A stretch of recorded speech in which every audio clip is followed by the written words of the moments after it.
YouTube too.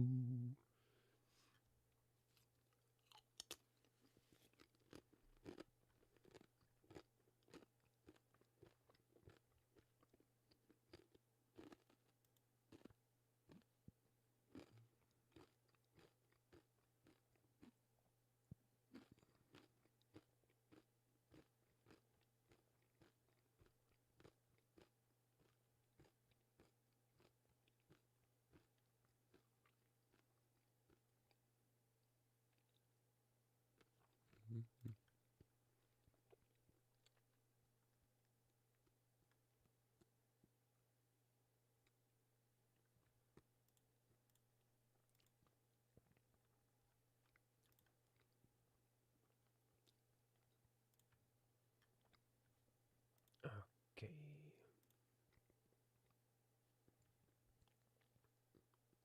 I still have like 20 tabs open from songs I sent to Vidax. Only 20 tabs. Yeah. No, I actually closed a few again. Really, Joshua? You're coming off of your like tab rages. Yeah. No 50 tabs. You know, I mellow with age.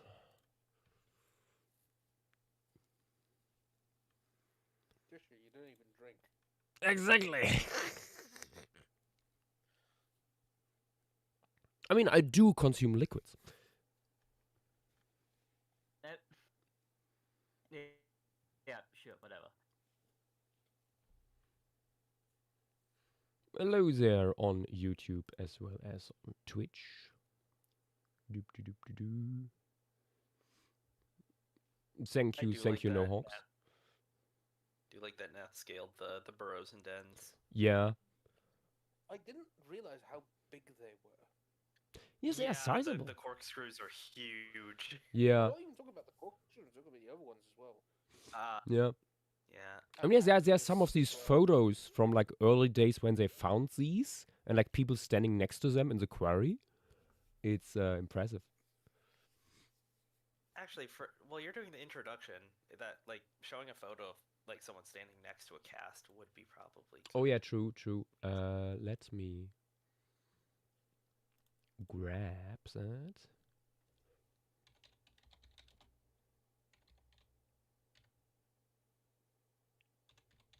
Yeah. Oh my gosh.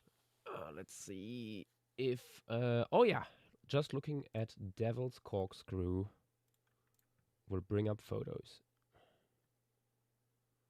Love to see this. Also shows some of the other bird types here. Paleocasper wasn't even that big of an animal. Yeah, but it liked it roomy apparently. Yeah. I mean, Nath brought up that it had to do with erosion, like the certain substrates it was living in. Mm-hmm. Nah, they just wanted to renovate. Yeah. Maybe. It wasn't climate shift. It was a new IKEA around the corner. They were just like they went extinct because they saw the housing prices. Yeah. No, they did not went extinct. At least not in the fossil record. It just moved elsewhere.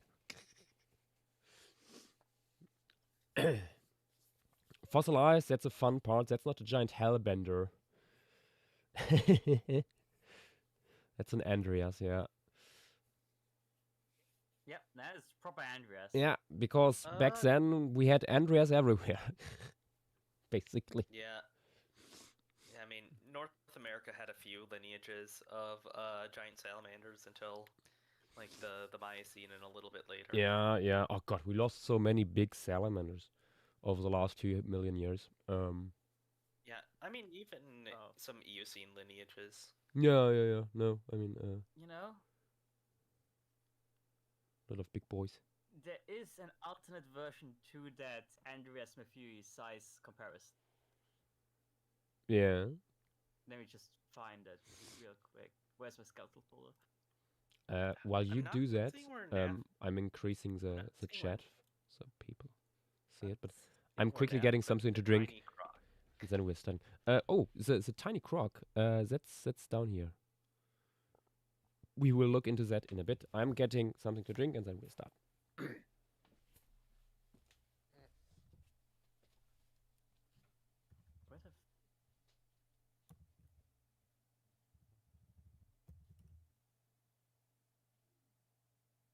did it go? God damn it. What are you looking for? I had.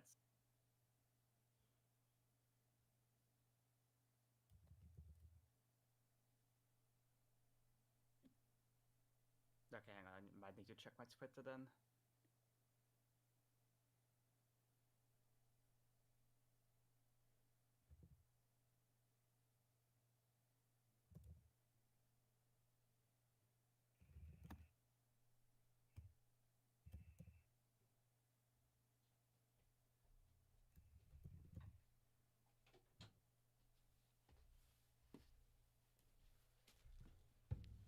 And back. Okay. Welcome back. Let me also quickly do an announcement on social media. Did you find the size chart? I have not. No, annoyingly. I don't know where did it go. Hopefully you're able to find it. It is a really dumb joke I made. Oh no. I'm not even sure if you guys are gonna. Oh, I found it.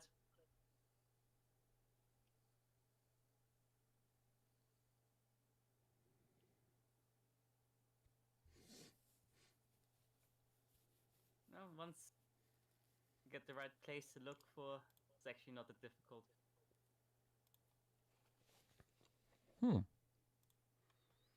Really fucking stupid, but I'm gonna put another talk text. Enjoy. Ah.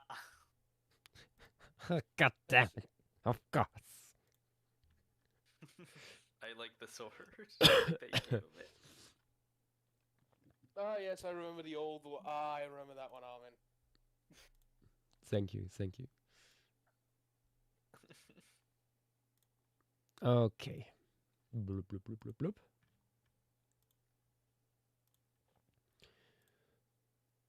There we go. Oh, actually, let me quickly also share a link with the Agate people. Fun fact, 2 people I know, no, 3 people I know, who are also in the server me and Armin share. No, you know Basil, right, Armin? Yes. He's the guy that got Andreas into Agate. Oh, hey, nice. He and 2 others just basically just fucking threw money at it. Good. Small world, I guess. Yeah. I'm always surprised how small the world seems. Like, everyone knows everyone in these areas. Yep. That's true. Okay. Let's have a look at agates. For people unaware, the agate fossil beds are like among the most famous and most prolific Miocene fossil beds in the world. Have long been studied. I think it goes back to Cope and Marsh, I think, if I remember correctly, that we have fossils from here. And yeah, over the years, a lot has been done here, and a lot has been found and will still be found, probably. This assemblage shows an interesting slice of time because we see here a transition from a more closed environment to an grassland. And a lot of the animals that we find here reflect that. We have a lot of grazers here, early grazers, early camels are quite prominent, for example, with some localities having hundreds of specimens. But there's also odd ones in here, like Syntioceras. These guys belonging to a group that is completely extinct nowadays. Biggest animal, as you will have spotted right away, is Meropus. quite sizable. I think it might be the largest Calicosphere, but I'm not sure right now. And largest predator is Daeodon. Although Daeodon was probably more like an omnivore, at least through parts of its life. It appears, if I remember correctly, that juveniles or subadults might have been more carnivorous than adults, potentially to provide them with the nutrients for the growth spurt or something. And yeah, lots of these gracile, small to mid-sized herbivores. Among them are also rhinos. Menoceras is well known. It's a very slender, not much larger than dog-sized rhino from here that that's one tapir size. Let's say tapir sized. So they differ a little bit between fossils and populations. But yeah, it's they're interesting. They are razor lanky for a rhino. They also have like 2 little horns instead of 1, so they look a little bit like a tiny brontosaur. And yeah, we also have tons of trace fossils actually from here in the form of burrows. Famously, Devil's Corkscrew, this structure here that has been known for a long time, and for a long time gave actually scientists a headache because they didn't know what they were looking at, until people noted, wait, some of these things actually have chambers with the inhabitants still in there. So this is clearly a burrow. And the burrow inhabitor is Paleocastor, an early, as the name implies, beaver. But it's not an aquatic one, it's a fossorial one. And a very cute creature, potentially. It's like the size of a little bit larger than a groundhog, I'd say. But yeah, beyond the mammals, we also have like up here early carnivorans and stuff. Also sometimes found in burrows. Yeah. Among the funniest animals here are the Oreodons, by the way, which are known to be major assholes based on the wounds they inflicted upon themselves. Beyond the mammals, we have turtles, quite large ones actually. Among them, an early form of Hespera testudo.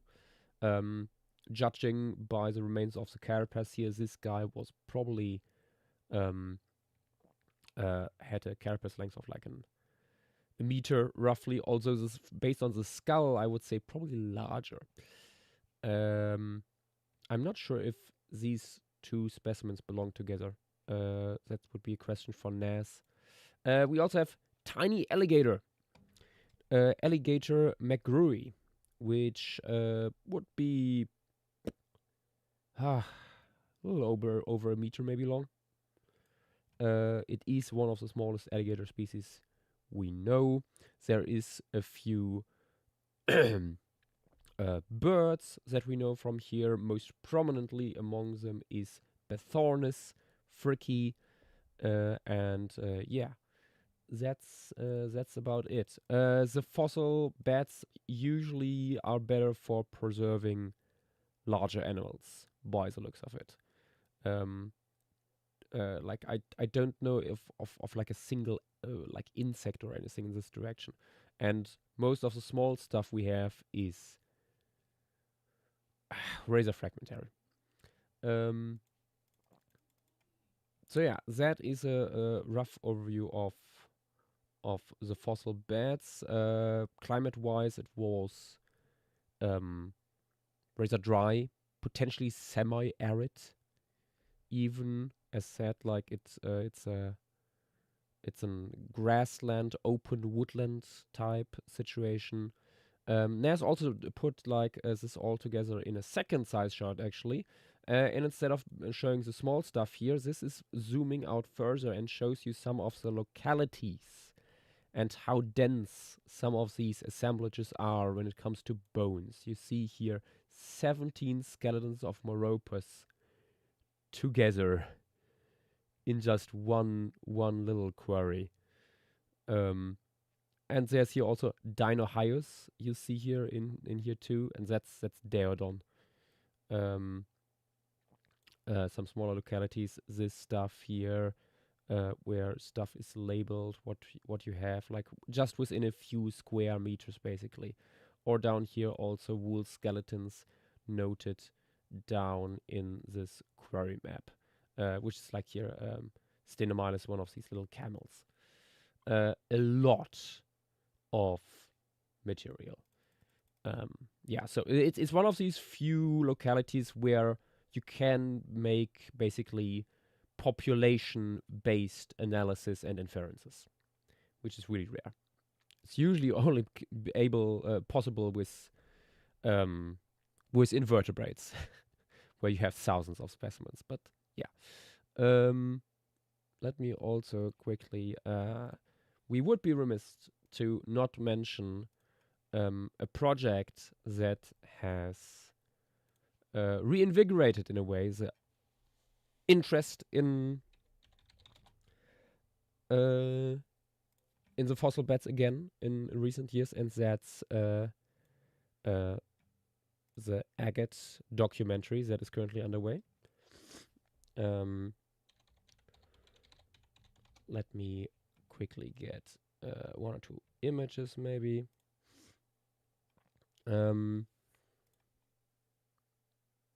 Forgotten Bloodlines is in the work for a while now, and they're for people who wonder why isn't it out yet. Well, it's a quite large project, and I can tell you they are actually like still making it better in terms of visuals, but also in terms of storytelling, and they take their time to make it the best possible product they can.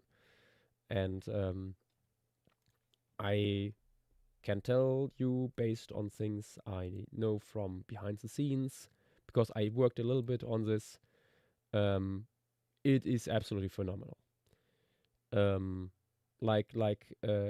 Some shots are on prehistoric planet level. This is, for example, the Minoceros. Of course, famously, the Deodon here will be one of the protagonists, but yeah. They ran a Kickstarter some years ago and are now in full production for this. Also, note down below, this will be all narrated by Nigel Marven. If you look online, you will find a trailer. Okay, with that, we jump over into our composition. Boop. Here we go. So the whole idea is looking here at a river band in Agate. Let me switch off the animals. We're like a little creek running, like winding through the landscape, cutting into like little hills here. This would be like at the beginning of a rainy season, relatively lush. Ness said maybe make it more dry and open, but I think it's also kind of a meme to make it half a desert, basically. So yeah, I wanted to show a little bit something different, and there clearly was still water action going on. Otherwise, you wouldn't have alligators and giant salamanders. Like the Andrea species we have from here is the largest of them all. It's an enormous thing, like more than 2 meters long. But yeah, here on the one hand you would have rather steep riverbanks that are slowly eroding away because of the water action, and that would actually expose here, because of the collapse of the riverbank, one of these spiral burrows. At least that's the idea. And yeah, otherwise it's open woodland. We will see like Oreodons here in the foreground, smaller ungulates coming down to drink.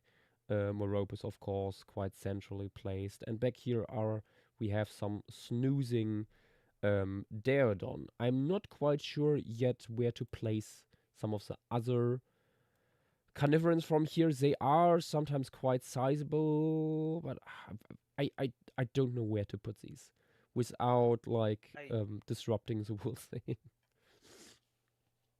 Nath posted some photos of communal dens of hyenas. Maybe you could take some inspiration of like some animals coming out of them to investigate what animals are walking by. Yeah, the problem is where to put the burrow. Really, and True. yeah. But for Oh, yeah, example, I mean- like the megalictus here, maybe I could see still being somewhere in here, like one of the mid-sized guys or some of the smaller ones too. I think that would work nicely. Here in the foreground, the Oreodons. I don't think I can put much here because they will be like you see your two are already fighting in the little compositional sketch, but they will I imagine them a little bit like pigs, like being loud and chaotic. So yeah. Could almost be that video that's been going viral of the little muntjac and the rhino. Ooh. I don't know if Oh, you've that's seen it. you mean where's the like plate charge and stuff?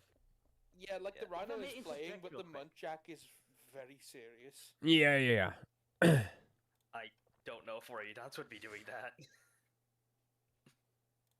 Real quick, Sushi Cat in Twitch had said that everyone but Josh is really quiet.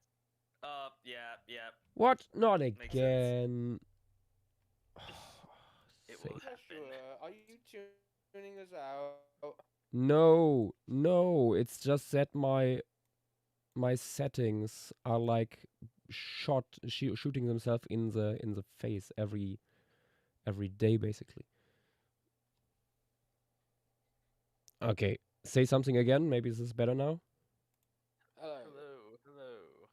Is this working?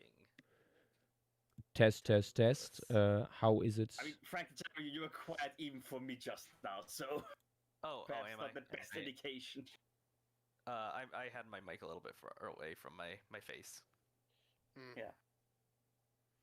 Lots of stuff happening in the chats, by the way. People Yeah. bringing up the birds. Rick is there saying, "Do not invoke the name of Prehistoric Planet unless you really mean it." I mean, the alligator scene that they or like the render of the alligator looked beautiful. Yeah. Uh, I mean, I will say this: it looked better than the power alligator is in Yeah. Prehistoric Yeah. Planet. That is I'm true. sorry, but it is how Yeah, it is. they kind of weren't the show's best. Yeah. I'm Actually, just saying. you know what? Wait. yeah. No Hawks is saying that we're still quiet but manageable.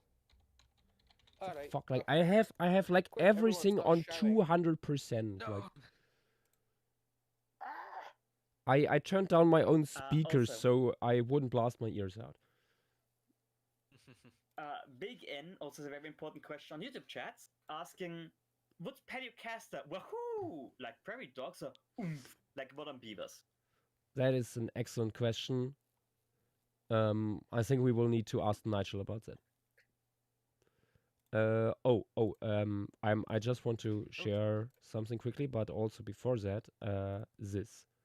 Behold how the Oreodons look in Agate. Look Also at these Dynamo wants up. creatures. Look at the absolute.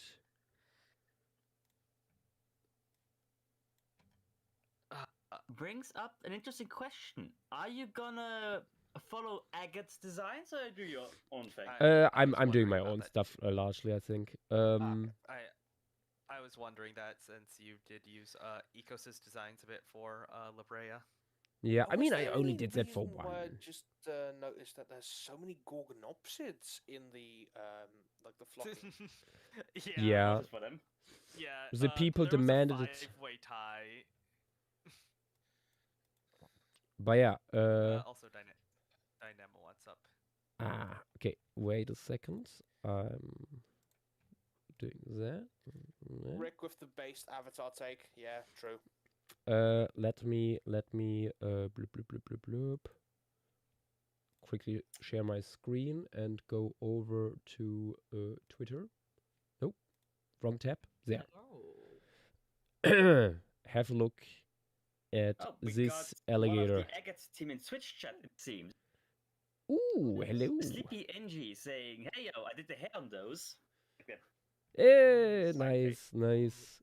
That looks so good. It's the alligator. Ah, I love him. Oh, Yash, the Hippidian also needs posting in Stream Gallery, evidently. Apparently. Do I Have want to to? do Do the I want to? hunts. Well, Wait, other direction. Show us the Uh, beast. Anything else we can show here? Yeah, newer version of the Cindy Sarah's was posted some time ago. What's the Yeah. last thing that was posted? Oh, yeah. This shot here, for example. Absolutely beautiful. Also, this is working largely with CG assets for the environments too. Isn't it all CG? Not necessarily. There's, for example, like very far background stuff and so on. Oftentimes, with like using photographs or real-time footage, or like you see it in the trailer too. yeah, there was a little bit of real bird footage over the trees. Yeah. Oh, there it is. Yeah. Yep. It's very interesting because like just looking through things, this is also like a transitional point in like faunas. Like Oreodonts were on the way out by this point, like during the Miocene, and you had Clicotheres fully coming in and becoming a lot more common in North America, mean- from what I know at least. Honestly, this was one of the. I'm pretty sure Meropa. This was one of the last North American Calicotheres. For some reason, Their I time couldn't to shine find. was slightly earlier in the Miocene. I think it was still very prominent, but I also think that Meropis is like one of the last. Yeah, 'cause, I like- misremembered then. It's all good. There were a bunch of other Meropa species plus Tylocephalonyx before this, and a dwarf lineage that was really common but needs a name. I know that Protoceratids get a lot more prevalent, or at least a bit more after this. I mean, they survived until very recently. Then you also have camelids coming in a lot by this point. And this is. It's the beginning of the Hans explosion. Yeah, you have like one or two, and only one rhino, which is sad. Yeah. Yeah. Rhinos are on their way out of Alas. North America. No, not yet. Ah, They've true, still got true. a while. You got They're around in the Pliocene, aren't they? Yeah, they lasted No. into the earliest Pliocene. Oh wait, yeah, 'cause Gray. remember, Gray. they're in Grey Fossil, yeah. For some reason, They- I thought Gray was late Miocene. I No, Grey is Pliocene, like early mid Ah. Pliocene. It's earliest, yeah. okay. Yeah.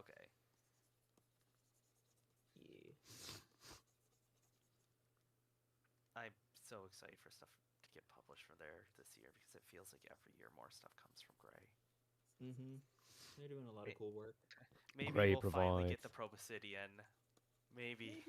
I mean, Fingers crossed. when I was talking with Whitgerd, I think in 2022, he said like they were getting close to having everything described. So I don't know where the fuck that shit went. Probably in like peer review hell. I mean, Possible. based off the like mounts that they show, like it's pretty darn complete. So I'm It not gonna is- rush them. It is literally the most complete fossil I know of. They have a little thing shown. The only thing they are missing is a kneecap. Yeah, Oh. I'm not rushing them. I understand why it's taking so long. Like, whatever that Actually- is, it's gonna be weird. Actually, that brings up another interesting thing about agate that I don't know if it's been mentioned. This is a snapshot of North America before any Proboscideans ever got there. True. Meropus is Yeah. the largest thing on the continent. It's interesting that rhinos Yeah. not really got to like enormous size, but I mean it's also Well, this That's is like always after fun. the extinction of giant brontosaurs, so yeah. There was one. I don't know what the time difference is, but Thomas Farm is another site I'm hoping to get on the wheel. Early Miocene, Florida. There's no calicotheres, but the largest animal there is a giant, long-legged Aceratheriine called Floridaceras, supposed to be the size of a black rhino, but more Oh. cursorial. Yeah, it's funky. Dynama's working on a skeletal right now. At some point. Oh, nice. So there's a few big rhinos probably somewhere, just not here yet. Yeah. Hmm.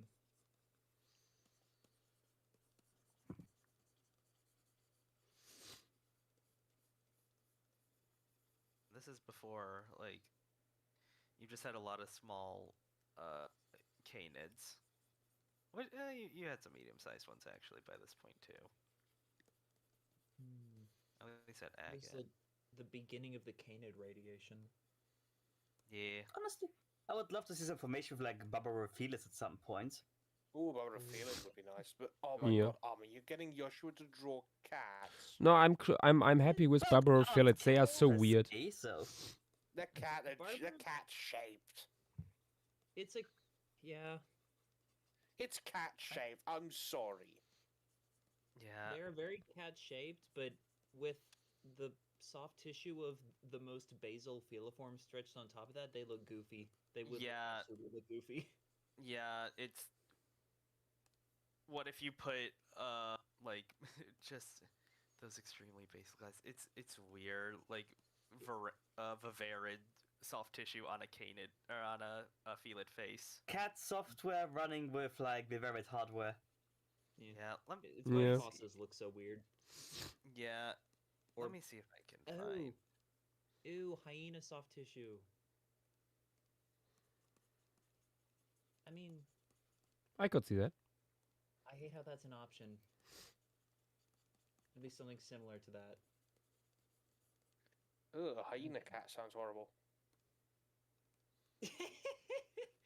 Thankfully, I don't know about thankfully. I but mean, I once think it's sort of accidentally like- did that and I put don't remember that. yeah, I put accidentally like cave hyena soft tissue on top of a cave lion. I think I remember. Oh Yeah. no! I remember that spawned like the conversation of like doing. That like, a actually worked challenge though. where- I remember doing like asking for doing that little challenge. What we talked about. Yeah, Where you would yeah, like grab a skull and put like different creatures like soft tissue over it. yeah. Hmm. Yeah. He needs to be silenced. I was gonna post my Pokédon recon too. This is a Nimravid that I did a bit ago. Like just a little side view when trying to figure out their anatomy and other talk text. Mm-hmm. It's very weird. Yes. Give the big schnoz. Mm-hmm. But yeah, they are very cat-like otherwise.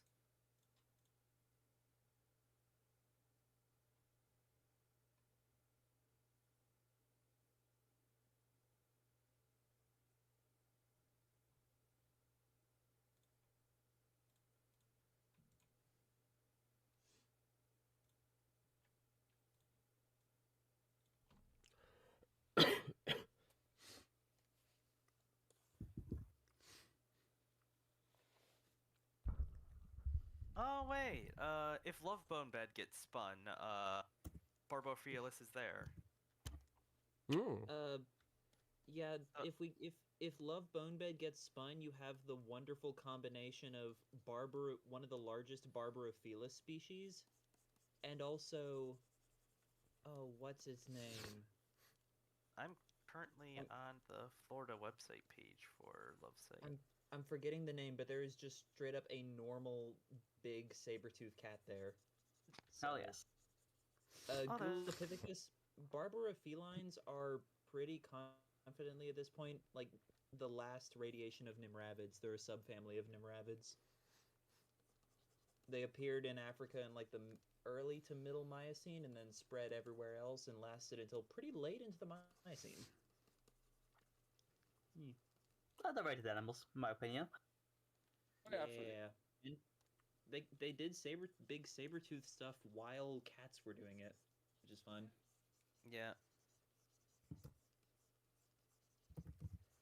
Yeah, it is weird in hindsight that within Felix, different lineages did it at the same time.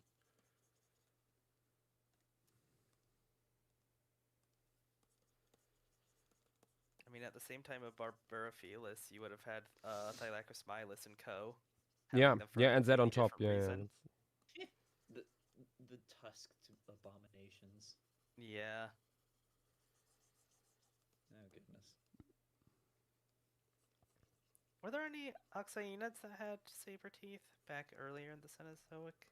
Ooh, Yes, there might be. the Yeah. smallest saber-toothed, the smallest properly saber-toothed carnivores that we know of are, I believe, Macaroidines, which are like a family of pretty small-bodied oxyenodonts.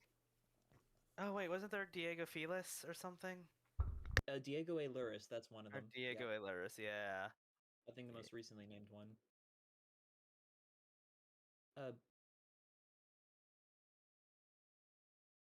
Gulopithecus, I don't know. I'm pretty like the love site / love bone bed is the only one I know of that goes by that name.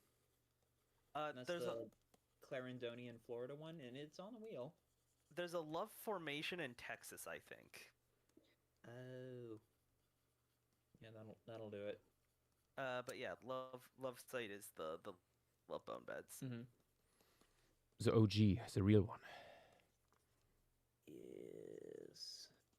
Yeah, Florida has nice lists of it, like fossil deposits and like everything within it because they like their fossil record a lot. Mm-hmm. Some of the best Cenozoic stuff in North America, like up against the entire Western record. Beautiful.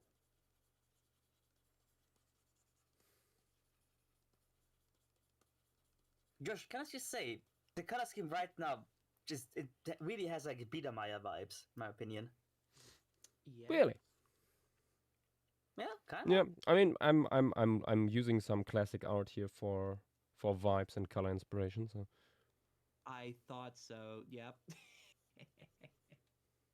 Oh, those are gorgeous.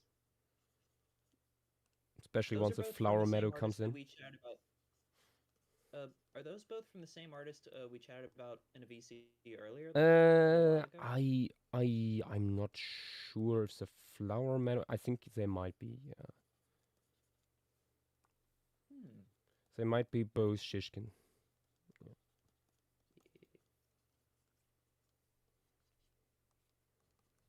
It's two pieces that I have for a long time in my inspiration folder.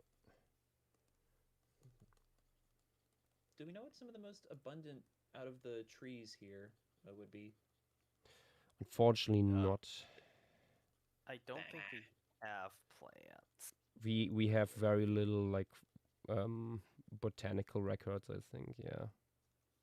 From what Nath said, it would be 90% grasslands with some trees spread throughout.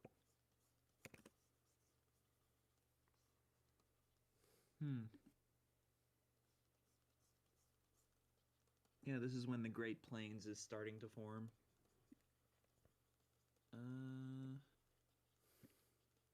Let me see if there's any other Araucarian floras from that region. Because you're getting a lot of extant genera at that point. Nath will be late for stream. I mean,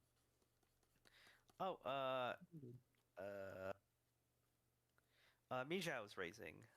Oh, meow. Hello. Hello. An actual team member joins in. Hello. I heard something about an agate that had some fossils in their beds. Nah, you must have misheard. Mayhaps. Oh Oh my god. How's everybody doing? I'm doing No, they're good. Better.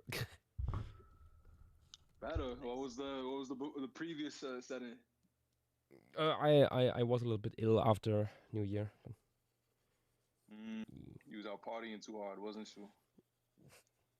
Actually, no. I think it's just mostly like meeting so many family members that you haven't seen in a while, and exchanging germs and stuff. That'll do it. We are That'll very good indeed at do it. this here in Germany. Right. What the fuck does that even mean, Josh? Germs. German. Oh my... You bastards. It's one of the lowest hanging fruits for a pun, and I have to explain it to you. They're right there. Right on the fossil beds. Right on the fossil beds. How are you? I'm great. I'm hungry. I'm about to eat. Nice. I was like, oh my god. I saw the notification in the Agate chat, and I was like, oh shit. Yeah, we did say we're having a stream today. Let me jump on that There was really something. quickly. The Deodon is calling. Deodon was indeed calling. Who do you guys have on the list of guys to illustrate for this stream? Not much in particular. I showed it in the other chat a few days ago. The big size chart. That's all on the menu in theory. But when I switch on here the sketch layer, you see there's a few things you can already see, like big Meropus here in the midground, some Deodon snoozing there on the other river bands, some long-necked camels on the ridge, Oreodons in the foreground. Yep, stuff like that. And here on the side where the riverbank has collapsed, I would love to show like an exposed Paleocastor burrow. Okay. Yeah. Cool, man. Cool.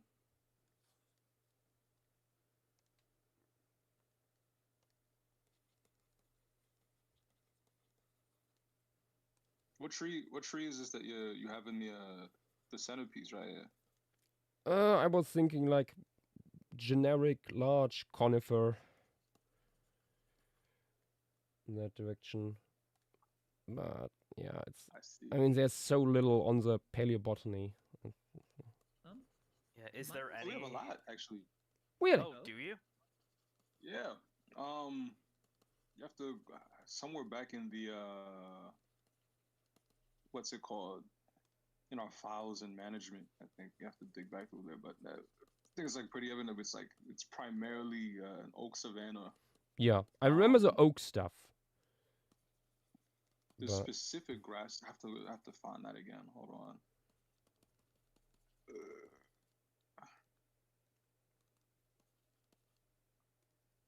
Give me a sec. I'm gonna find that for you.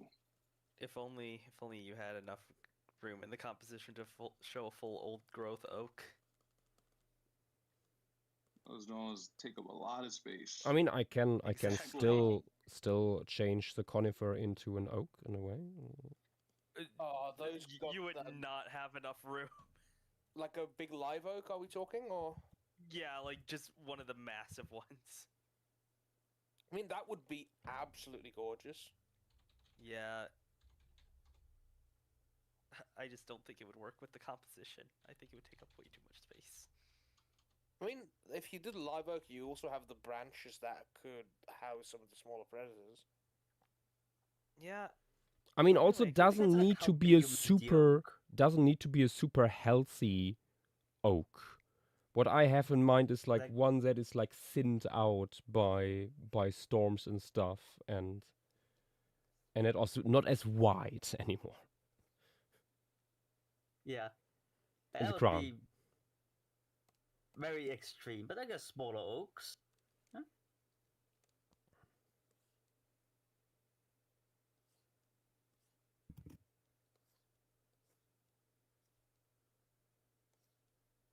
Oh, I mean, this one is a vibe. Come on. Bloody hell. Ah, there we go. Something like this could work.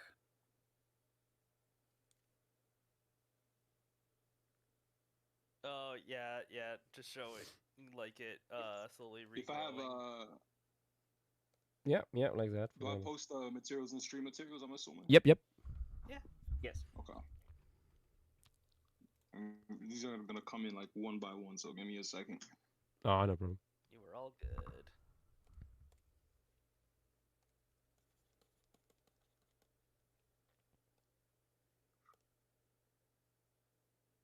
Oh, actual botanical specimens. Ooh. Oh hey Dynamo, that looks familiar. Why can't we find this page specifically?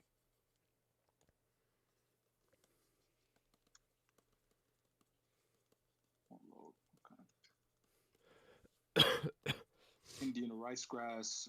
There's also Indian rice grass present at this spot. Specifically, how do you pronounce that? Orzopsis hymenoides is also there. How do plants preserve at agate? To be honest, I'm not too familiar with anything outside of. So I know that we do have like a lot of what's it called, like pollen, grain fossils and well, that whatnot will that do it. preserve, particularly like in the burrows of like rodents and whatnot. Which is how we know like a lot of the things that were present. I think we also do have like what's it called, like tree logs and whatnot. Yeah, woody preservation. Yeah, that makes sense. Mm-hmm. Yeah. But other than that, I am not off the top of my head familiar with everything. But I would have to go back in and check. And then there's these, the rice grasses here.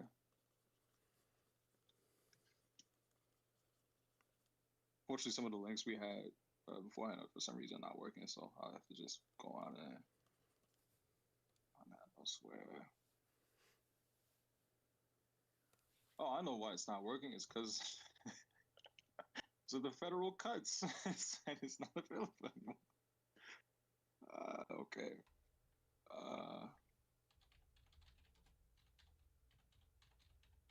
Nacella is also pretty good. That's none of it's working.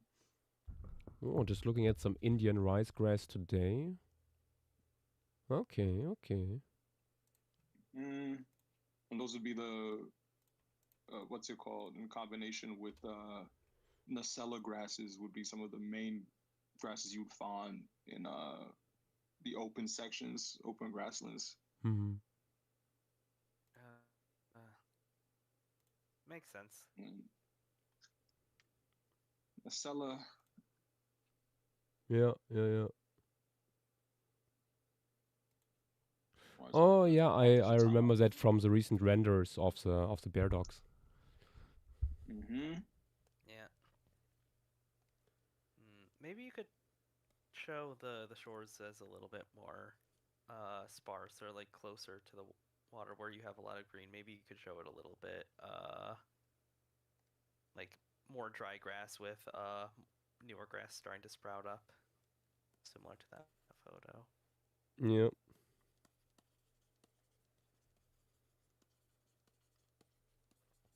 I do like the shrubs in that image too.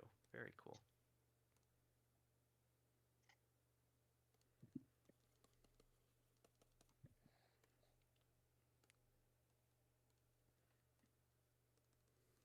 There's more, but for some reason the messages are just not loading on my end. But in terms of grasses and whatnot, I think those are the main guys you're gonna find, and obviously your oaks, certain birches I think were also present in the area. But I'm not too familiar with coniferous plants being like, as in like anything outside of shrubbery being present. To any notable degree. Maybe would Pinus be potentially present? Because I know Pines maybe like not. what's it called, more in the uplands, but Uh, not from anything I remember. But they could be present. I'm just missing this.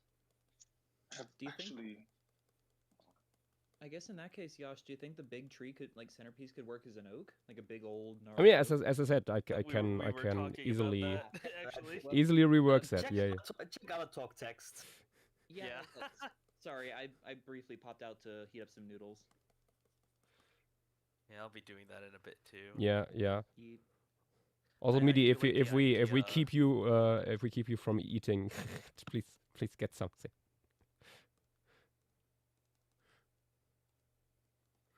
I definitely know that it probably wouldn't be the environment for it, but it would be really cool to show that oak with a bunch of resurrection ferns on it. I think it's not humid enough based off of like areas in Alabama I've seen them.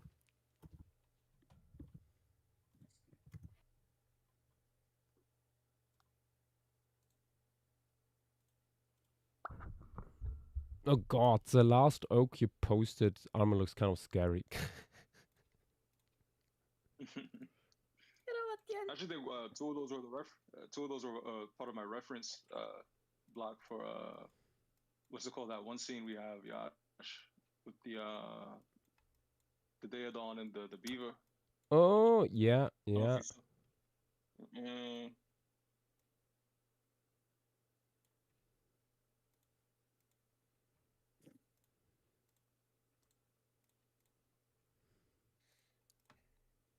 Yeah, you could definitely have like one of the smaller canids maybe sleeping in there. Like if it's a smaller one, like I would think it's pretty reasonable for it to be able to climb. Yeah, yeah, yeah. Yeah. I was just thinking like putting in like a large secondary stem relatively close to the Yeah. base, or like a very large branch close to the base. Yeah. You could have, depending on how it works, a larger oak in the extreme foreground where you see the Oreodonts in almost like the shade, though you've largely shaded that area actually. So maybe Oreodonts acting like the fucking goats. Yeah. Oreodont tree, fuck it. I mean, if Hyraxes can do it. That is true.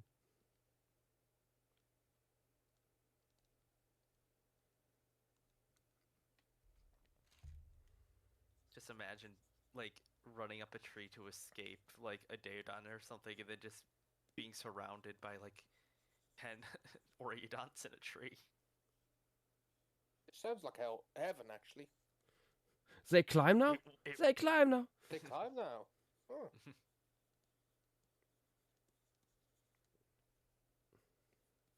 I feel like feral pigs are a good comparison for their general friendliness.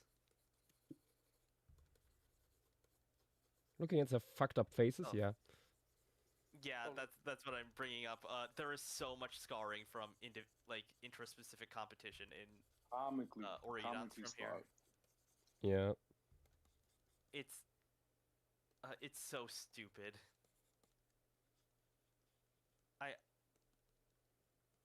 I forgot how the person described it in like the Oreodont talk. Like, Oh yeah, it Megan. was really bad. It was. Weren't they giving each other basically facial tumors, or was that? Wasn't it big pus things? Yes. Yeah, they were basically mauling each other's faces to like. Oof. Yeah, yeah. I would not be surprised if they would be pictured very similarly to like peccaries almost, which is very funny because we also have a peccary here.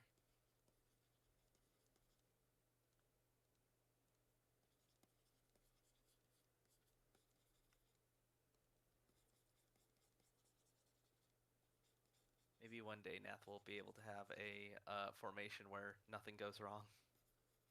Finding references. Well, that would be boring.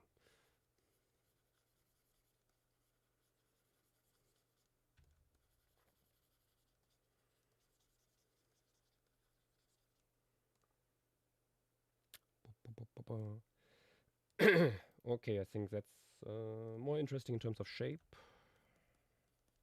Yeah.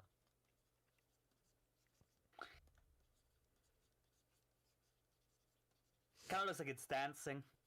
One arm up, the other down. Yeah, maybe it is.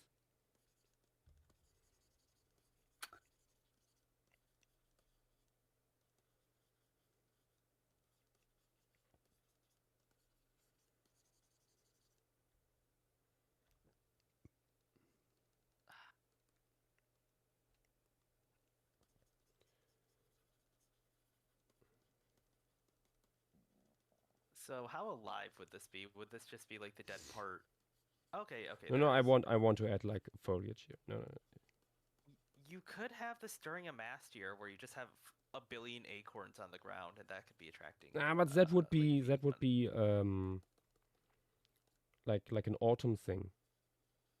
Doesn't really work with my idea of like a flower meadow.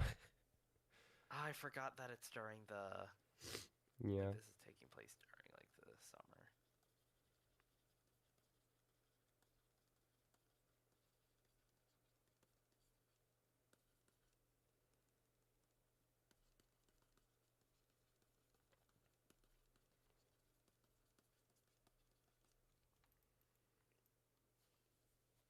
Yeah, that works.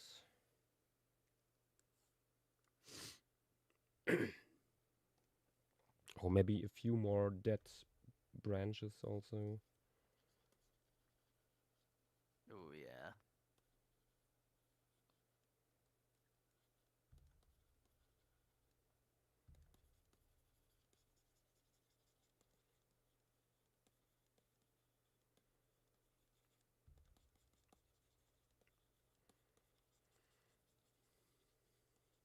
I think this is our first Neogene North American formation. Is? I think so. Okay. You might be right, yeah. I think our only other one is Love Site.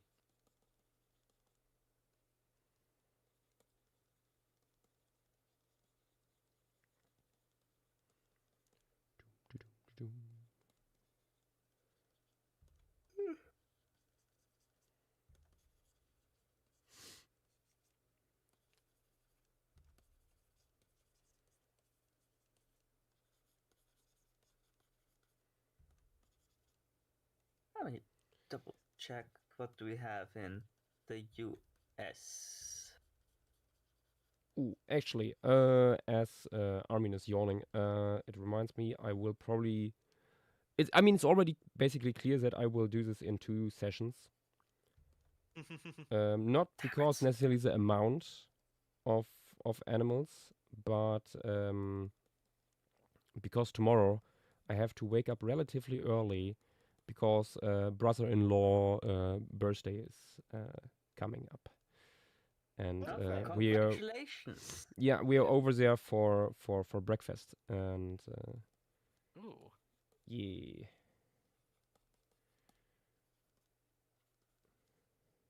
You know, I'm going out for lunch because we're celebrating my grandmother's and my mother's birthdays. Nice. That's lovely. Getting some Austrian fried chicken. Ooh.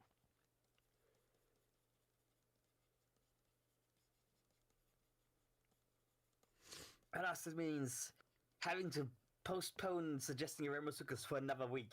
God damn it.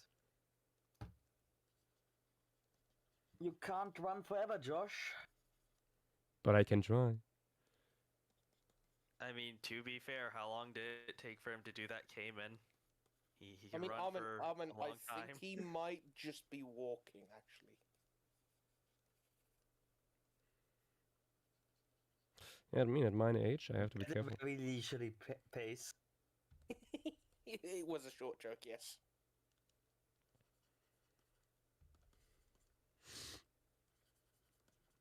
One of these days, Armin's gonna get he's gonna be sick of all our short jokes.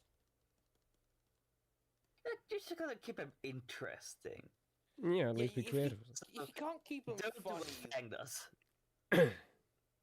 Yeah. Bless his heart. Get you material fact. Bob the Skeleton official is saying most anticipated formation stream thus far. Damn. I just realized Fang is the Megalosaurus of Periostream. Please elaborate. Yeah, Just please. no new material. Ah!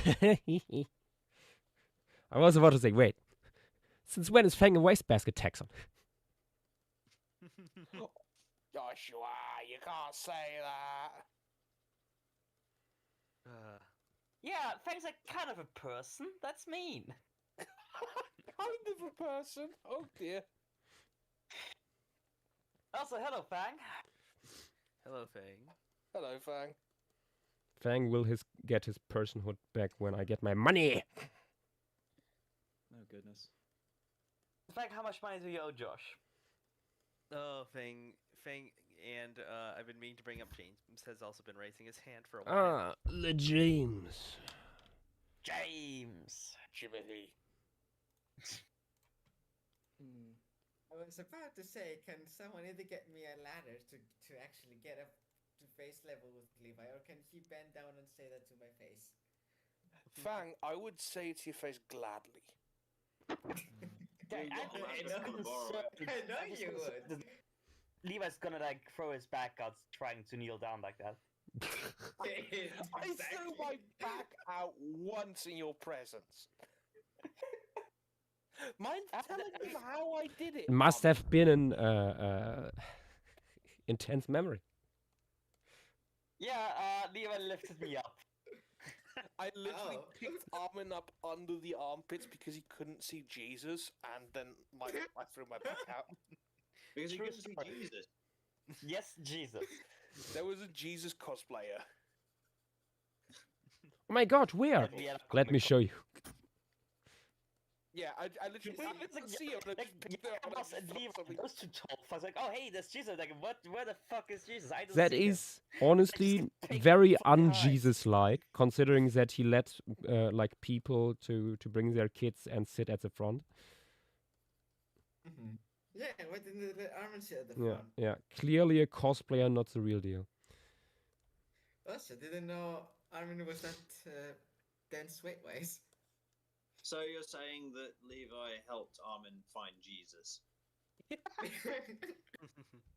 Didn't work.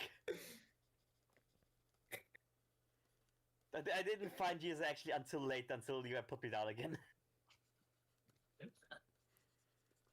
Damn. Sometimes you After gotta he heard put the someone crack. down. Oh god, sometimes you gotta put someone down to let them find Jesus. No, no. Jesus Oh Christ. God. Yes, that's the one. To That's judge You the one. just To you God, just I summed merely up arranged the meeting. like 80% of the philosophy of the American right. Joshua, you've never hurt me more, actually. Incredible. Failure stream, everybody. We're full of whimsy. Every weekend. Yeah, people with glasses exist. Hello, Kathleen. Kathleen. Hello. Hello. Yeah, we're both here. What a surprise! Who would have thought? Yeah, who'd have thought? Can't have the But husband what and about the wife. frogs? Who would have? No, actually, that's not true. But generally, in our own home. What about the frogs mean, in Hampshire? Funnily enough, the hamster was here about 10 minutes ago, making noise. And one of the As frogs, hamsters tend to do. and one of the frogs is staring at me because it's hungry. Hmm. Eat Hungry. them. Isn't it past feeding time? No, I fed them after midnight before. No, James, you can't do that! James, why? Oh come on! I You know know the what frogs happens are when you feed them after gremlins, but- midnight? I know they're little gremlins, but they're not that kind of gremlin. Are you sure? Yeah, pretty sure. It does remind me though. I need to feed them. I dropped. How did you think that was going to go? I dropped the switch. Okay, right, let's clean the tweezers. They've had bearded dragon slide all over.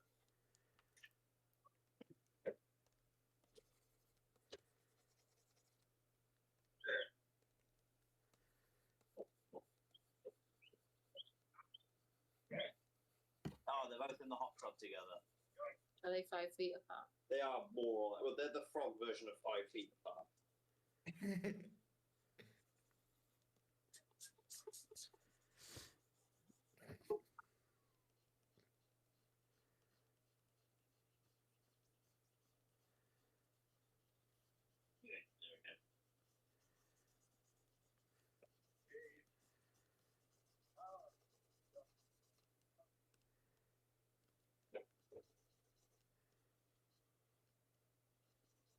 Is this reflection or is the water a lot darker than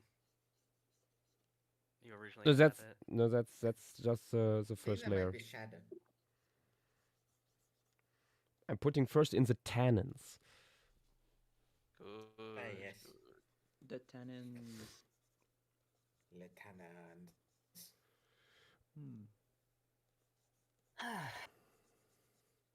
Yeah. Sometimes you first have to spill the tea. Something that I was thinking is, since you have, like in the sketch, the croc sitting on something, you could have it sitting on a now very dead Hesperotestudo shell. That's exactly what you see there, actually. Nice. Good, good. Rest in peace, turtle. Mm-hmm.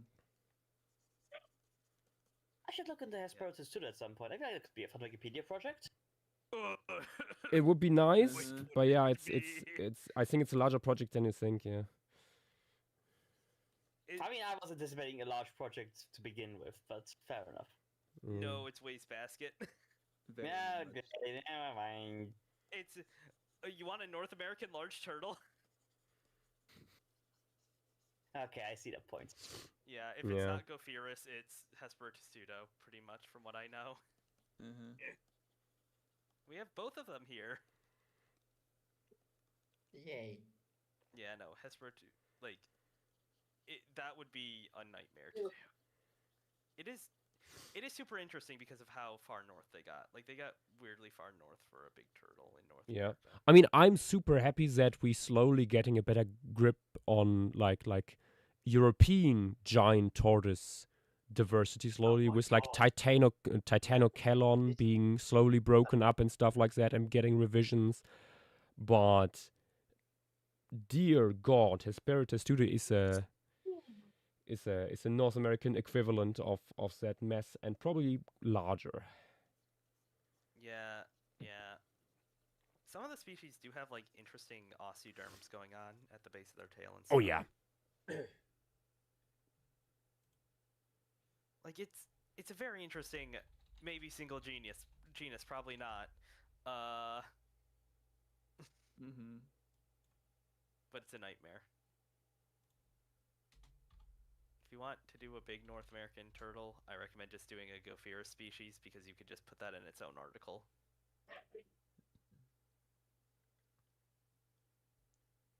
I'm gonna be honest, Gopherus is probably also a wastebasket when it comes to fossils. I mean, yes, but you can just put, like, you don't need to do a whole genus page. You can just do a species because it's a living genus. Mm-hmm. Very true. That is true. Yeah. Currently, I'm dealing with another frustration. I saw you Anyways. working on a page. What are you doing? Amargasuchus. What's weird about that? What's the nightmare? Well, it's not really nightmarish. There is 3 key areas of dissatisfaction, I could say. Hmm. One being super fragmentary. So very little on the description side.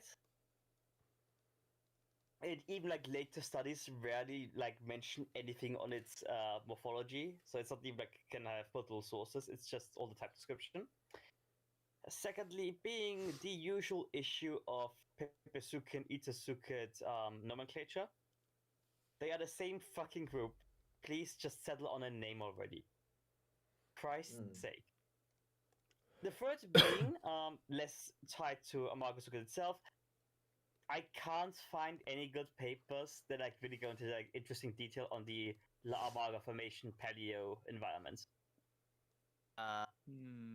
It's alluvial river system with fluvial channels, swamps, and paleosols. That's all the info I have, plus a general list of the taxa that were present, and that's it. And like, I mean, it's fine. Like, I'd wager it's still considered like at least start class.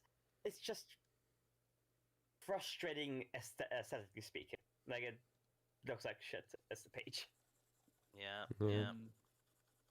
For reference, like, this is presumably I'm gonna like rewrite some parts of the leads, but like that's close to the final state text-wise. Yeah. As someone who does like mammals every once in a while, I know your pain with some of this. That being said, maybe this will get me like set back on the intended course of Itosuke's Clade level page overhauls. Yeah. Pepesuka's kind of fucked me over and robbed me of my motivation, so I'll just start with a small fry and then work my way up back to the well-studied things. Yeah, I know that there's probably some more recently known and not that complete like caimans. That could be fun. Yeah, eventually. I mean, I did the Remosukas, which really helped me get back in the swing of things. Yeah. Which that was a fun page to work on. Yeah. Especially with like the recent redescription and everything. But yeah, Yep. ideally I'll be able to just like work through like the various Itosukas. Maybe adjust some of my writing on the more recently named taxa, Shisoko, Epoidi, and Birazukas. Yep. I think Yeah, your we'll see. work on Eremosuchus is also the most complete write-up on the formation. We have so far. I think there's been papers on it. It's frustrating. That Yeah, no, people I use mean like AI art. non-paper studies. Oh, I mean, fair enough, yeah. Yeah. I mean 90% Really? of the times that happens with Wikipedia articles. Hey, JW, if you're interested, the formation does not have a page yet. No, I don't feel like going through that. Pretty please. I'm currently working on Anagalids, which is a little bit annoying. I saw Yes, it. I can imagine. I've seen some Anagalid pages. The rats. Yeah. I mean, I'm just doing the family page. Luckily, there's some nice phylogenies out there. It's just a lot of this is a lot of history. Fair. I mean, that's why I tend to like work my way up. That's the whole idea behind the Itosuke thing I'm doing. Like I'm working up taxon by taxon, and by the time I get to the family page, 90% of the text is just like needing to recap all those pages I've already written. Oh, I'm none of the families that I do, it's worth to do that because like a lot of them are at least 10 genera. And I do not have the effort. The energy? Yeah, I don't have the energy to do that for multiple families, especially when you get into fish, which most have complete skeletons. I mean, Yeah, no, I've you done it don't. for like. I'm not gonna count fossil flamingos because it was very early on and didn't actually result in a proper clade list, clade page. Myolanids were like, wait, let me count, 3, 5 taxa, so not too bad, I guess. Yeah. Mikosukian Okay, I just- same. Check my user page. So Mekusukins were 10 taxa plus the family page, and Orientalisukins were 7 taxa plus the family page. That's doable. Yeah, how many Itosukas do I have to cover, actually? So that... I'm not counting Anteosukas, that's bullshit. Bararo, Epoidi, Ibira, Ita, Pepe, Roxo, Sissoko, Stolokro. I think this one is missing Kinasukas. Actually, just we go to the... Shisokusuka's page. That one has the most recent updated phylogeny. Hinosukas, Shorokosukas, Rokwasukas, Epoidisukas, Sisokosukas, Baravasukas, Pepasukas, Karibisukas, Itosukas, Roxochamsa, and Amargosukas. So that's Okay. 2, 3, Goodness. 4, 5, 6, 7, 8, 9, 10, 11, 12 with Ibirasukas. Plus the family page would make 13 pages I need to work on. Yeah. Granted, Shizuka holds up. That one was like last year, so I'm content with that. I mean, hopefully also you'll get a good enough, as good of a year for Crocs as you did last year. Last year was wild for Crocs. Mm-hmm. On one hand, yes. On the other hand, that was part of my declining motivation thing. There was too much stuff coming out there, I would say. So, well, I actually wouldn't mind if things got a little bit slow this time around. It was a lot of interesting stuff, though. It was good shit, yeah, but my god. Yeah. There's a lot of pictures I still need to, like, go back and cover proper. Yeah. Really interesting stuff. God, I still need to do like the complete 2026 mega thread and all stuff got published. All the new tags got published, actually, should mention. Yeah. I'm not gonna do every paper. I tried to do it on Tumblr, and I gave up 2-3 months in. That was So- over ambitious. Okay, to be fair, most years it wouldn't have been. I think you just got unlucky. Shot myself in the foot with that one. Yeah. We haven't gotten a croc paper this year yet. So far. The calm before the storm. And yeah, we just started. We are Yeah. less than 2 weeks in. If I remember right, a croc hate this already. fucking year. That's fine. If I remember right, a croc got described by this point last year. I think like an Adasaur did or something.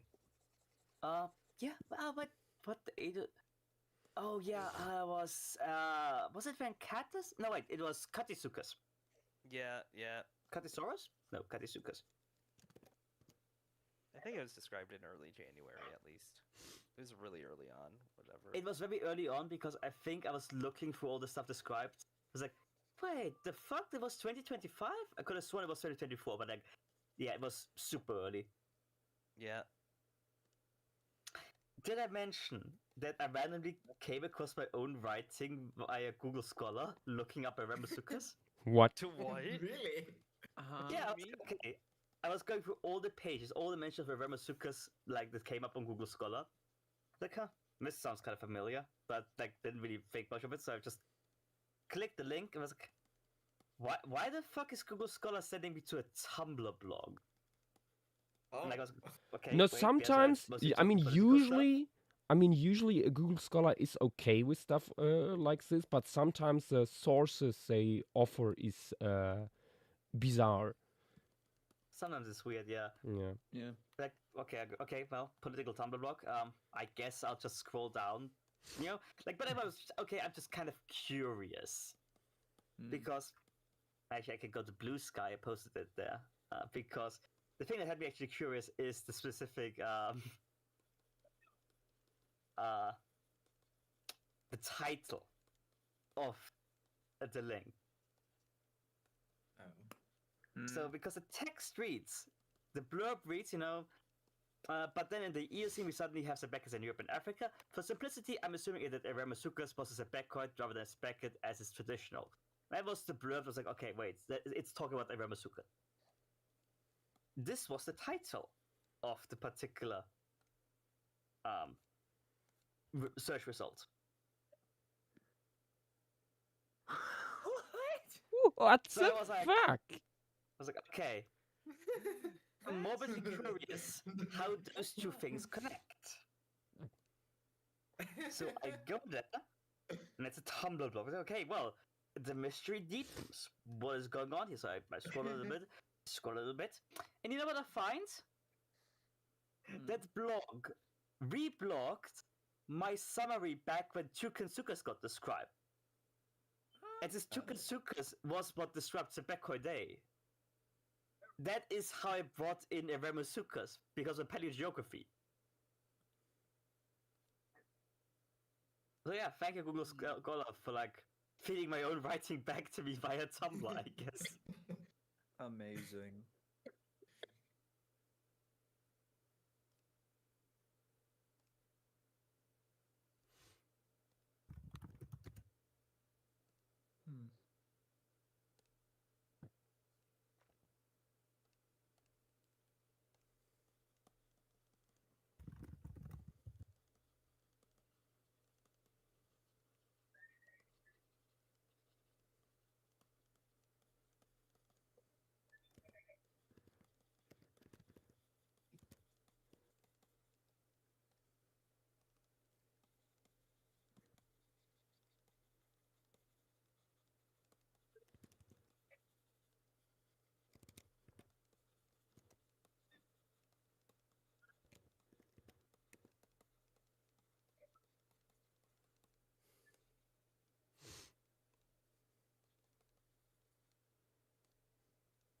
I don't know. Maybe at some point we'll get a better description of La Amarga. Could be fun for like formation stream at some point. If we get more shit from there. Yeah. Oh, Dynamo, I just saw what you tagged me with. I have no idea how valid that is. I hope it's not true. I don't know how they would get enough data from that. I got the link from the Your Dinosaurs Are Wrong server where Steven posted that that link. Might want to let them know. What is, if you don't mind me asking? The Discord survey on AI tools and usage that I alerted to the other day. Some people say that's actually something to grab like data and Not real. and yeah, it's a scam. Oh shoot. It was time for a password change anyway. You make an excellent point. Actually, I love the internet.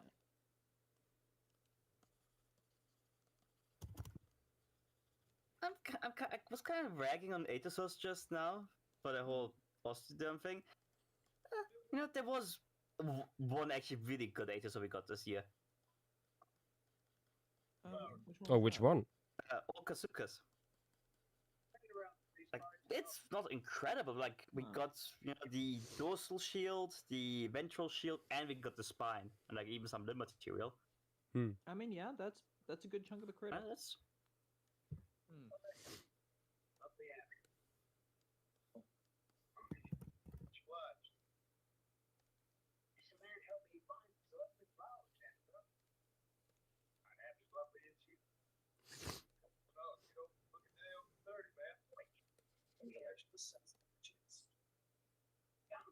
beats out Katisukas, which was this. Atosaurs and their goddamn diagnostic osteoderms.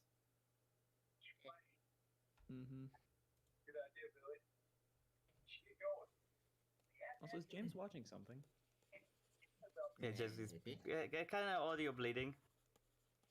Audio bleeding. Yeah. Yep. We can hear it. Yep.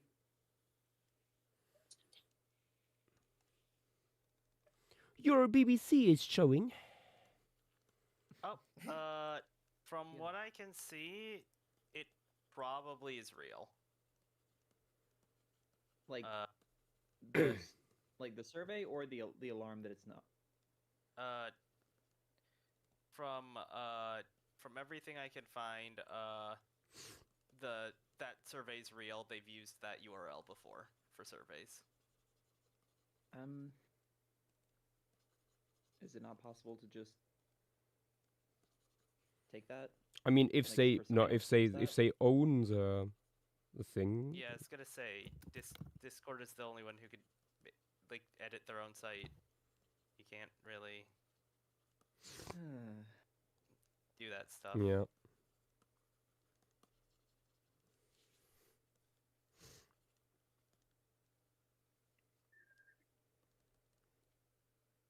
To those people who think that it's a funny prank to just post announcements like this about something that everyone fills out, you are lucky that Daedon is extinct and that we cannot contain it within a pit. Yeah, I'm from everything I can find at least, like Yeah, like whenever I see this at this point, because I have seen this so much, I'm like, okay, based on what? Yep. I don't you want to provide a source change for my that? password every 2 seconds. Mm.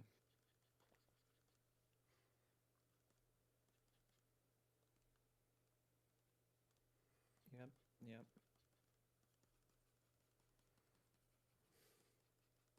To the person who coded Nadiri into Ark, Oh, I hope your pillows are forever warm on both sides. oh, that Coded is what? in damn. And that's a curse, but what? Imagine No, making a creature whose entire purpose in life is to just slowly amble up to you, make 0 sounds, and stun lock you off of your creatures, whilst you're 500 foot below the water surface. why? Oh, Nice. wow. So a demon. Jellyfish. That's... That's unfortunate. V-Swain, it checks what Discord account you're using when you fill out the form. That's the information it would be getting. Mm-hmm.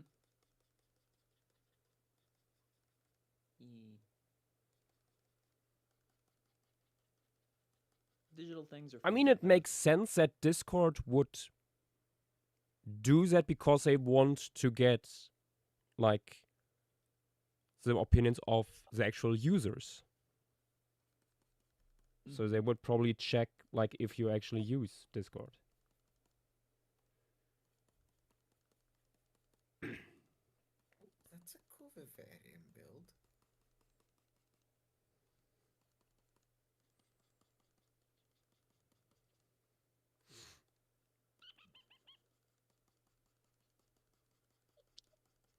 Ooh, But also Where's the that one? the page checking what account you use doesn't mean they have your password. yeah, I would think. I would hope, but then again, Yeah, no, I don't think you can that easily scrape that. that's good. Yeah, apparently it's already no longer available as of a few hours ago. Which, if it is an official Discord survey, is very funny.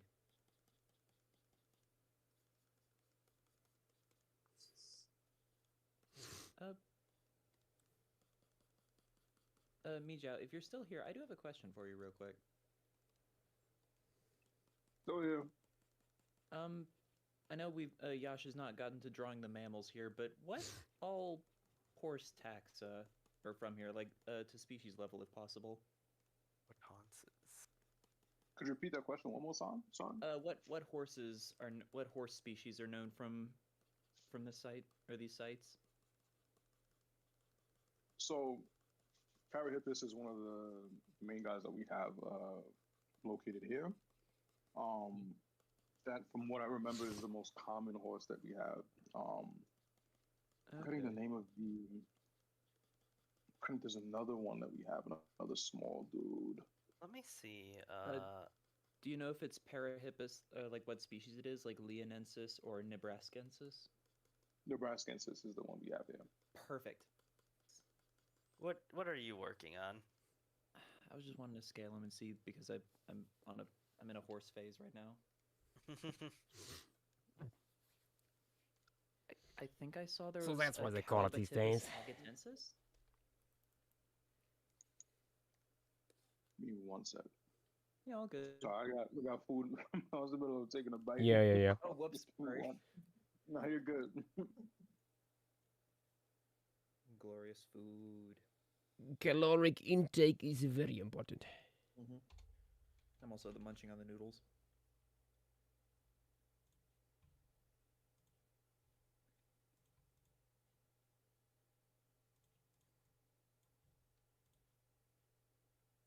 How recent do you want that collapse to have happened, Yash? A few hours. I was like, you could have the little beaver poking its head out of. Yeah, no, that's a little bit the idea actually. Yeah, it just woke up to a brand new sunroof in the living room. Basically. The sun finally is at the right position to get sun in its eyes. And it's waking up. The smell of the Oreodonts wafting in. And the sight of immediately outside of your newly renovated home seeing an alligator. Average day in Florida after you wake up from a in the aftermath of a flooding event. Hold on. So finally, I finished my little bite. I want to make sure I got that out the way. But yeah, Parahippus is the most well known that we have from the region, from the fossil bed specifically. But they're also the youngest that we have. They're more or less the more representative that we know of like the open landscape dudes that are really trying to sort of make that real transition. Other anchitherians that we have present are also like what's it called? Myohippus is also present, but is more leaning toward, but from different layers, older layers. Yeah. I know we also have Merychippus, but I don't know what bed specifically or what layers they fit into the picture. But and Merychippus is one of the biggest hot messes even by horse standards, or at least it has been historically. Like Myohippus is up there, but Merychippus is just like, would you like Equine from this time to this time? I think horse, particularly just not just equine, but horse in general, taxonomy, fossil taxonomy needs a genuine, like solid reinvestigation. People like there's too much nonsense. There was a paper last year, like at the end of last year, that is starting to get to work on reorganizing the late Pleistocene fellows of North America. Yeah, and taking stock of them. A few years ago, they did a similar thing with Eurasian. Yep. Yeah, I see that there's also a tapir from here. That's fun. Nexotaperis, yes. Yet another formation piece where tapir is present, but probably won't be included. Nah. Nexotaperis is also one of the Asian groups, one of the Asian tapirs that we have over here. Oh, it is?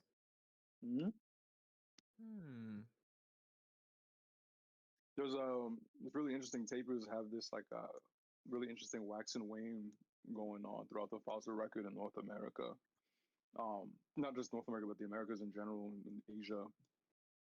You have like different groups kind of taking over, like installing themselves or removing themselves and then replacing and swapping. So you find groups, the Nexotaperis, that are in areas that you would expect some of the American guys to be present in, but then the further investigation, you're like, wait, no, this guy's actually more closely related to some of the Asian guys that we have for some reason. But yeah, and not too big of a dude either. For tapir standards, but would have still been a really cool little relic of like the forests of agate. Yeah. Yeah. You also have Dromaeosaurus here before they got like really big and diverse. Just looking at the size Shortnath did. Yep.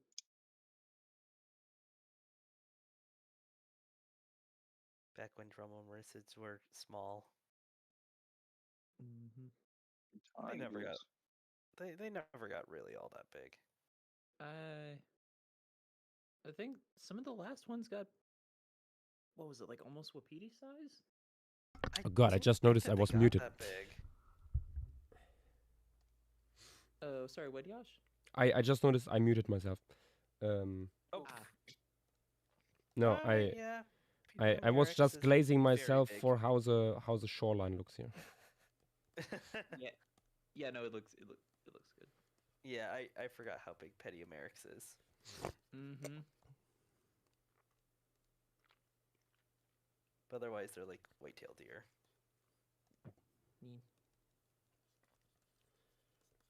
Okay, time for some more details on the grasses. I love Sinclairomerics so much. Mm-hmm. It is delightful. You want Yash too?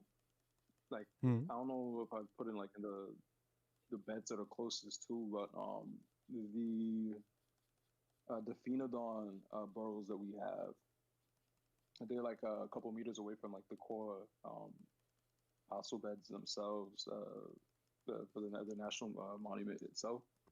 They're on exposed riverbed banks themselves that are like not that far away from the main fossil beds themselves too. So if you want even to have some exposed versions of those, something that authors have noted about them is that for some reason that's still not quite understood.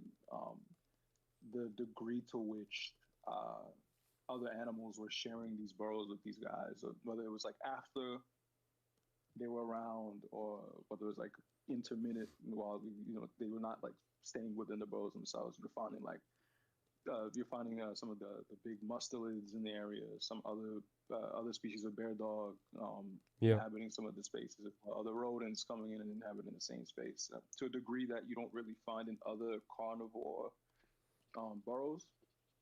So they're really interesting little, at least at this site specifically, really interesting insights into some form of ecological dynamics that are going on. In the region. Yeah, I think it will be difficult to put that in, unless in the background on the same shoreline where I want to put the Deodons. I think that could work. I was thinking the background, to be honest. Yeah. Because you have a huge bank, a tall bank there. Yeah.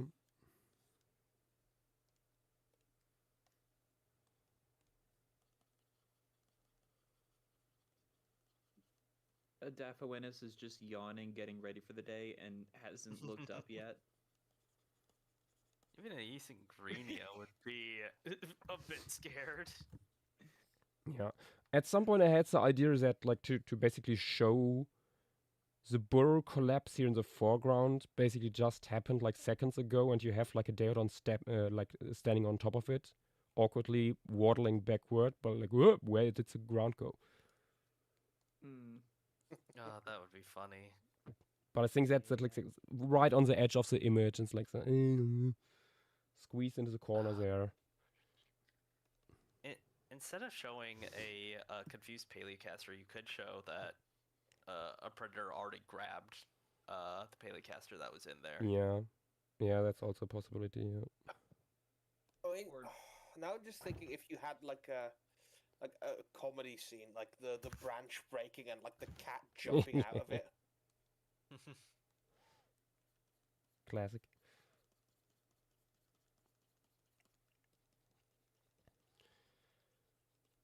Okay. White indeterminate angiosperm go. Yippee. Yeah, we're finally getting to that point in like the Oligocene or like in the Cenozoic where it's like, at least in the formation pieces, because like there's some definitely earlier ones you could also treat like this of, yeah, this could be nowhere else but North America. Like just the groups here, like Oreodonts and protoceratids like being endemic groups. Yeah. Oh, look how much it already like does for the vibe of the whole thing. Oh. Yeah. Yeah. Also, camels being largely endemic to North America still. At this point, yeah. I would assume. I have to say, protoceratids, in my honest opinion, are probably like one of the most underrepresented groups of animals I think I've seen in Cenozoic Paleontology. They're just so cool to me. Yeah, you have a lot of super old pieces, like really nice ones with them in there, but it sort of falls off after that, after like Charles R. Knight era. Yeah, after Knight and Matterns like get off that they really don't. Yeah, Matterny is true. Like yeah. Yeah, I mean, to be fair, if you're gonna get your heyday at any point, that's a good one. Especially since a lot of those are just still completely fine reconstructions. Like for sure. Especially when you're talking about Matterns anatomy work, that's a pretty solid basis to work off of back in the 20th century. But man, I feel like the fact that they have this is something that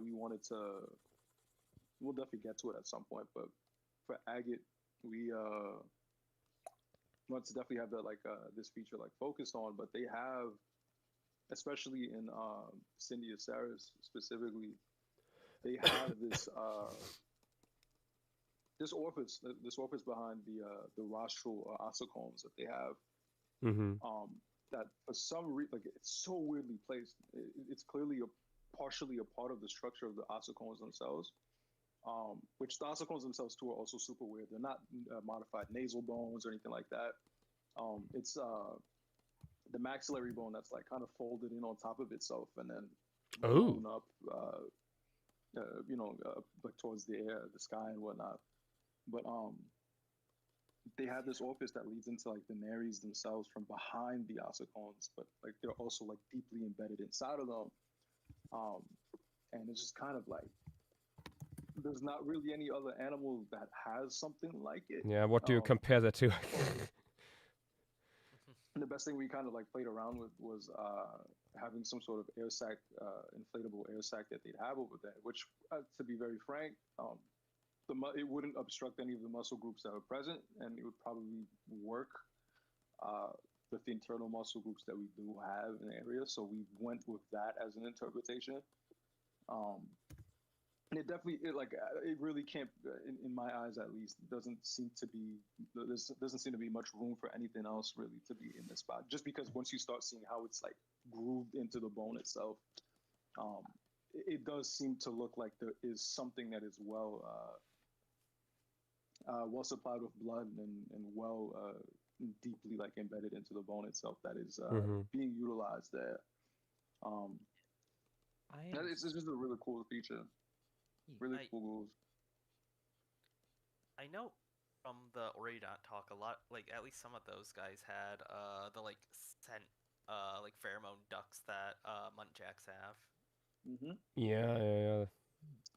Yeah, preorbital glands for sure. So along with all the pus and stuff, you would have also had that coming out. Probably very smelly guys. Yeah. Yeah. They had that. They had the I don't know what to describe them as. The masses that they would have had on their zygomatic bones, underneath their cheekbones, and add that with the scarring that these guys would have had at any given point in time. Then rolling in mud, I can't imagine these guys would have looked or smelt pretty enticing by any means, man. Mm-hmm. Yeah.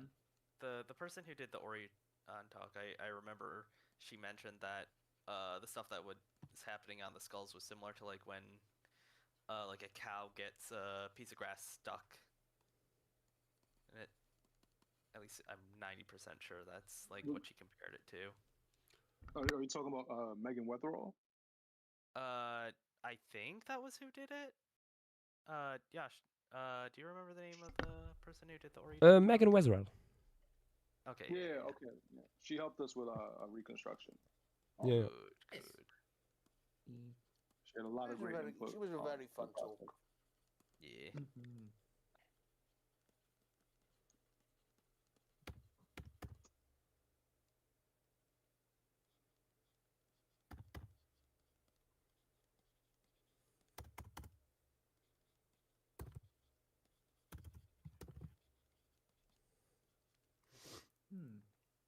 Okay, more oaky stuff in the background.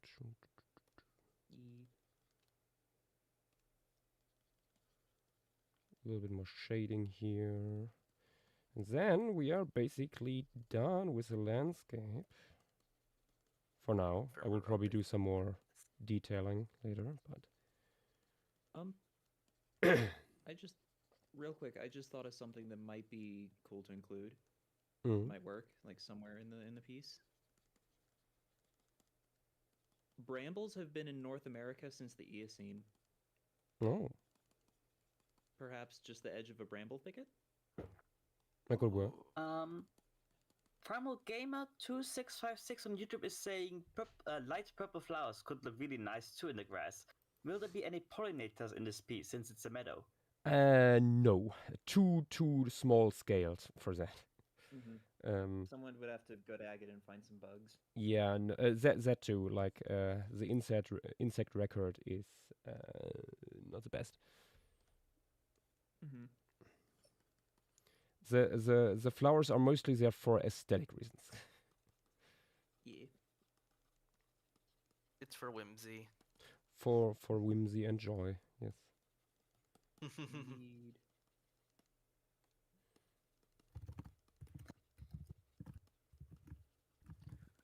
I'm gonna be back in like 15 minutes. I'm gonna make myself some dinner. Do that. Okay, now, very important, let's save. Yes, please.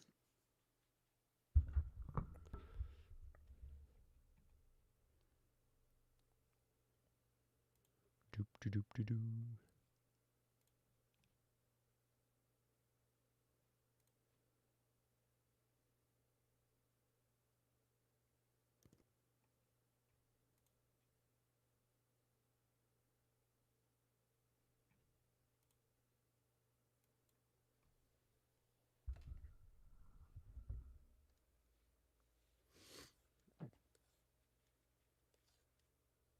God, honestly, like environment-wise, this might be one of my favorites. Yeah, I'm extremely happy with this one. It's really looking gorgeous. Yeah, and if we ever turn this into a book, I will need to go back to quite a few of the older pieces and bring them onto the same level. Yeah. Otherwise, the consistency would be lacking a little bit. Let me actually give this tree here like a lightning scar.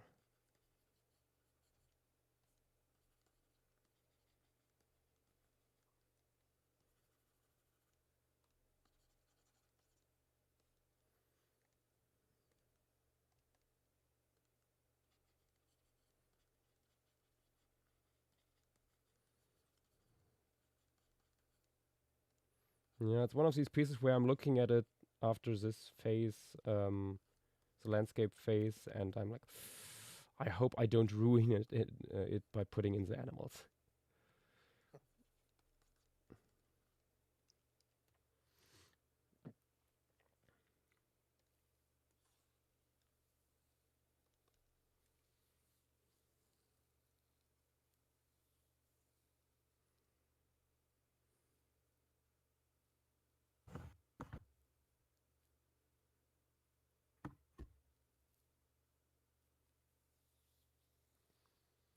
Yeah.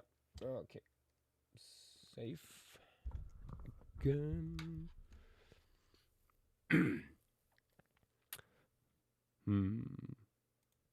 Either we start with the Meropus, I would say, as like the largest animal in the piece, or our Promerica heroes,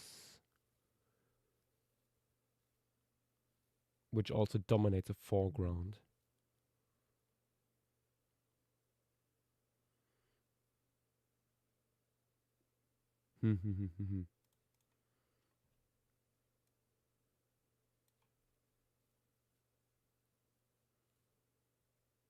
So Dilo Dilo Trochanter are really sizable. Yeah.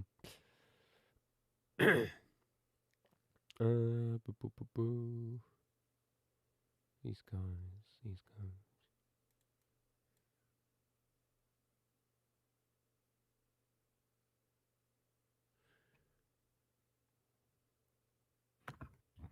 Carbodytipus. Ah, there's the peccary. Oh, honestly, I don't know where to put the rhino yet. Ooh. Maybe here towards the oaks in the back here, on the left side. Basically mirroring a little bit the Deodon on the other side. Looking like blinking into the sun.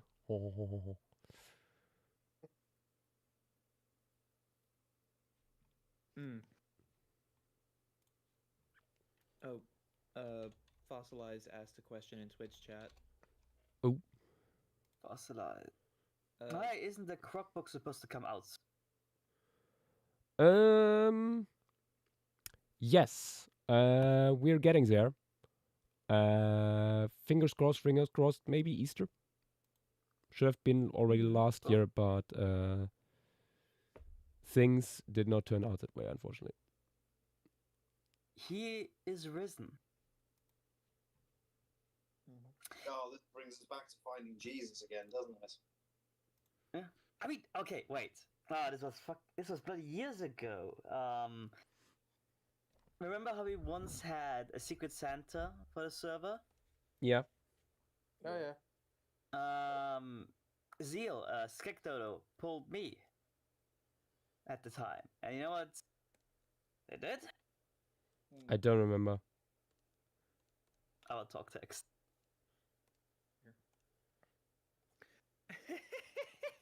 That's amazing. Oh, beautiful. One of you will betray me. Oh, beautiful.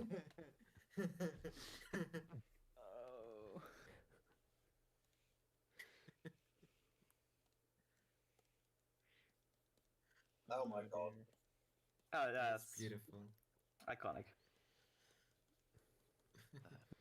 Yeah, indeed. Who is Judas in this situation? Is it the Phytosaur? It's always the Phytosaur. It's always the Phytosaur.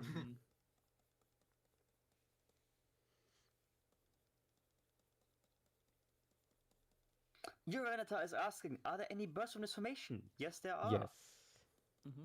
Indeed, there are a few. Not that many. Yeah, and actually, There's a hawk. There's a duck. There's a hawk. There's a hawk. There's a duck. There is a lot of small songbirds. Yeah. There's a chachalaka. What now? Small. It's like the most small generic brown game bird ever. It's a very. It's a fun name. It's turkey. It's turkey, but more. It's a turkey, but more generic.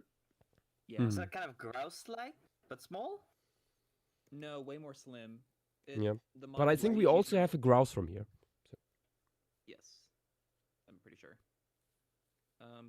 There's I think 2 species of chachalaka alive today in like 2 different genera, but they're a small, agile galliform. Okay, I see. I'll put a. Looks actually kind of neat. Yeah. I gotta. Hang on. Okay, you beat me to it. Yep. I think the one known from here is Boreal Ortalis, or I might be thinking of a different one.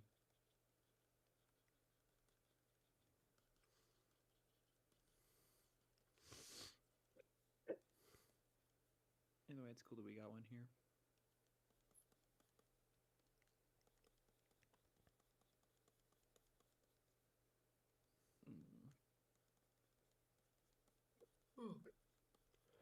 Well, I for one, I'm hyped for the Croc book.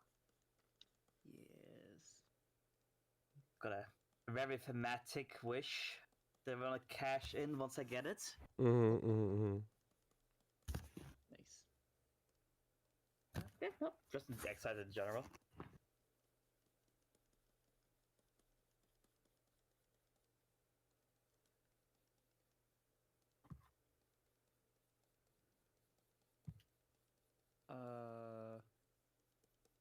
I went looking for Chachalaka interacting with megafauna images, and I found a piece of Julia de Oliveira?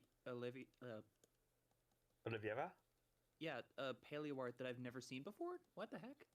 Oh. Other I'm talk curious. text in like a news article. Yeah, I'm not familiar with this one. Oh no, I have seen this. I think that's a locality in India. Actually, this is based on. No, this is South America. Oh no, South America. Sorry, no, yeah, no, I. This is northeastern Brazil. As famous Indian caracaras. No, but there is I think something similar from India, or it was compared to something from India or something. Or there is just like very similar rocks from India that made me think of this.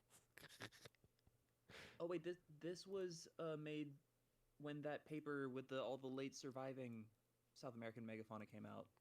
This is for that. Yep. Huh.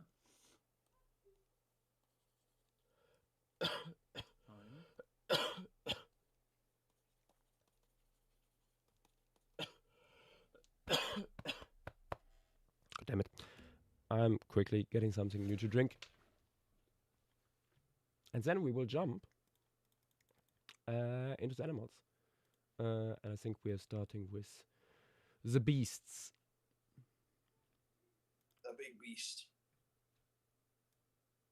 Is it just me or is everyone roboting? I think that's you. Not for me. Uh-oh.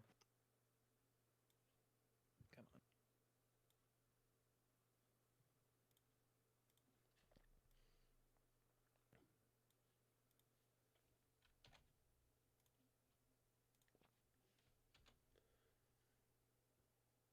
What? Why? Huh? Yay. Merry Kyrus, everyone.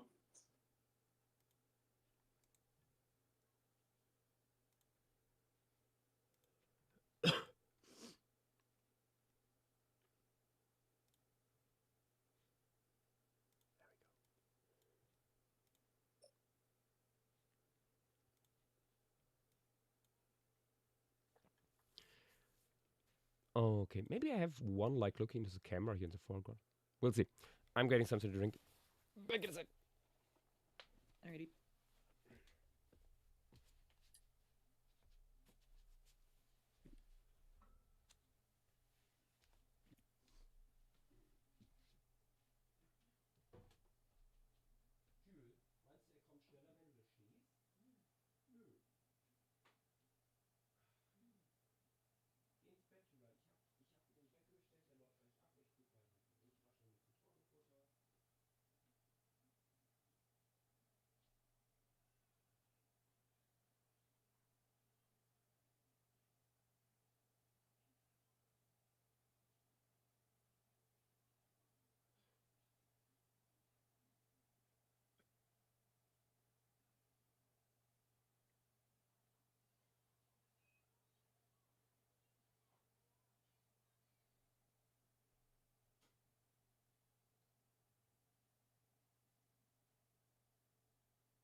Very silent stream today.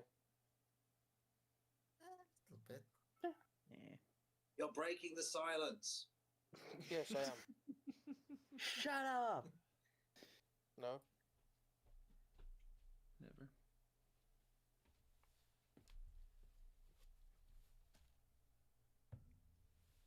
And back. Back up. I see the reason for You're this. breaking the silence, Josh. Broken the silence. Someone had to. Dang it, Joshua. Better the silence than your legs. Well, come down here. I want to see you try. Come down. Emaciated skeleton versus dwarf. Who wins? No pay-per-view services.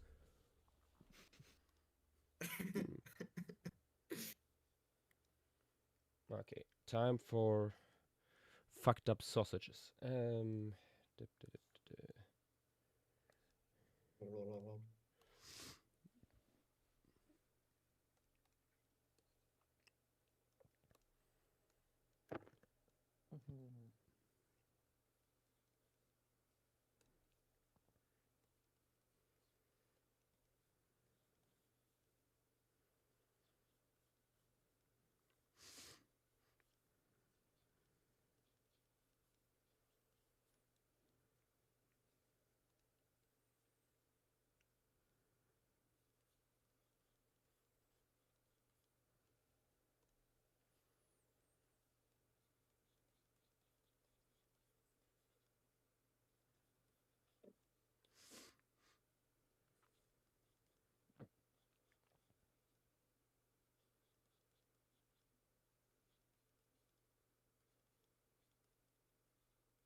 Actually, wait a minute.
Also a little baby.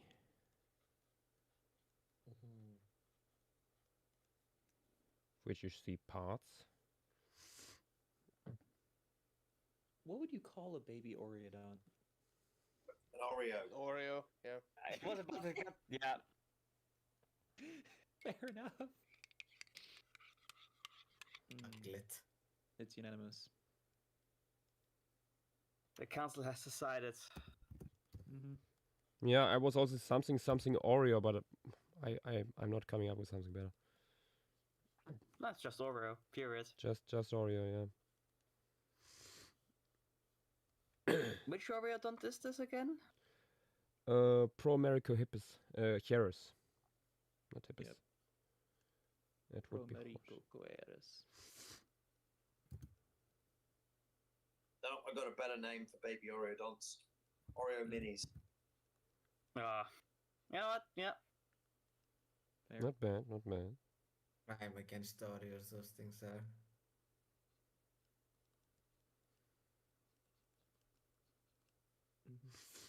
Oh, I got a little question. Which of these two do you think did Alien Elephant better? The first one called the Zakru, or the second one, which is called the Fireback Mastodon? Alien In Elephant. other dogs. Yes. Which of the two? Both does it are from better, in Pandora. your opinions? I mean, The second one is way more interesting. yeah, it's got stag beetle mandibles, I suppose. I mean, they're both robust ungulate convergent, so I like the Zakru, but the head ruins it for me. They're like overall, I think, really cool. But as soon as they lift up their head from feeding position, it's like, oh, eh. Yeah. Just Dude, the eyes on the first one look so goddamn goofy. He's so high. Somewhat okay body, and it's just like the head is just it's a cartoon elephant with an extra pair of eyes in the helmet. Yep. It contrasts so much stylistically. It really throws me off. Yeah, we're discussing Like fucking Heffalump and Woozle type shit. This guy has like drama with Winnie the Pooh. I'm sorry. Yeah, no, I think I agree with you. Like, the face is it's a Snuffleupagus type shit. Yes, thank you. The mighty Snuffleupagus. Yeah, it has those same sad eyes. But why? Like, I think the thing that also ruins it is just how big the eyes are. Like, the Navi could like, and the Fireback Mastodon, like, yeah, those that just works. I also love that it has like weird dual tendrils. Yeah, I feel like there's a little bit more of like Wayne Barlow juice in there. Yeah, absolutely. That's Also, what I like. once again, what is doing stuff in these environments? I'm still so confused. What, like, you cannot tell me the Thanator is the biggest predator in, like, I'm still pissed at that. We never see anything bigger than the Thanator. And these things just roaming around completely unmolested. Are you kidding me? I mean, Yeah. Maybe Thanators are like weasels and can bring down really big prey. it's just a cat. Social Thanators are kind of scary, thinking about it. Like, those things that live in packs, hunting. I think the very thing is that they are not like that. But the Thanator's like, what, not that much bigger than that dire horse, and, well, look at the Zakru next to it. Yeah.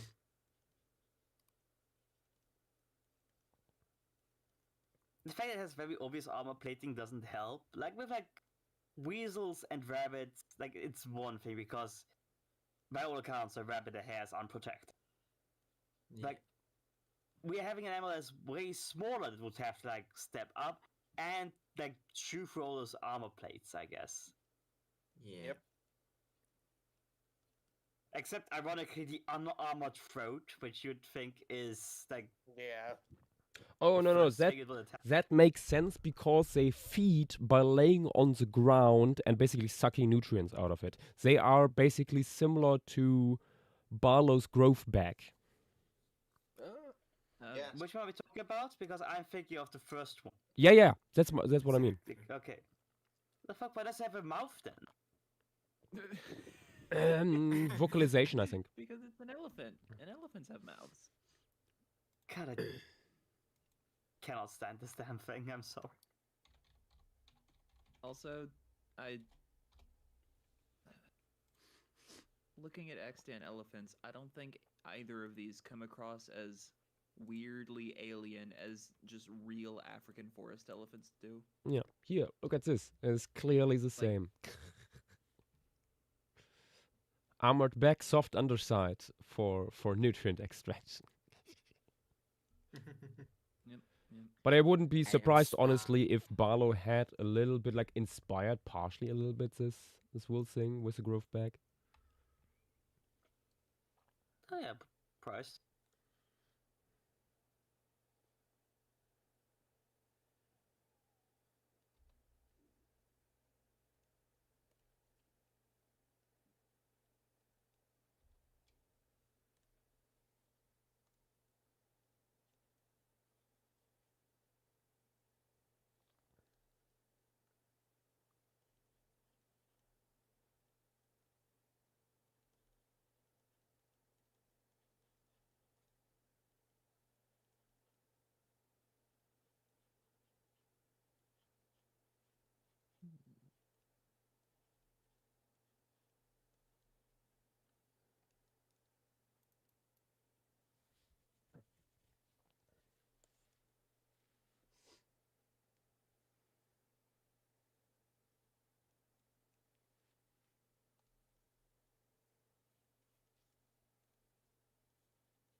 On the subject of size, there's also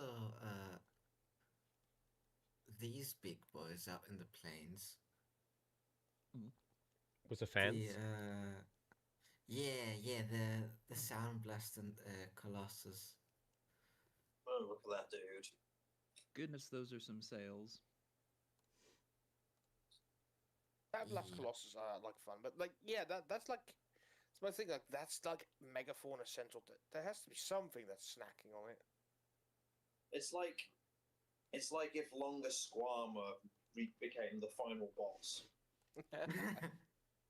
The final boss. Maybe Longest Squama was the final boss. I'm also noticing that all these have rhino limbs to some extent. I think you reckon that might be just. So what is You think it might be everyone's like just- favorite like avatar designs? Now I'm actually curious.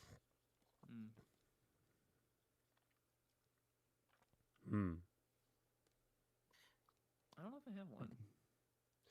Among my favorite might be the Dunkleostis sharks. Oh yeah. It's called the Akula, I think. Which yeah. Which of the two? I'm assuming the one in the film.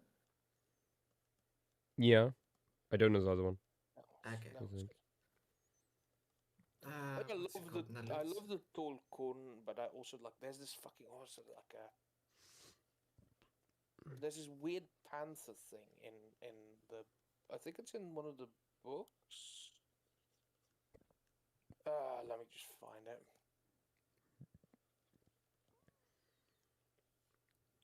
The other shark is this one, Yosh. That one's even bigger, I think. Yeah, no, I mean that's not really Dunkleosteus looking. So, yeah, no, I don't quite like that. You know what that reminds me of? The goddamn like symbiote eaters from Venom. Oh, the xenophages, yeah. Yeah. It kind of reminds me of the massive bloated pliosaur from the second Ice Age film. Oh god, yeah, that too.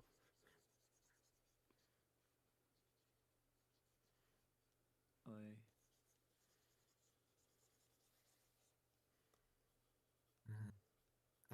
There's the cooler.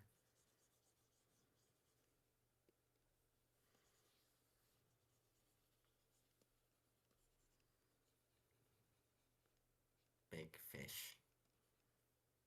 Little fish. Cardboard. Oh wow, box. they really saved the Fireback Mastodon design in Yeah, Frontiers of the old Pandora. the old design for it was This is the old design apparently. Yep. Ooh, yeah, I know. But yeah, like one of my favorite creatures is I think it's called the Echo Stalker. I like this weird little fucker. Let's see. Ooh, that is a funky little design. Hello, I'm back. Welcome back. See. Nice You know to what the meet head reminds me of? Oh.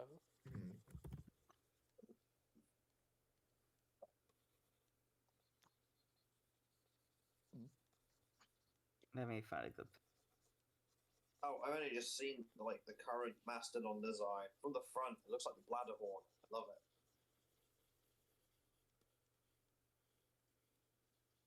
I can see that a bit, Armin. Surprised Tim isn't here. I assumed that he joined when I saw you guys talking about Avatar stuff. No, really. Oh, look at that dude.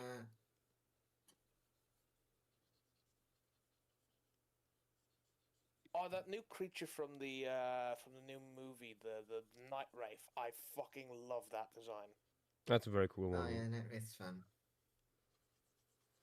Nightwraith is a good one, yeah.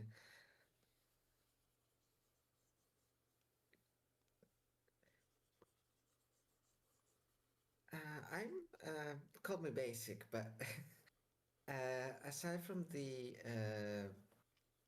Sound Blast guys, I do also really like the Storm Glider, with the exception of the face. The face is. Hold on, I'm gonna grab some images real quick.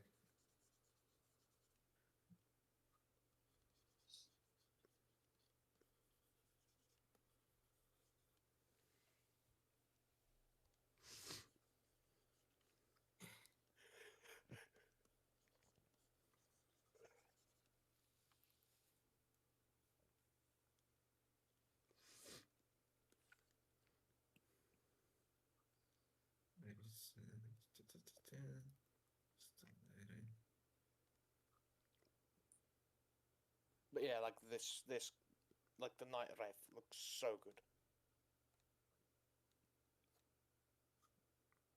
Yeah. They really did justice with like trying to give her something that's basically her Turuk equivalent, but also standing out.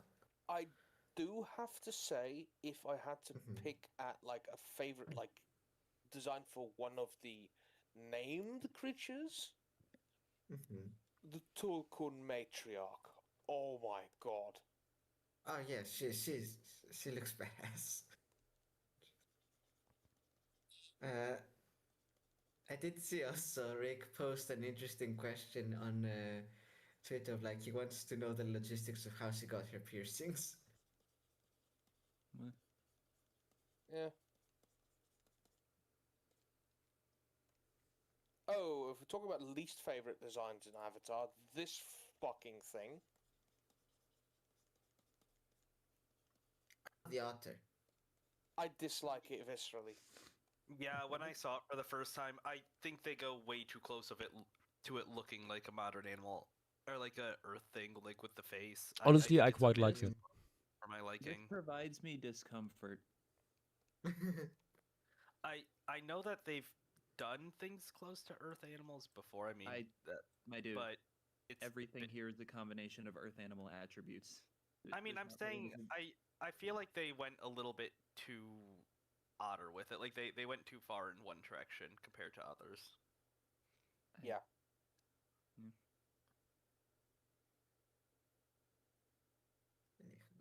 yes, the storm glider fella looks like.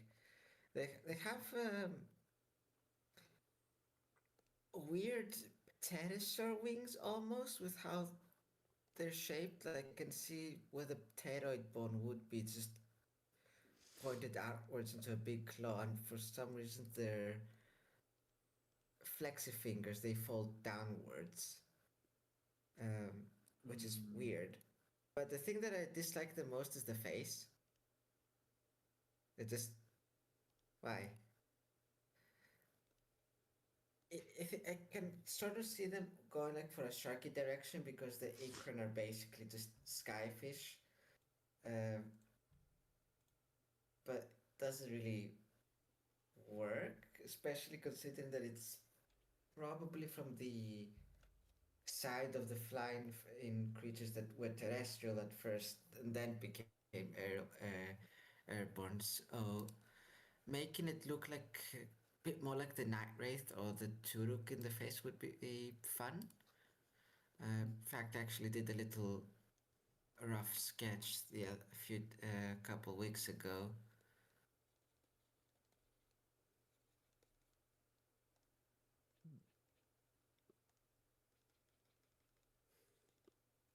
But yeah, that's one of my favorites, along with the Ekrans and the Sound Boys.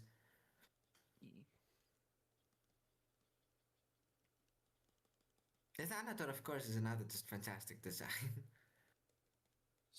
Thanator is very good.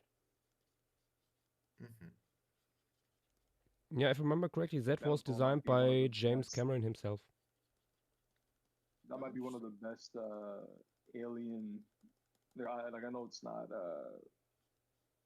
It's definitely like more made to be a lot more palatable. Let's say to general audiences, but I think it's maybe one of my favorite alien designs, alien creature designs I've ever seen. Like the Thanator is generally like perfect, like to the T, just like hits every scratch I needed to scratch.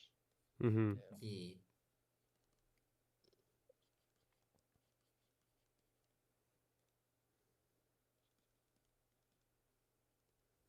I think mostly a lot of the first movies creatures are, I think, particularly what stand out for me. So like like obviously the Ikran, Toruk, the Thanator, how the little deer looking guys are called. Oh yeah, the hexapids. Hexapods, yeah, hexapids. The Prolemurus, the hammerhead, you know, and the dire horses, like all of them, honestly, like all the first gen. Yeah, they do. They really do. The horse is another great example because on the surface, it is a horse. Yes, you can see that it has that horse shape, but like the more you look at it, the weirder it becomes. For sure.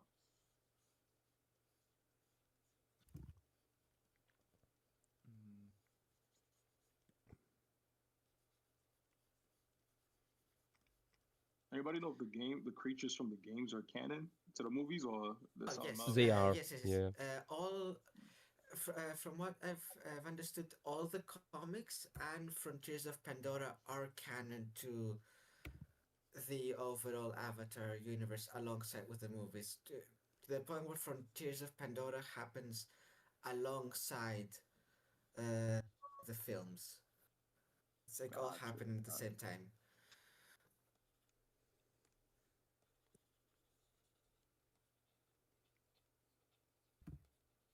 It would be fun though, like if they brought some of the comic and game stuff into the films themselves, because there has been both interactions with the characters from the comics and the films, but also there's a lot more into Na'vi culture and different clans in them. For example, there's one clan that is essentially Pandora's botanists. Like they specialize in medicine, poisons, and anything to do with plants. There's one clan that uses the shells of these terrestrial crabs that are basically masters of stealth and some of the greatest warriors, and there's of course quite well known the clan that worships Thanators and makes totems in their honor and able to tame them, but not ride with music. Mm.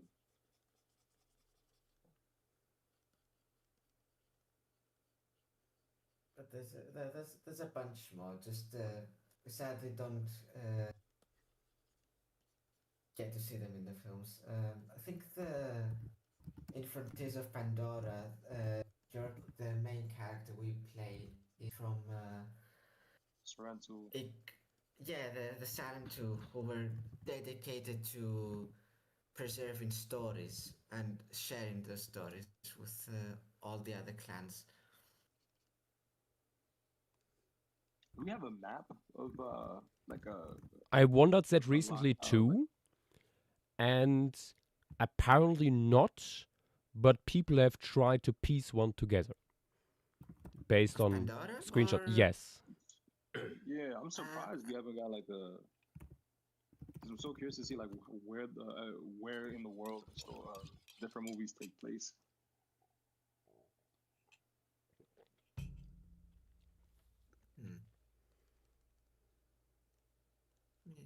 See if I can find it. I saw someone post a map earlier, but I don't know how canon it is. Someone needs to hit Jim up, tell him to get to work. The people require a map.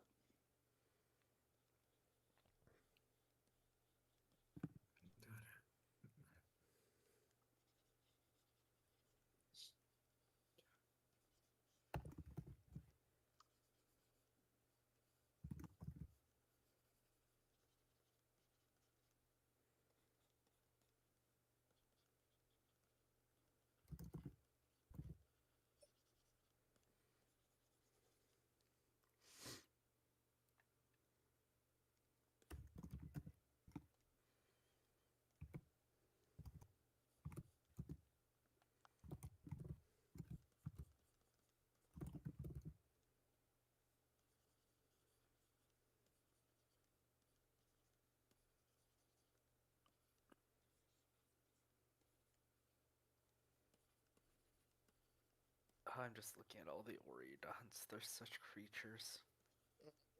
They're beautiful. The creature ever. I'm just gonna forward this one. It's taking too long to load.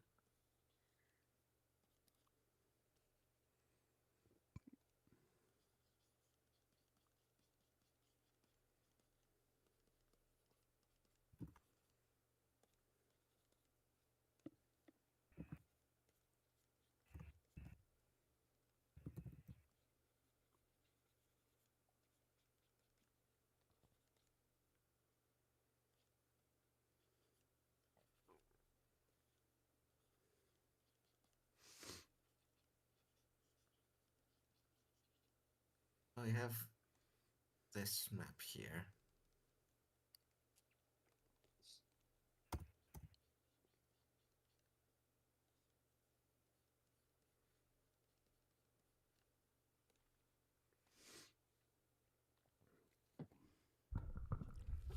Yeah, I think there was.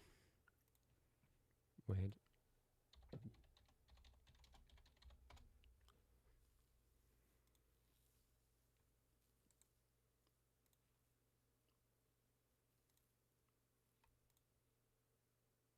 Yeah, this is like.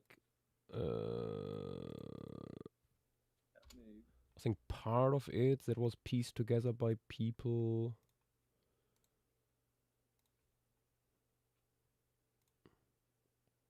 Does indeed take a while to load. Very detailed. Yeah. Oh, yeah, this one is quite detailed. From a fan wiki.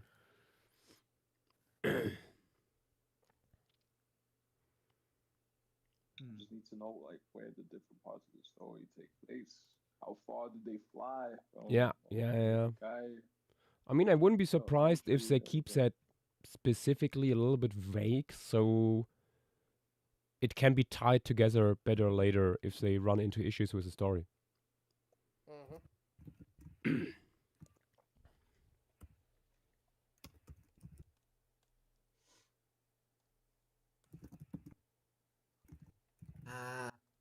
Apparently the toll where the Met Cain live is roughly 300 miles or 483 kilometers northeast of the Omotekaya rainforest. I did not realize they flew that much. It's about 5 to 12 hours by Ikran to travel.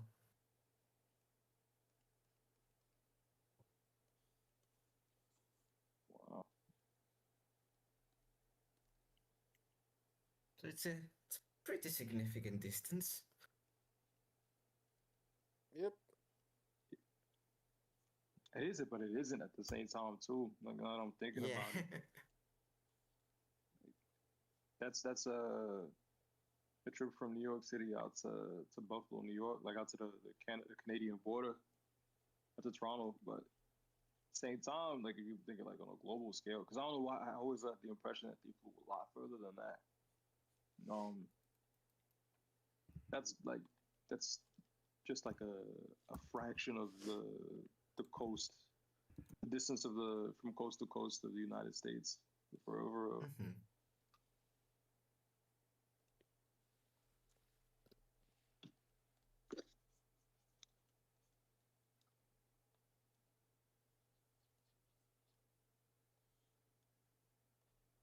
What is this one that you posted, Yash?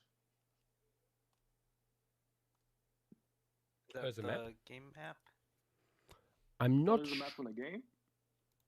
I'm not sure how this was put together. Found it on a fan wiki. I'm fascinated.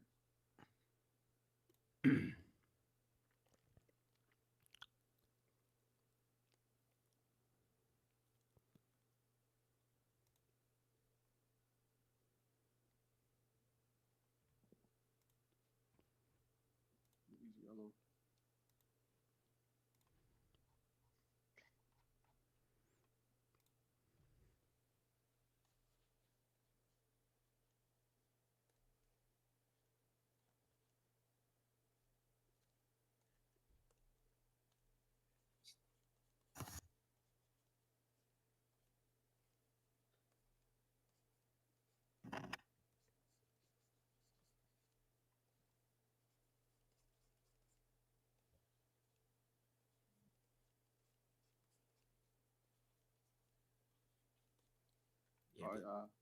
I will have to step out. But Yash, you said this is going to be a part 2, right?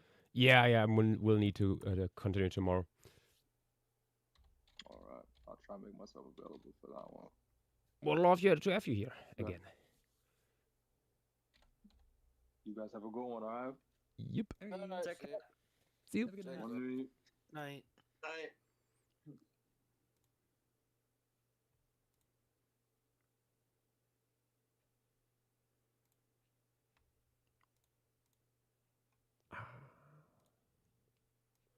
Let me actually grab the agate Promericocheirus here as reference.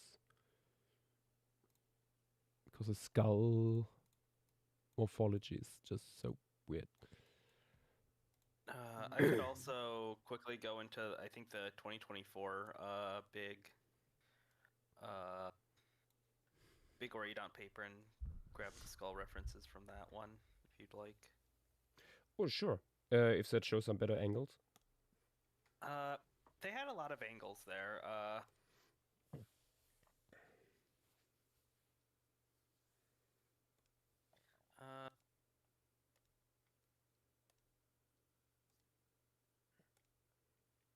think this is it.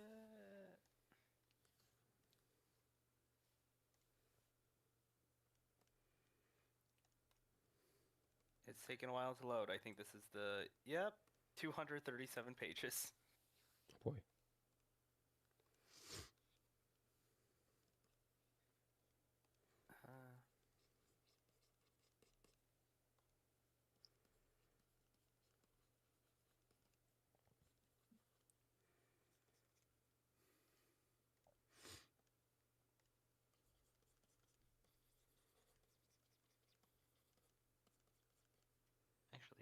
page number is Americaquaris?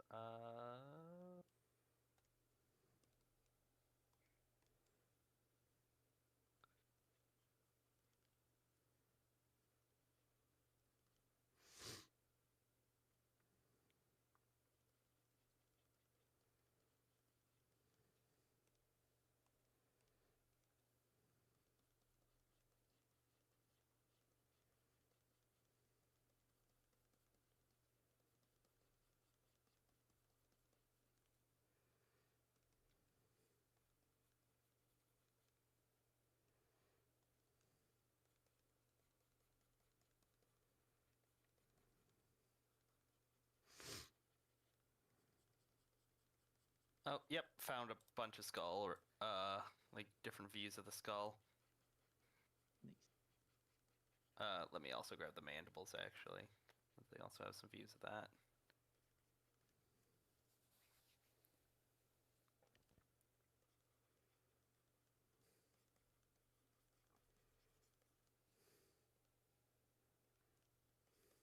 Yeah, here's images of the skull of Magnus from the paper.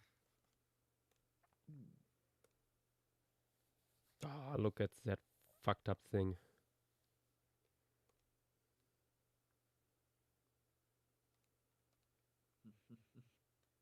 Also, Oh, that's a wait, no. monster. Are you sure that's the same species?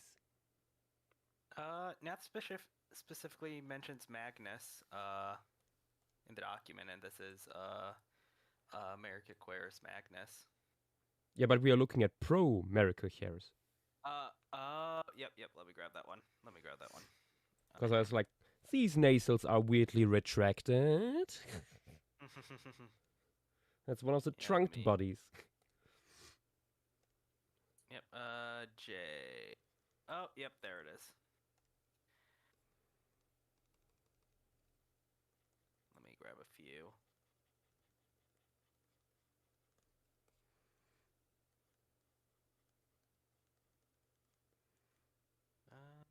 Just making sure I'm grabbing the right ones.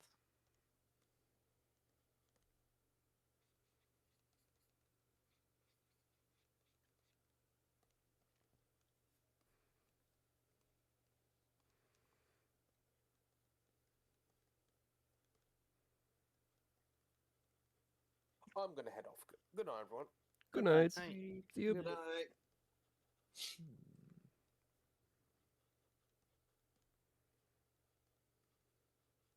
They have a lot of images.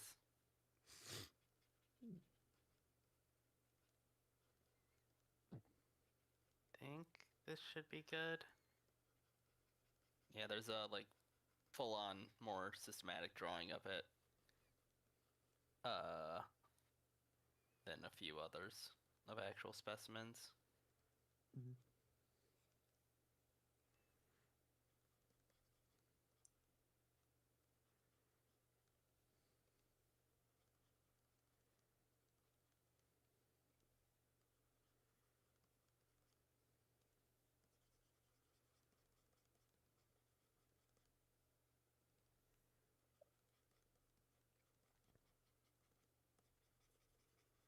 Yeah, they even have graphs for individual variation.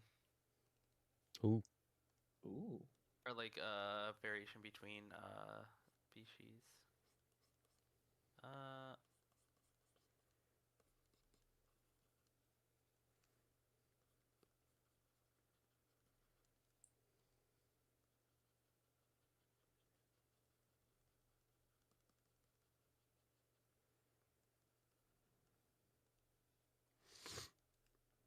Oh wait, in that last photo I posted only A through C.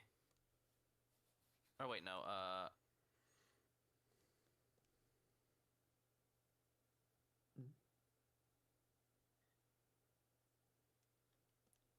which one of these is... Okay, I'm gonna remove one of those, the last one, because I'm not sure which one of those is actually...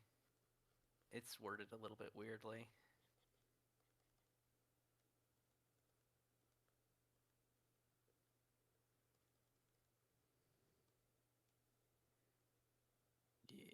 Yes, the scent the glands, good.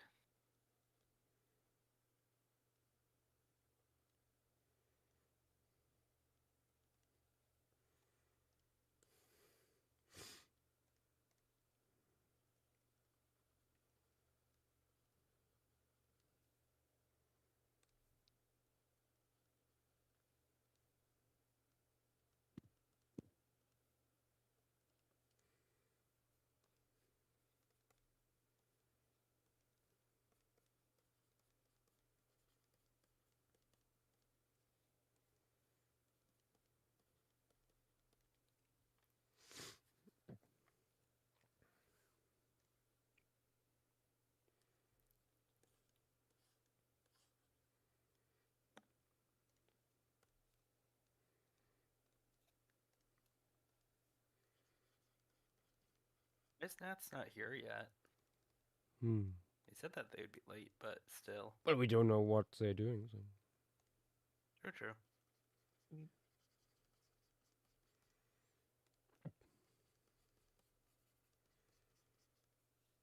The French is never late. They always arrive right at the time where they intend to. Mm.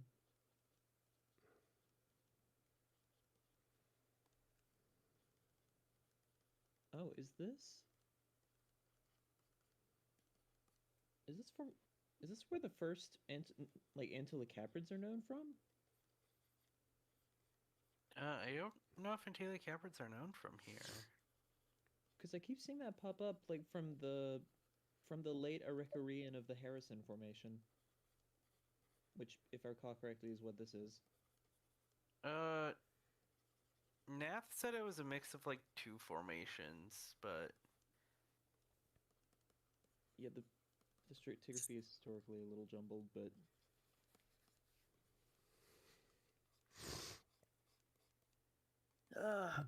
I am also going to head off, I think. Yep. alrighty. Good night. see ya. See ya. Good night. Bye. Good night. Night. How does it feel that you won't be doing a 7-hour stream? Horrible. I feel so unproductive.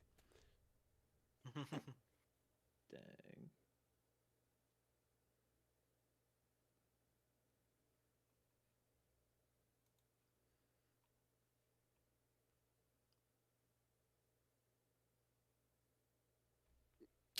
This might explain why we don't see Tim here. Apparently, there's a new episode of Percy Yeah. Jackson out. I was gonna bring that out. I was gonna bring that Welcome up as- back, Gulopithecus.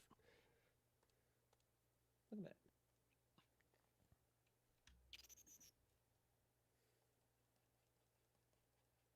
That'll do it.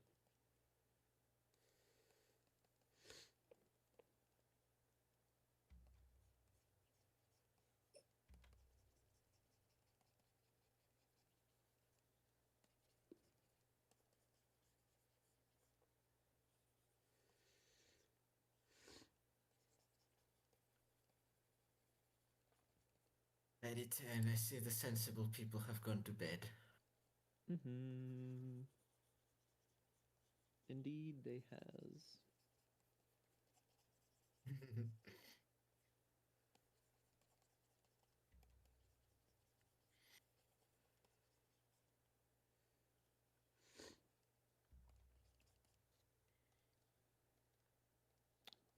Does anyone remember the rough time in millions of years ago given for the, I guess at least the what is it? Forgotten Bloodlines? Oh god, I think they say it in like the first 2 seconds of the trailer. Let me find it. Nope, I got it. Off of the National Park Service website. I would assume that's pretty accurate. Oh no, I meant specifically Forgotten Bloodlines is going for. Because I know Agate Fossil Beds covers a lot of stuff. Does it? If I recall correctly, yeah. I don't think it's. Is it all just one unit? I mean, I don't know why Nath would show it as one fauna if it wasn't.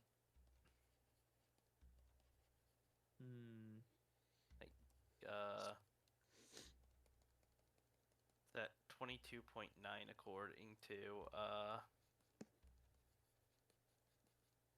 the national parks. Okay.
Yeah, the carnivore thing from 2019 also states 22 to 23.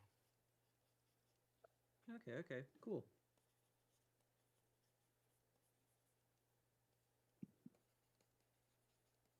Where?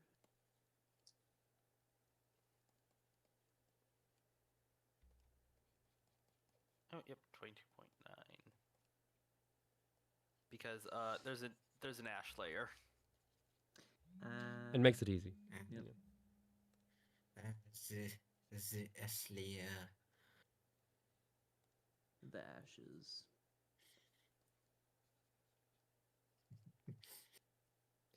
somewhere in the far distance, I hear Petite screeching, "I love Igneous Province!" I don't know. I should be bringing it up. This is not an igneous province. I know it's not. I know it's not. It's not one, but It's igneous material. Exactly. Thank you, Dynam. It's Okay, so it's late Arikarian, but not latest. Yep. Mm-hmm.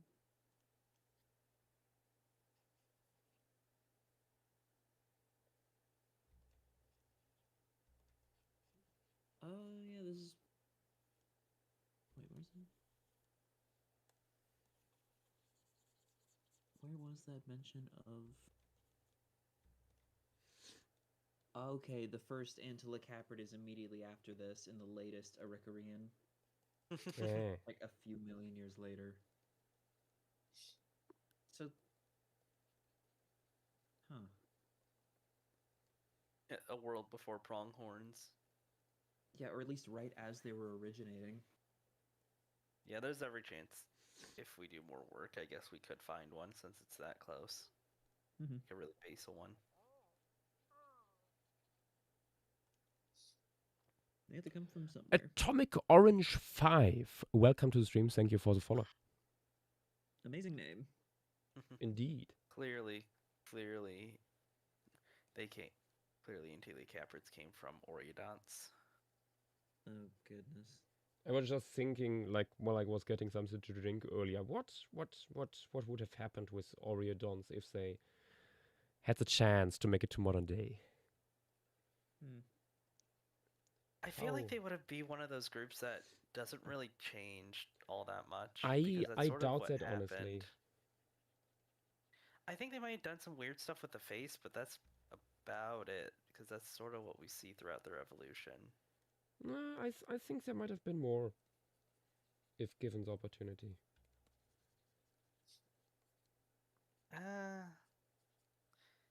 I mean, the basal ones just sort of looked like basal artiodactyls, like they had the long tails and everything, and you had like Agareo, that whole lineage. And then they just sort of, other than that, all were these like short-limbed, short-tailed, like semi-short-faced, depending on the genus.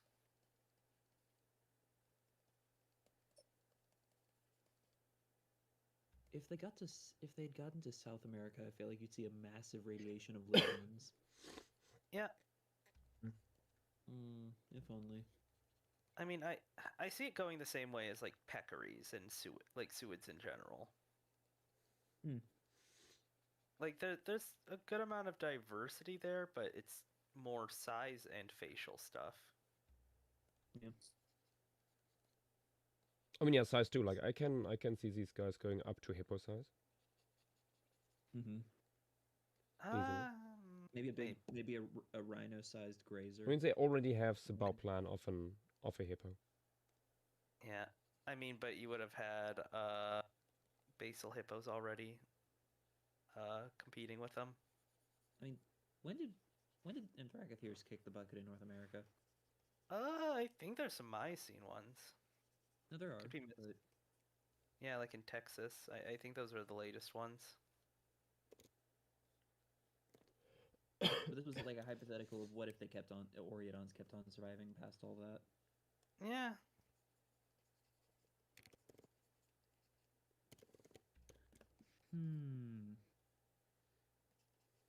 Something for like a very small scope spec challenge, maybe like draw a modern Oriodont.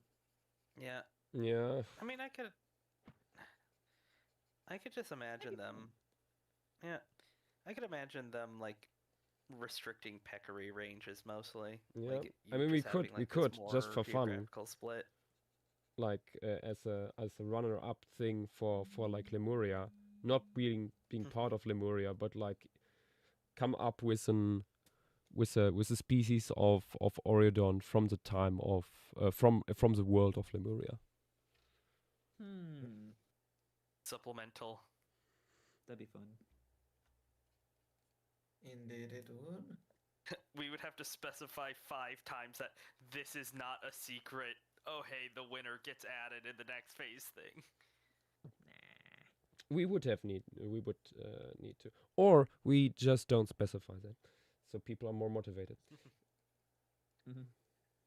The peoples are too conspiracy brained.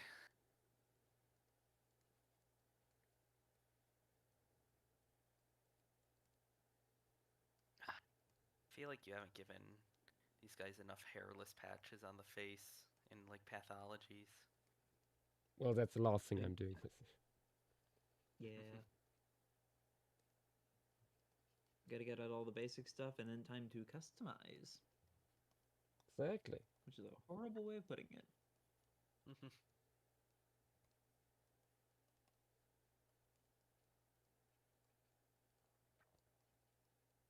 Oh yeah, I'm reminded that Anthracotheres made it, like these Miocene ones made it to Panama. Yeah, okay, apparently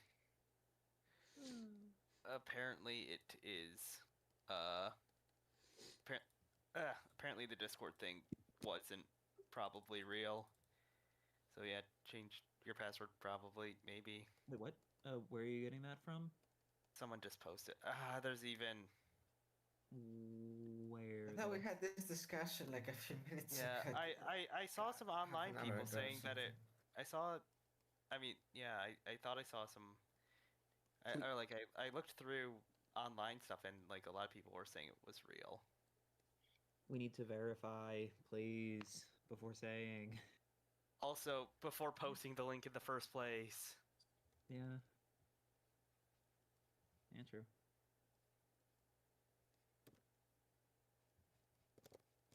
I'm just gonna look it up.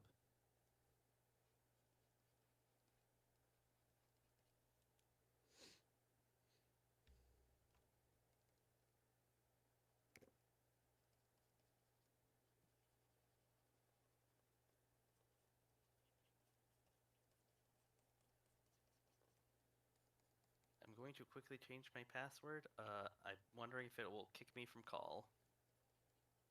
It didn't kick. It did. I did it, and it didn't kick me out. I was still here with it. Okay. As long as you're like on a computer, I don't think it will. It did on my phone, but yeah, I was visiting through the phone, through the computer, and changed it on my phone, and it was still here. Okay. Yeah.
Amo, did you see that gray seal that snagged a common dolphin?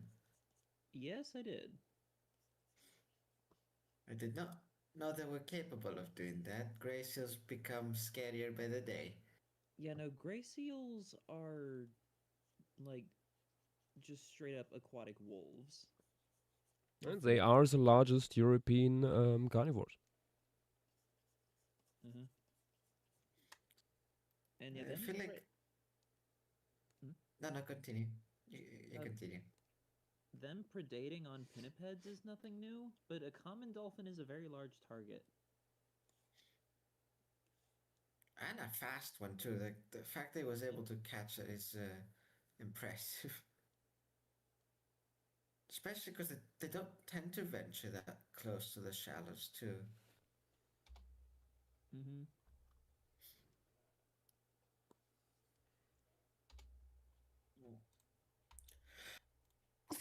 Blimey. Ah, bless you. Yeah, it's kind of funny. You hear about like leopard seals being like these like super killers, like scary seal stuff, but gray seals, I think, I think gray seals might be a step above them.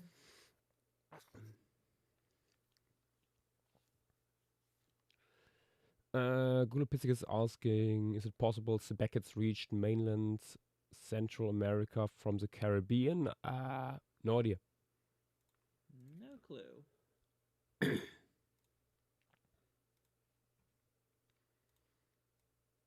think I have to raise this animal up further for the perspective to make more sense.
Actually found a timeline of the last, I believe the last North American Anthracotheres.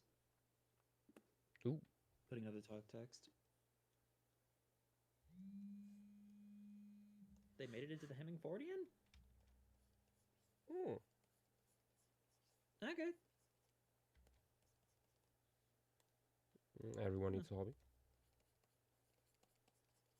Yeah, it's Eretitherium. That's the last one.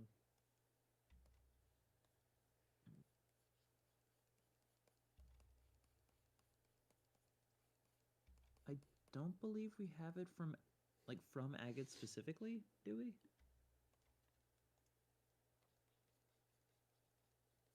I don't think we have any. I didn't think so. At least didn't notice any on the sides, right? Yeah.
Okay.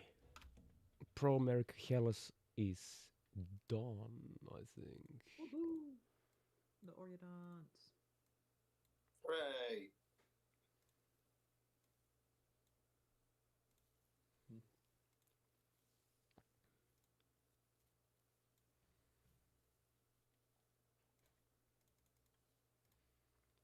Let's zoom out a little bit.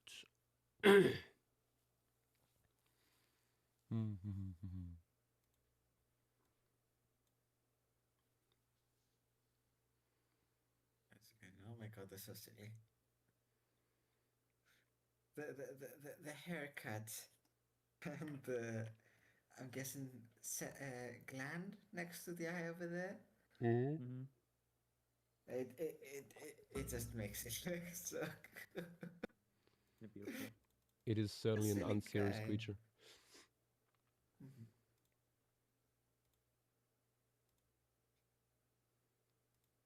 Ooh. I'm not sure which ungulate you'd put this with, but may I make the case for an ungulate bird direct interaction? Oh. Because I have some trail cam video footage that might be good reference. From Mexico, I believe. Actually, it might be Costa Rica. What deer is that one? Oh. I don't know. Burp. I think some kind of Otocoileus. Let's see, there's a friend hitching a ride. In the first clip, it's got a J on its back, and then in the second, it's just traveling with a pair of curacao.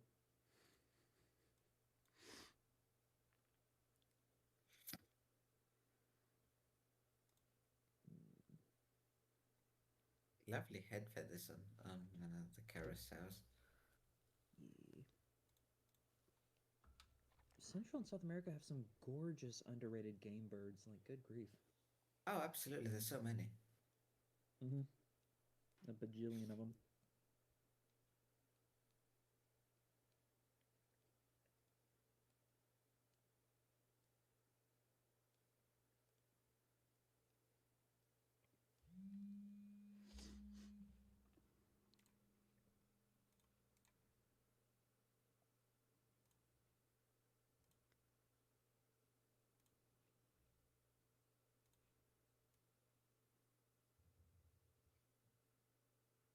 I'll force it down. I think that works better. For the perspective. Yeah, that works better.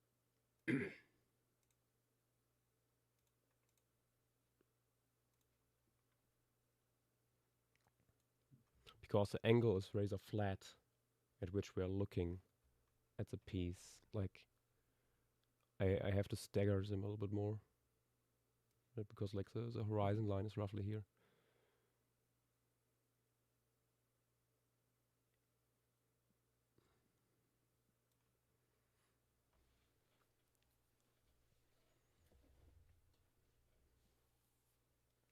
Okay. How about some big boys? Ooh. And not that many.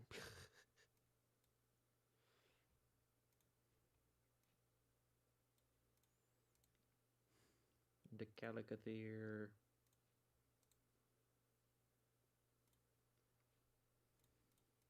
Do you have any particular patterns in mind for these? Not yet, no.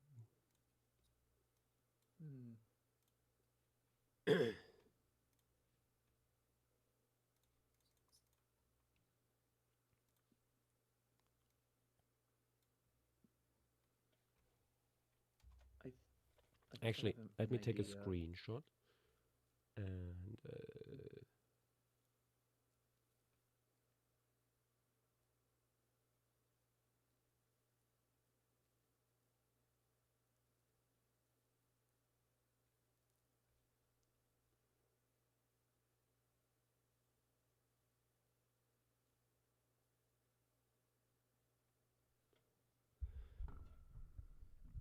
And no, Hawks, I got the link for the survey from here, your dinosaurs are wrong. Their server. Steven himself posted that.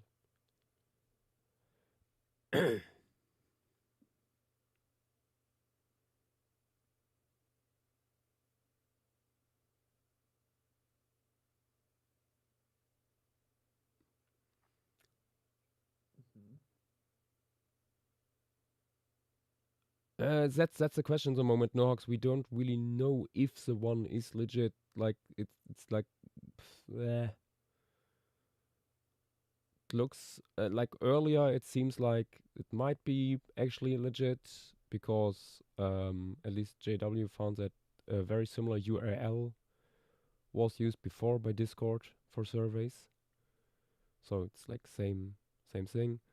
But at the same, other people said that no, it is apparently a scam.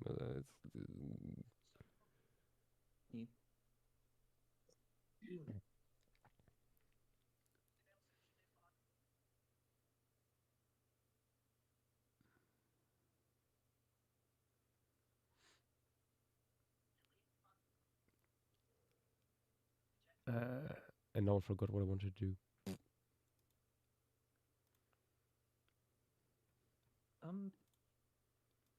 I'm not sure if this would work in the composition, but perhaps a grayish, but with like darker accents and leg striping, as seen on Soraya horses. Posting some examples in stream materials.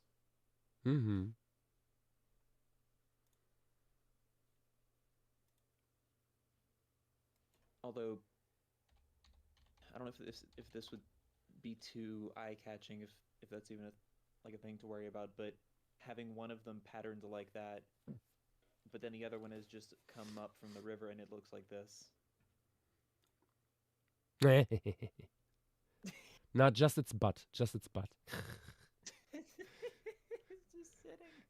Was just sitting in there.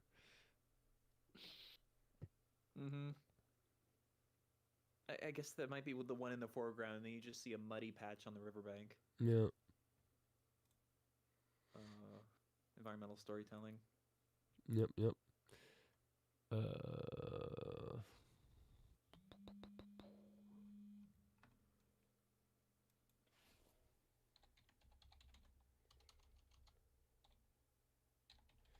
And otherwise, I could see Tarkins as an inspiration. Could work. If you want something warm color, perhaps African forest buffalo?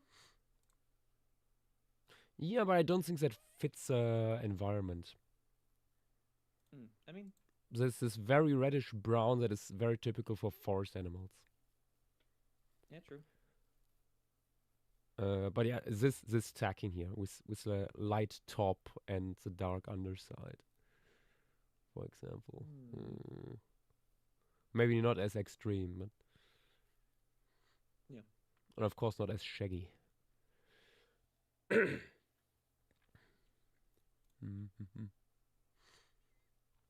Always like a light front and a darker back.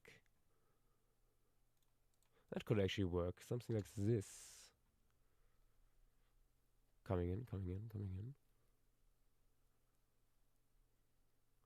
Gold at the front and then grayish dark towards the back.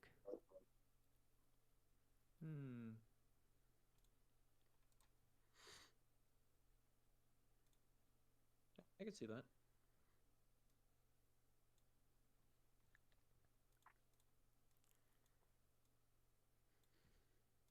Let me peruse through the Book of All Mammals.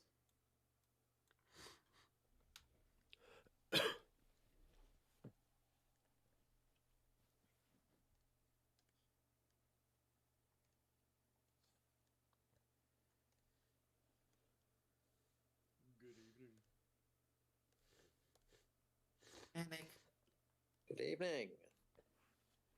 Hello. Yes, I am indeed still here. Incredible. That is a very good question, to be honest. Why is your show awake? Right, my week. Joshua, I don't care about anymore.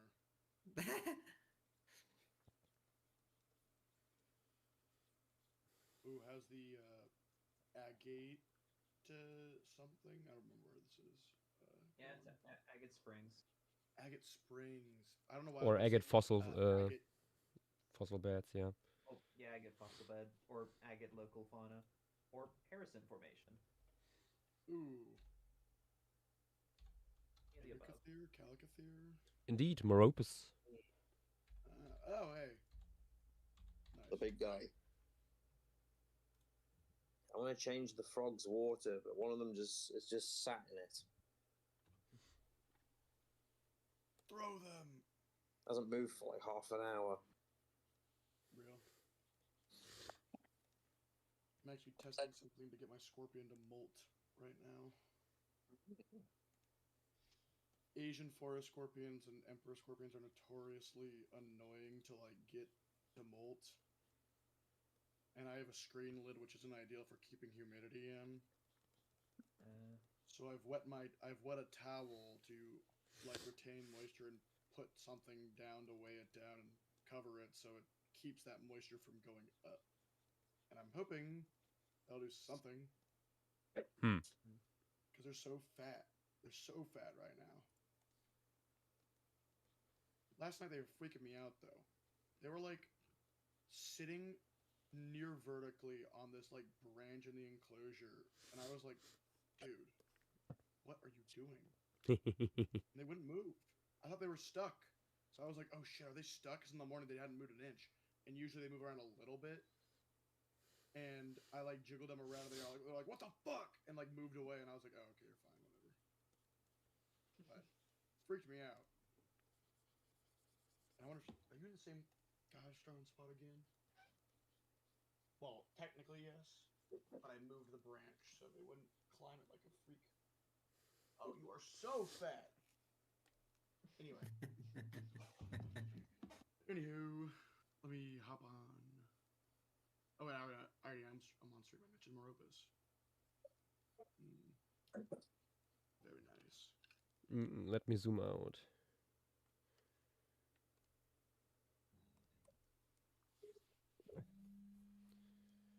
This is what we're looking at. Ooh. A lovely, relaxing river band if it wasn't for the battling Oreodons. They scream. Neighbors, am I right? I love the dirty, icky poop water. Yeah. Are there any Oreo minis mixed in with the herd? Yeah, although I covered that Oreo mini largely up because I had to change the perspective. Now you only see its butt.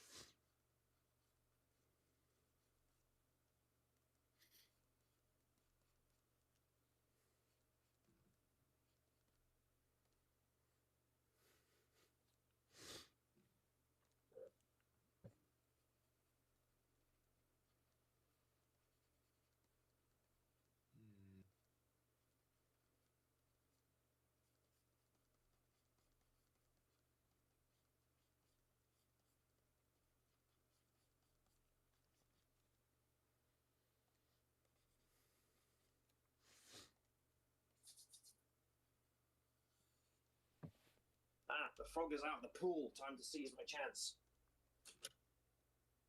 Go, go, go. Oh god, the frog is still hungry. The frog is trying to eat my finger. No! Yeah, I mean, it's a frog, man. The hunger never ends. I literally just fed them like 2 hours ago. Oh god, the water. As if that would stop them. This is why I want to get a Pac-Man frog. It's big and fat. Oh. It is. God. I want to get a pet frog at some point. Pac-Man frog would be funny. I mean, it's kind of like half of the time that thing will be buried underground and I'll never see it. However, That's true. look at him. Look at that mother. Oh my god. Stupid. Stupid ass. Look at that dude. If I could keep clawed frogs, I would, but they're illegal in my state. Clawed Wait. frogs. Honestly, not bad. Wait, is it anything called a clawed frog, or is it specifically African clawed Xenopus? frog specifically. Yes. What about the dwarf? I'm assuming that probably would also be probably fit under. Basically, They're not, in the most. genus, they're not in the genus Xenopus. Do you think I don't think the law really lists genera. It just goes clawed frog. Oh. I'm Why pretty do I sure expect basically anything else from any US legal frog system? you'd put into a fish tank is probably going to be one that's like a no-no. But I'd also have to look. I haven't read the policy in like 2 years, but they tightened it a little bit more recently. So, not sure. Actually, I'm gonna check that now. Yeah. Virginia pet law. Okay, no. Exotic pet law.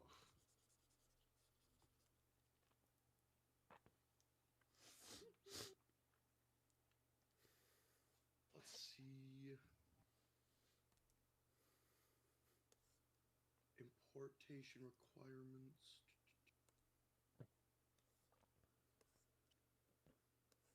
So, Hymenocyrus, Pseudohymenocyrus, and then Xenopus are all thrown in there. Oh. Rip. Of course, also cane toad. Yeah. All species of Ambystoma except for Mexicanum. What? And axolotls or axolots.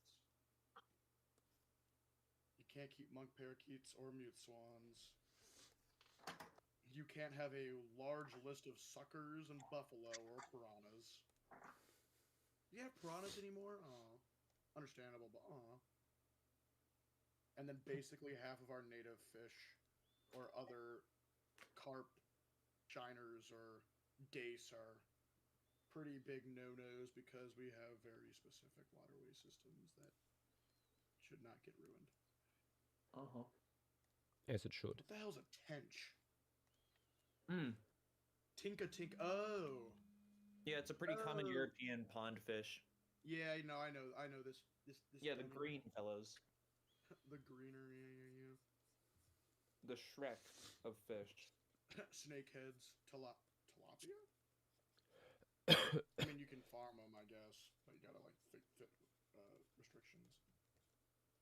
A lot of dart. Oh my god, the amount of it's like 90% fish. Oh, mammals. All pigs are hogs. Wait. I need to see what this is. These are things you need a permit for. So it seems like you might be able to keep most of these as long as you have like 1 billion permits. So many rodents. All species native to Africa. Yeah, no, I saw that while going through Alabama state laws. However, does that include rodents that are already in the U.S.? They're native to Africa. I'm going to assume probably. Okay, I was wondering if it Also- specifically said you can't import them. This is like importation, possession, and sale. Okay. Because I know there's some African pouched rats down in the Keys. All bats, all cats, all hyenas and aardwolves, all mongooses, all vivarids, all mustelids, except for normal ferrets. All raccoons and relatives. All bears. Who would have guessed?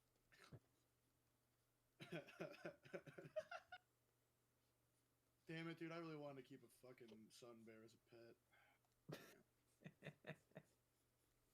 Unfortunate.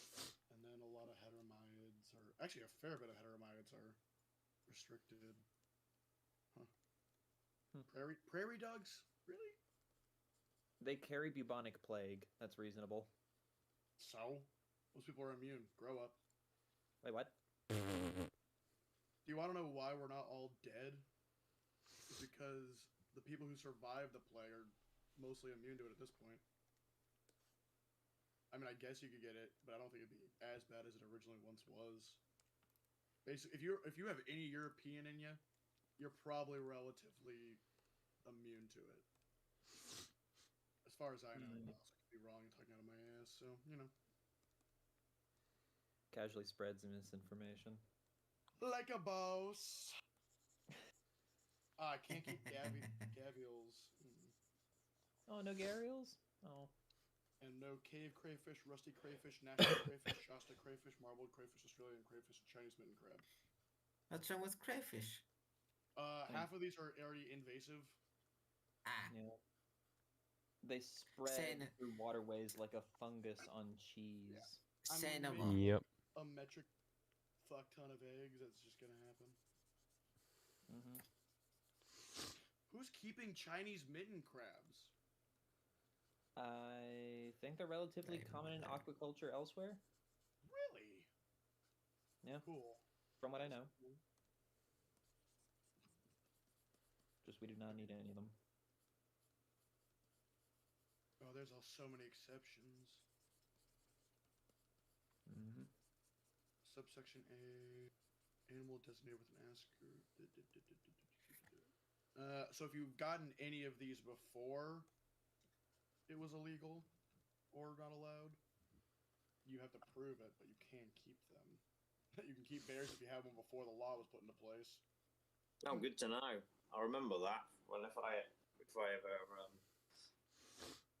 no, that joke is gone. Just run its course. I was about to say, what on earth would that come in handy for? It's 1:30 a.m. Okay. The only reason I'm still up at this point is because I have a gecko to feed. I didn't even know you had a gecko. Oh yeah, gargoyle gecko. Yeah. Her name is Leela. Her name is Lilo. Wasn't our choice. She was a rescue. Oh, okay. I remember actually now. I do remember doing that. Little gay gal. Well, I think she prefers to eat after she's run around for like 10 minutes first. Even then, she only has like the baby food slop because apparently she's scared of bugs. Oh goodness. That's gargoyles and crested, man, they're goofy. I'll say. Drop your tail challenge impossible. Well, she's never dropped her tail while she's been with us. Good. But she has done it before we had her, and her tail is only just starting to get its natural coloration back now. It's still, at the base, it's still mostly jet black, but there's like little mottling starting to come through towards the end. Is it actually like growing out well, or is it just like a nubbinator? That was growing out well. Nice. Okay, so gargoyle geckos don't play by crested gecko rules. No. Okay. Oh no, they definitely don't. Crested geckos literally be like, yeah, I'm never growing this back, by the way. Lol. Ooh, Are you warm enough yet? Limeropus. Are you warm enough yet? Are you ready for food now? Why are you looking at me like that? Gonna launch us. She's normally when she looks like that, yeah, she's gonna launch herself.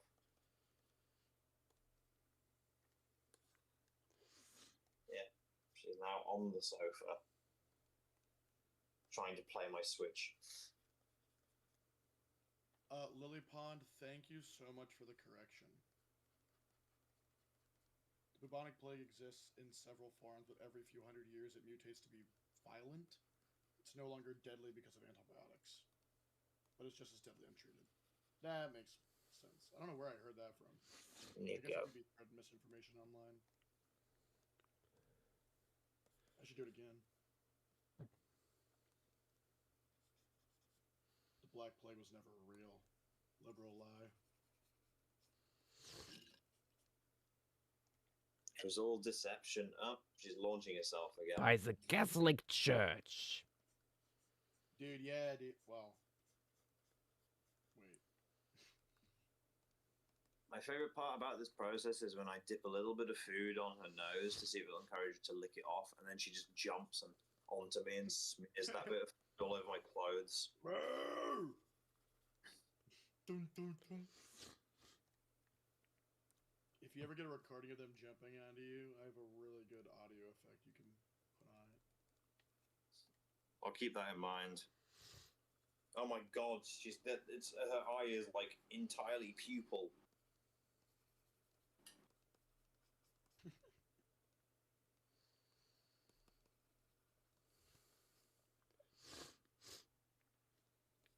God. That skeleton, that fucking screaming skeleton gets me, man. Oh, God. She just tried to launch herself onto me, mid and fell on the floor. No! And then she is just back up. I think she's got like 5 brain cells. I mean, that's in Half of them are going off right now. Oh, she's licking! She's licking! Get the spoon!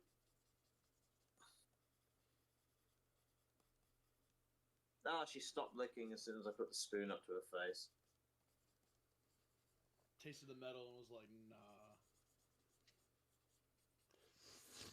She's very finicky.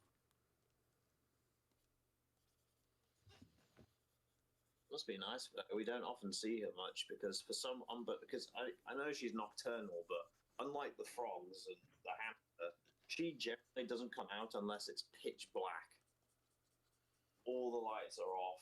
Everything. Oh, she's licking again. Quick, quick. There we go. Mission accomplished. That reminds me, I need to feed my, well, I don't need to feed them, in theory, but should feed my roaches some leftovers. Oh yeah, I need to do that as well. If we've got any fruit or veg that's going off. Yeah, one of my Halloween hissers is now have or one or two of them have adult coloration. It's very fun to see. Oh, nice. Yeah, nice and cream colored, like orange and black kind of banding almost. Very pretty. Like a good abnormal colored cockroach. Yeah. One day I'm gonna get emerald roaches because they're like my favorite. Any of them, even the maybe the Cook Fong ones, but there's ones that are like emerald metallic. There's one that are almost coppery in certain light. There's like a bronzy one too. Ooh. And there's another species that I think is like black. But that's not the emerald cockroach. That's just a different species. I forget.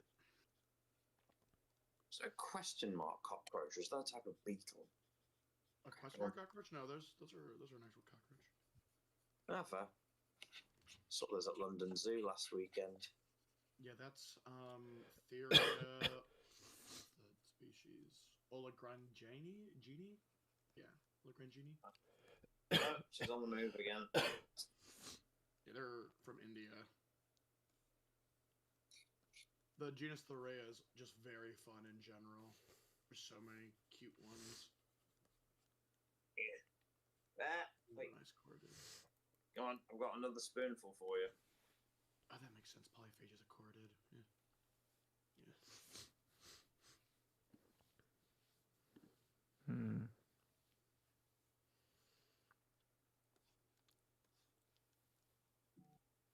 You gonna lick? No, don't do that. Now she's licking.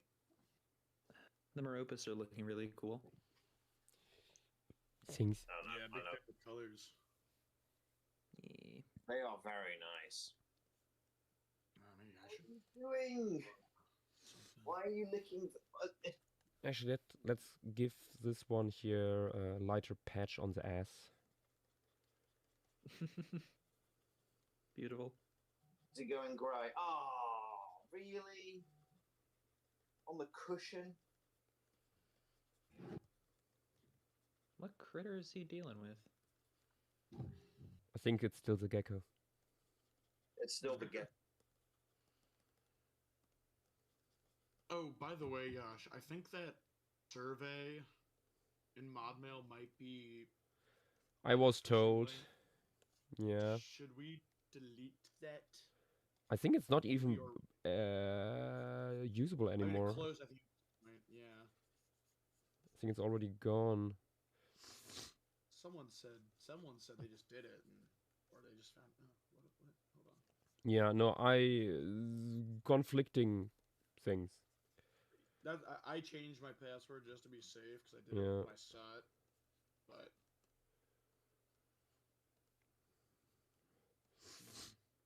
Interesting. Well, I got a new password anyway, and also I'm authenticator verified, so I like to see someone try. If they don't want my account that bad, yeah, go for it. I mean, all us mods are verified. I think otherwise we wouldn't be able to do that. To have that. Really? Oh. I think at least I needed to get verified for the server. I think at some point.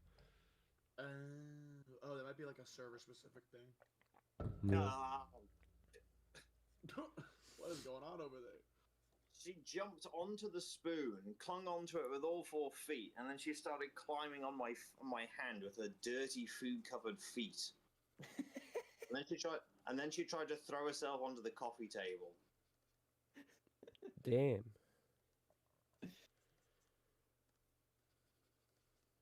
And now she won't eat her food. Oh no, she's doing it now. She's an agent of chaos.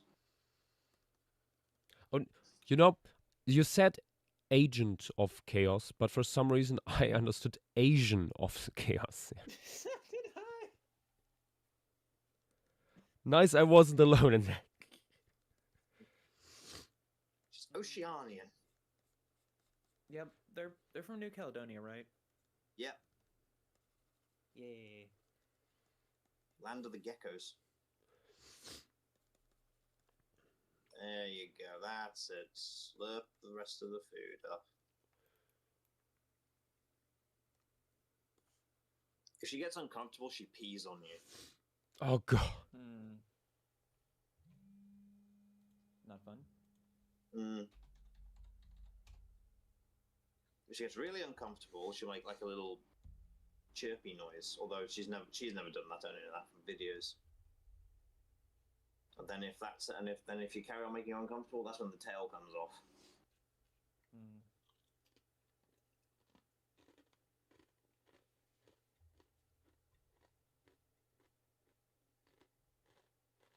It's like discomfort in different phases.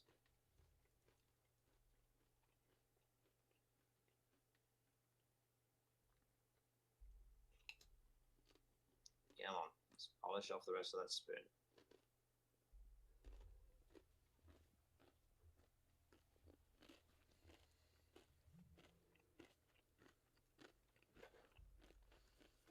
There's a little bit left. No, you're doing it. She's clinging onto the spoon again, and she just fell. God damn it. Lizard. Between the 2 lizards that we have here, this is probably the one that would be in the lizard meme from Echo. Excuse me.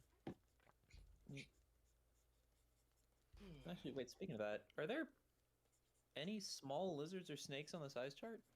I don't think so. Huh. I don't think we have any. Add one in, but make it like Titanoboa. Ah yes, the mysterious giant agate snake. Yeah, no, it's there. I have a fossil. It's in my base. No. Sorry, I'm working on it. All the burrows here. These weren't burrows all along. What we found there in the end, the Paleocastor, that's not the burrower inhabitor. That's just the stomach content. Exactly. Exactly. Wait, the devil's corkscrew? The snake helped the devil in the Bible.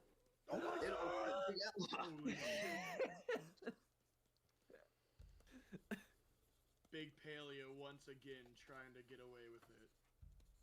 Mm-hmm. We gotta stop it. But not today. It's the only way.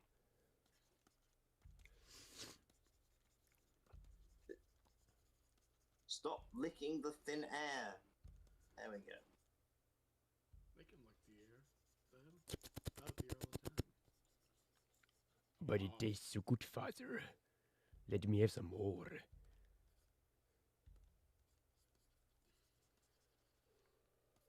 Although, it probably would sound more French.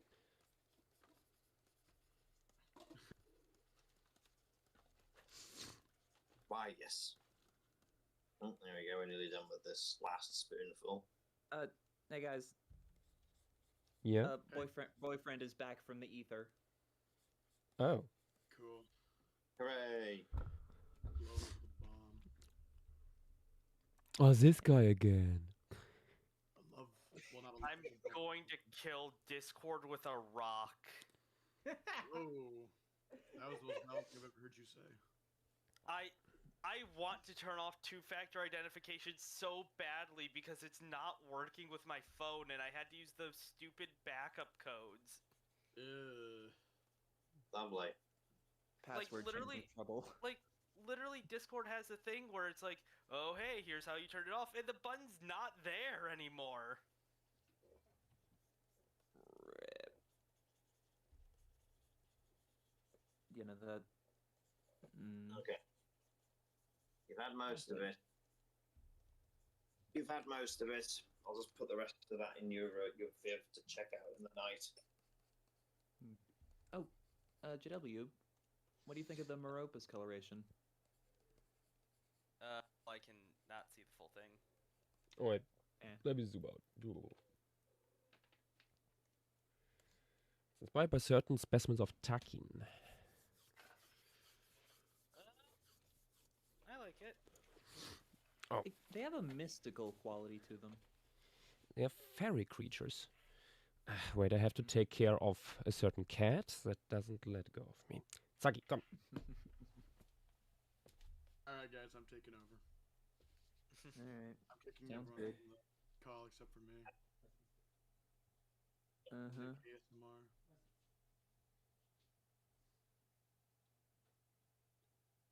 Actually, I don't even think. Can I kick Yash? Oh, I can. Wait, what? Well, I can disconnect him at least. Well, yeah. Oh my God. Petite's done it before. That's not too surprising. Silence. Here we go.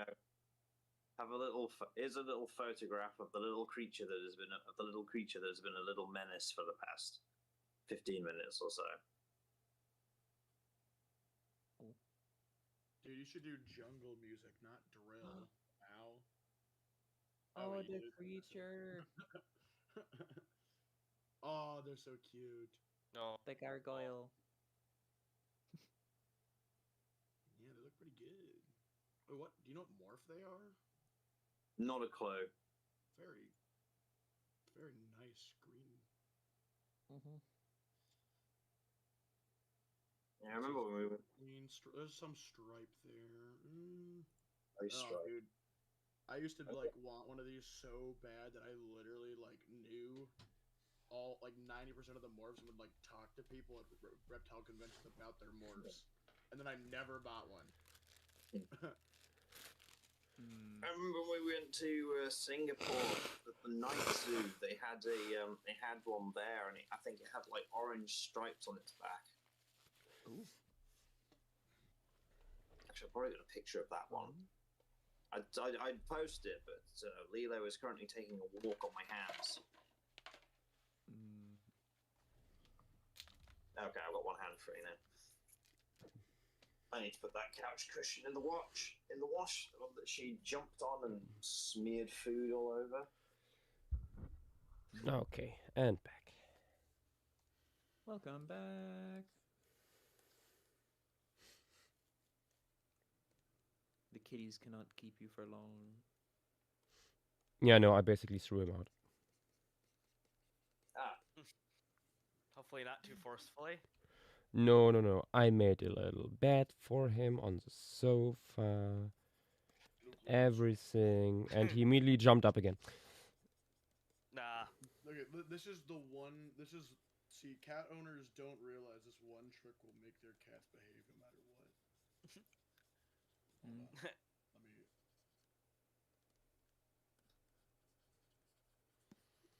You sound like you'll want to sell me something. Check out attacking things. This is the solution. This is what you gotta do. It's exactly what I thought.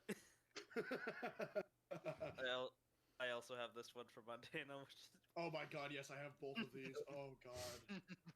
I also have. Oh wait, where's? I have another. There's another. Oh wait, speaking of geckos. He all sleeps with. The cushion is white. I don't need to put it. I may not need to put it in the wash after all. Okay, I'm getting rid of these. I have like. I don't like this gift. I don't know why I have it. Ew. Oh no, Bowser Park gift stays. Why do you have that? Because it's literally one of the funniest fucking things ever. That's. Oh my god! I don't know why. Oh my god! It tickles my brain in a very, very specific way. Right, let me find this Singaporean gargoyle.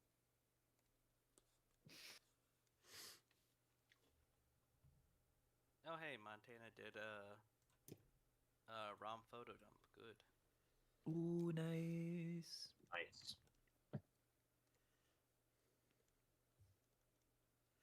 Man, I took so many pictures last year.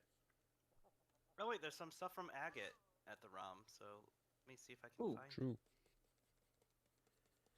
Get back over here, Lingman. Oh wait, the mammal section was closed, wasn't it? Oh. This is too explicit. Oh wait, no. What the heck? Yeah, it was. Oh, rest in peace. Turkey gravy. I'm concerned. Why? I'm just a silly little thing.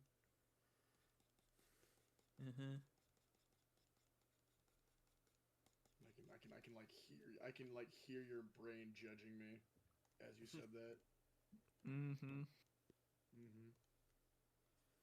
What other part of his body would judge you? I mean, you can tell his body language, but I can't see his body. I can just feel the aura. Oh no, I'm being judged by his lungs. Most accurate excuse for Dragonfire is if it was like a bombardier. I mean, yeah.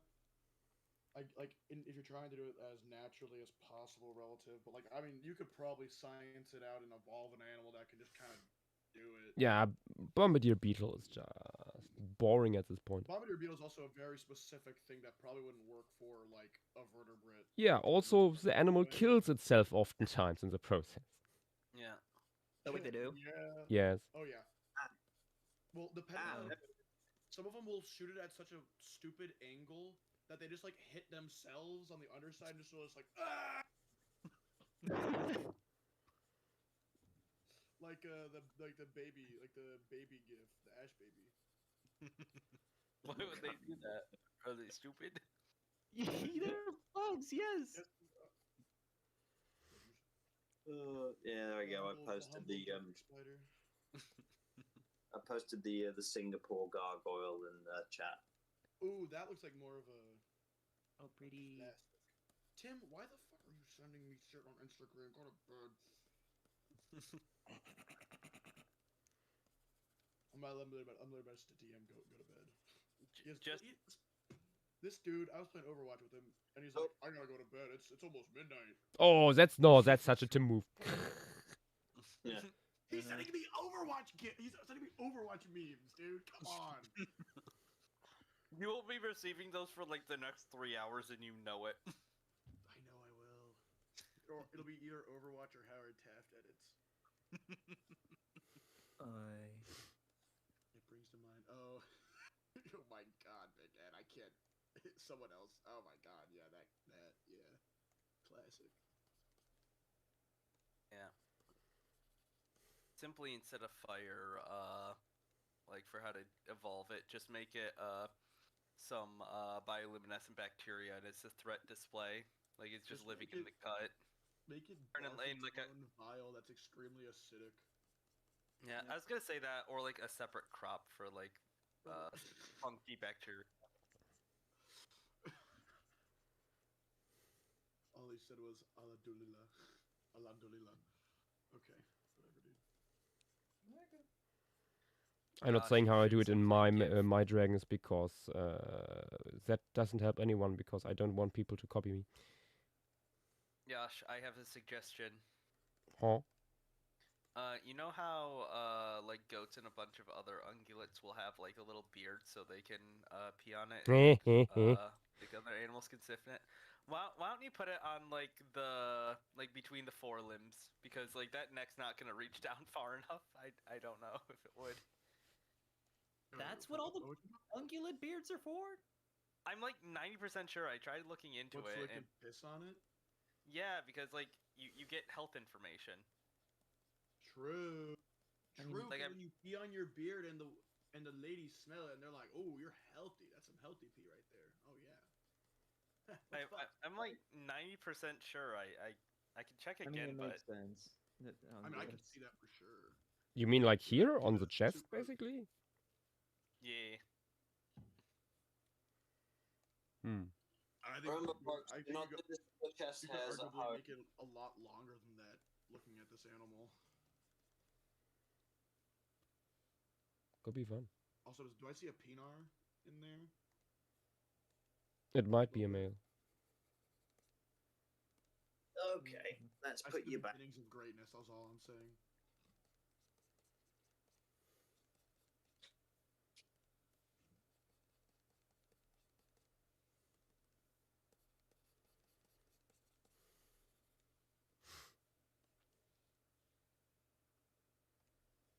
You're gonna go back.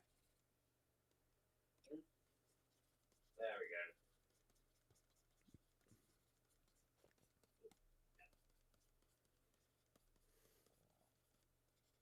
It's weird. It's like the second you put her back in the Viv, one little touch and she runs away. Mm-hmm.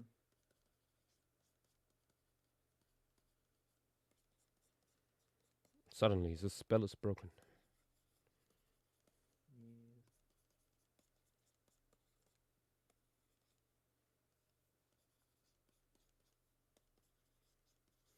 Hope she likes her new moisture pot as well.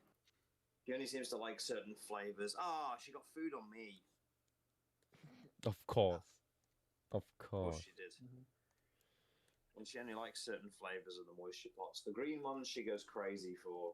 Red ones and the orange ones she just kind of ignores a lot of the time.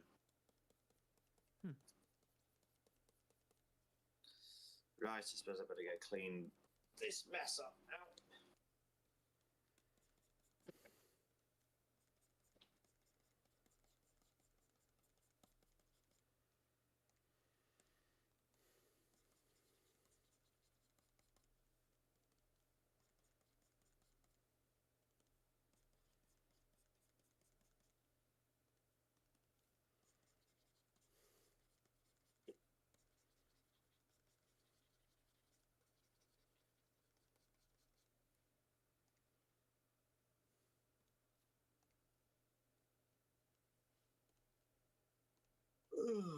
Okay. On that note, I think I'm gonna go to bed. Okay. All right, man. Nice chatting with you. It's been a little while. Yeah, that's been a while. It's good Hope to you're hear doing from you again. Yeah, very good actually. Hope you're doing well too. Ugh, right. Speak to you later, guys. Have fun agating. We shall agate a lot. Actually, for only another hour. Later. See you. Wait, what? Yeah, in 1 hour it's 4 a.m. Oh, then you're going to bed? Yeah. I said that for myself. So. Oh yeah, by the way, Yash, did you see what was asked in the formation piece channel? Remind me, I think I saw it, but from Emmy. Oh, with the moving the, yeah.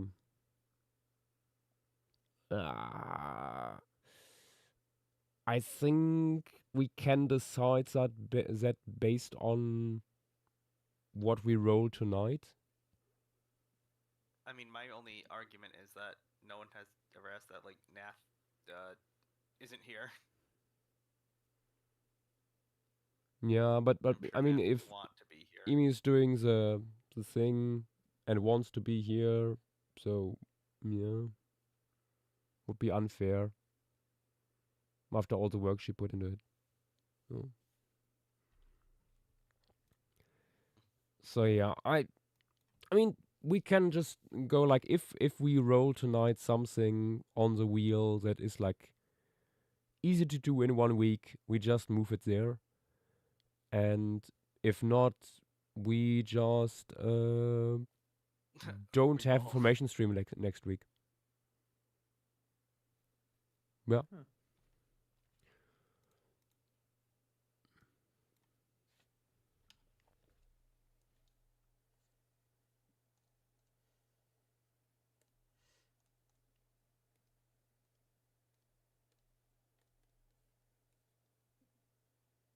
Simply re-roll until you get one that's reasonable within a week. I mean, I also don't have yet an composition for the Doctor, so. Yeah, it could be a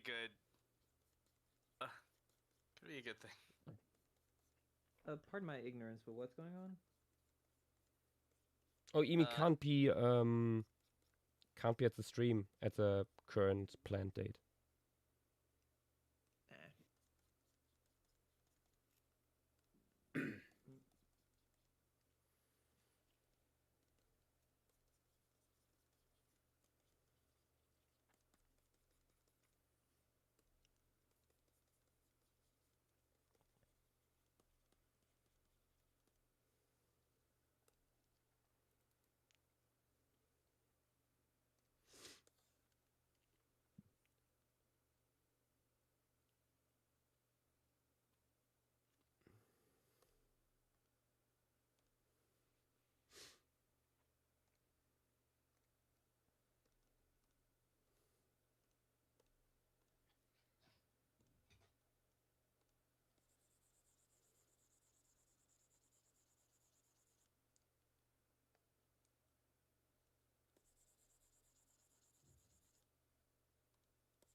Okay.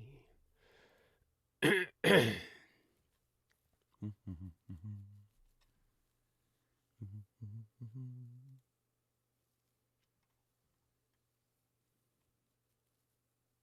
think reasonably most formations can be done in a week. I mean, we had to do Credo in a week. That is true. We worked on the 1 week system for quite a while. Stocks and Oroxox. Yes, Karajan could be done in a week easily. It could be put together in like a day probably. Yeah. But Karajan is also not on the wheel. Is there like a link to the wheel? I do want to. Could you post the link? I can post. The list, Josh? There's unfortunately no link I can share because it's like a website. You put in the names, and I think you can potentially have like stuff like this, like where you can share, but I think it's probably like a paid thing.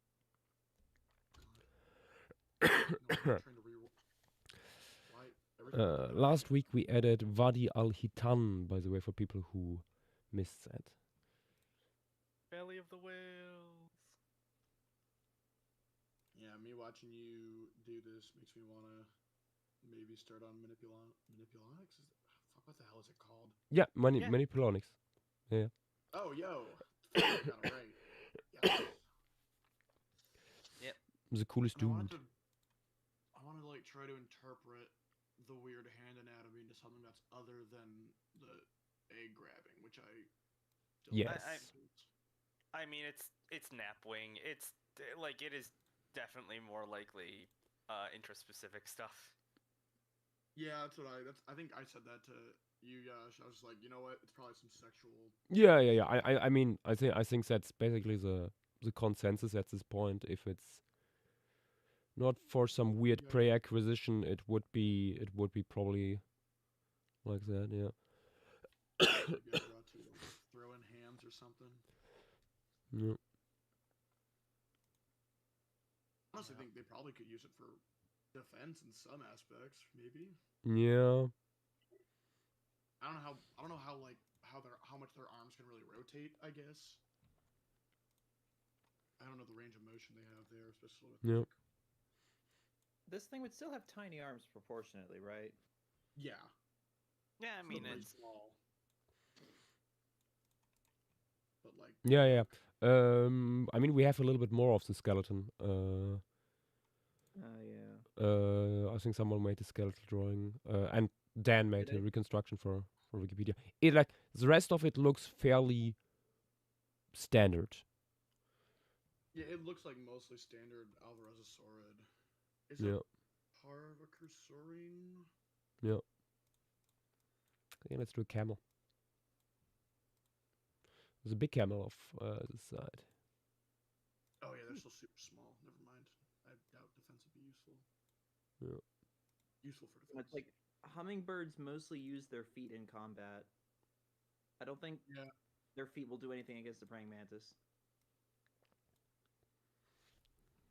Wait, huh? Yeah, hummingbirds mostly use their feet in combat. I for some reason I was still thinking about manipulonics, and I'm like, what does this have to do with the praying mantis? No. I think the praying mantis is going to lose. Don't you know about the giant Cretaceous praying mantis from the Gobi Desert? I would actually care about paleontology 10 times more. Half a meter long. I would genuinely. I think you would not stop me. Like, I would be talking about that for the next like month straight. Yeah. No. Yes, this dinosaur eating mantis. It catches pterosaurs out of the sky. Can I interest you in Gigatitan? Gigatitan's awesome. I love Gigatitan, but like that brother ain't in the Cretaceous. If there was a giant insect of any kind that like was able to hunt large vertebrates like dinosaurs, well, not large dinosaurs obviously, but you know what I mean. The dermestid that devours sauropods alive. Wow. I mean, I bet domestics are putting in a lot of work. Yeah, and we have their traces on a bunch of stuff. Yeah. I think since the Jurassic. Yes, Jurassic at least. There might be a difference in molecular clock, but no fossil evidence of such. Yeah.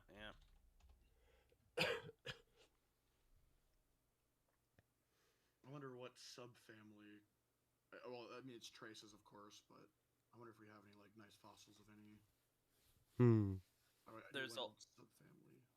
There's also molecular clock brings it back to like mid-Triassic, but yeah, I mean, molecular clocks can be weird. Yeah, honestly, though, I mean, for insects, it's going to be infinitely better than any morphological character basis. It would be so real. It also does if we're using mitochondrial genome, all DNA, RNA, a mixture of all of them. What you're doing for bootstrapping, which is a whole oh my god, I don't know why I'm getting into systematics. Yeah. There was the leech from last year, which was stupidly off from the molecular clock date. Oh, I don't remember this. It was like 200 million years or something. Oh my god. It was so. Let me find it. It was an Ordovician leech without sufficient like fossil calibration is always going to be pretty inaccurate. Yeah, no, this was just I think it was a regular looking leech in the Ordovician. Yep, I found it. That doesn't surprise me. It's a leech. The first leech body fossil retains estimated Herdinian origins by 200 million years. Yeah, only a little off, just a little bit. And it's just a leech still. I mean, like, it's very the perfect animal. I mean, look at modern day leeches. There is like what else would they do? Like, I mean, they weren't going after soft body stuff. They were going after hard prey, so they were doing something different. Yeah, but they have like such a simple body plan. Like, today. Yeah. There's leeches that scavenge. There's leeches that find worms. Leeches. You have like a whole group of them that are just like predatory. I mean, yeah, like that horrifying footage of a giant terrestrial leech like hunting down and sucking classic. Worms. The worm like, sucker. With a neon color palette, like what? Yeah, the neon red ass like. Yeah. Nick, look in other context. I can't remember what genus. Is it Aurynchobedellida? Group? Is it a group or a genus? I can't remember. The order. Yeah. It's an order. Yeah. It's weird to see leech paleo art in a paper. Yeah, Natho. Why is there a B there? Nathobedellida are jotting carnivorous. And then you also have all these like silly little leeches that are just like, I eat detritus. I'm like, turtle leeches and like all those cuties. I eat sludge. Storks and Aurochs asked quickly, did Clickethers not walk on their knuckles? Did walking with beasts lie to me? No, you just know the other part of the Calicothere family tree. You are looking at that part that did not walk on its knuckles. Because there's two distinct branches. And yeah, there's stuff like Meropus, which is very comparatively normal looking. And then you have stuff what Anisodon and Calicotherium belongs to. That just are fucked up and evil. Yep. Truly awesome animals. Exactly. Yeah. We almost saw them. I know. We got pretty close. Here, this is a little overview of some taxa that we have, and as you can see here, 3 here: Calicotherium, Nestotherium, or Anisodon. They are knuckle walkers, and then these 3 up here are normal in the way they use their feet, except they have the big claws too. And then we also have within that clade genera with domed heads. Yep. Because they just went extinct like just. Yeah. No, wait. It didn't go extinct for a little while. I think it was still in North America this time. Yeah, and also in Europe, I think. Wait, Tylocephalonax was in Europe? Oh, not the genus, but the lineage. Oh. You know, we have I'm pretty sure we have that lineage from Hammerschmiede.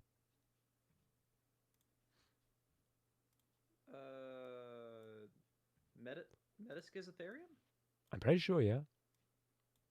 I didn't know Metaschizotherium was a dome head. But also I don't... Wait, no, it's not Metaschizotherium. It's just an indeterminate Schizotherion from... Yeah. I like Borosikia because it's like the closest one to... It looks like a normal animal. I question that assessment. I mean, like... I feel like it looks more like a normal, like, Prosodactyl, than, like, others. I mean, it has like the proportions of Paracerathers. you know, it does. I think that's what makes it weird. Let me putting what's his name? Somnios's recon of it in other talk text. Behold, a monster. Yeah, like it feels like to me the most normal of any of them because it's so weird compared to the rest. It has such a long neck. Yeah, that's one of the reasons why it looks more normal to me. Like, and razor it has small skull. what Yeah. feels like an accurately long neck for how big of an animal it is. Like what it's doing. It's a long-necked browser. It's amazing. The humble browser. The humble. The humble browser versus the chud grazer. The humble squid.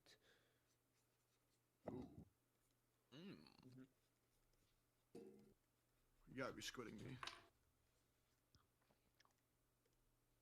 Oh, I realize I might make one of my Lego sets soon here. Oh wait, yeah. Speaking of that, I never mentioned that my sister got me the Kingfisher set, and I built that. Oh, dude! Yeah. Oh, I want that one. Oh. Show it off. Yeah, let me. I got the succulents and the bonsai tree. You got the cool 3-in-1. Yeah. Oh wait, actually, did I bring that home? I don't remember. I posted it in other talk text. He's sitting in my closet now. Oh, that's so nice. Oh. Oh. God, that's cool. I really like that. Yeah. I really at some point I want to like make I want to do something like what they did with the bugs here that I made. I have all like the bug set. Oh my god. Fuck. I want to make one for like I want to like go onto whatever the website is where you can like make your own thing and like make a really random bug to the best of my ability. Or like maybe something like Metalictus. God, they're pretty. Make a Eurypterid. Well, that's not an insect. I mean, still. Make a Remipede. Ooh, no, actually, what I might do is like an Emperor Scorpion in memory of Gordita. Nice. I need to. I still have her. I need to put her into. I need to mount her or something. They've been sitting in my freezer for a long time. You know, recently the cats have started with like stuff like I throw Suggy out because he's annoying me, because he wants to get me to give him more snacks. Findus also wants more snacks, but doesn't have the patience or maybe doesn't know how to annoy me enough. So I throw Suggy out. Then Findus opens the door to let Suggy back in so he can annoy me more. Awesome. Yeah. Beautiful symbiosis. Yeah.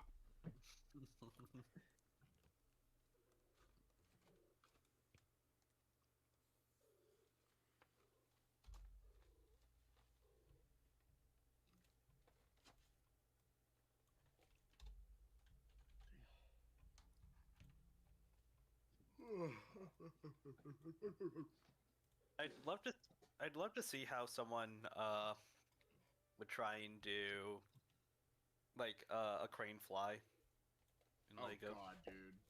No. The moment you touch that set, it just falls apart like a real one. Wait, I'm back in a second. Oh, a parasitoid wasp injecting eggs would be such a cool. Oh my god, wait. Like make a giant horned worm to go along with it. Yes. Or I could do some like really silly stuff, like do a Cliftopyga that's like felting a spider into its web. It's what? Oh yeah, there's a species of Cliftopyga. I think it's Cliftopyga crassicaudata, maybe. That is a parasitoid of spiders, and what it does is it like stings them, then felts them into their own web. And yeah, look, hold on, let me show you this thing's stinger. Why the hell? Oh, Sericodata, I think. Yeah, or it is Crassicodata. Oh, that's right. Hey. First of all, gorgeous looking species. I think this is the correct one.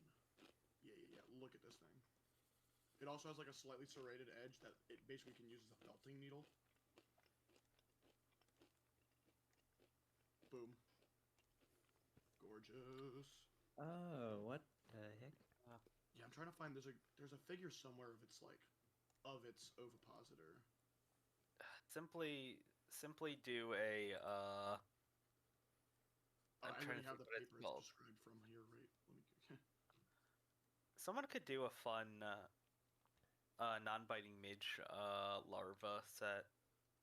Like try and figure, like especially with the funky like feeding stuff, like mouth parts, the little pom-poms. Bugs and shit. Current paper dump. Ooh, dragonfly larvae with functional. Oh, with the functional ejectable. Yeah. Oh. Oh, that dude, would be wait. epic. And you can have a little mosquito larvae it can grab. Yeah. Yeah. Or even better, you could do like a large aeschinid larvae and have a little fish. Or you could do a gomphid where they have a really cute looking like bold labium. Oh, or you could do some Zygopteran. There's so many options. Imagine building a caddisfly larva. Oh, that could be really fun. Actually, that would be a really cool one to do. That'd be so easy.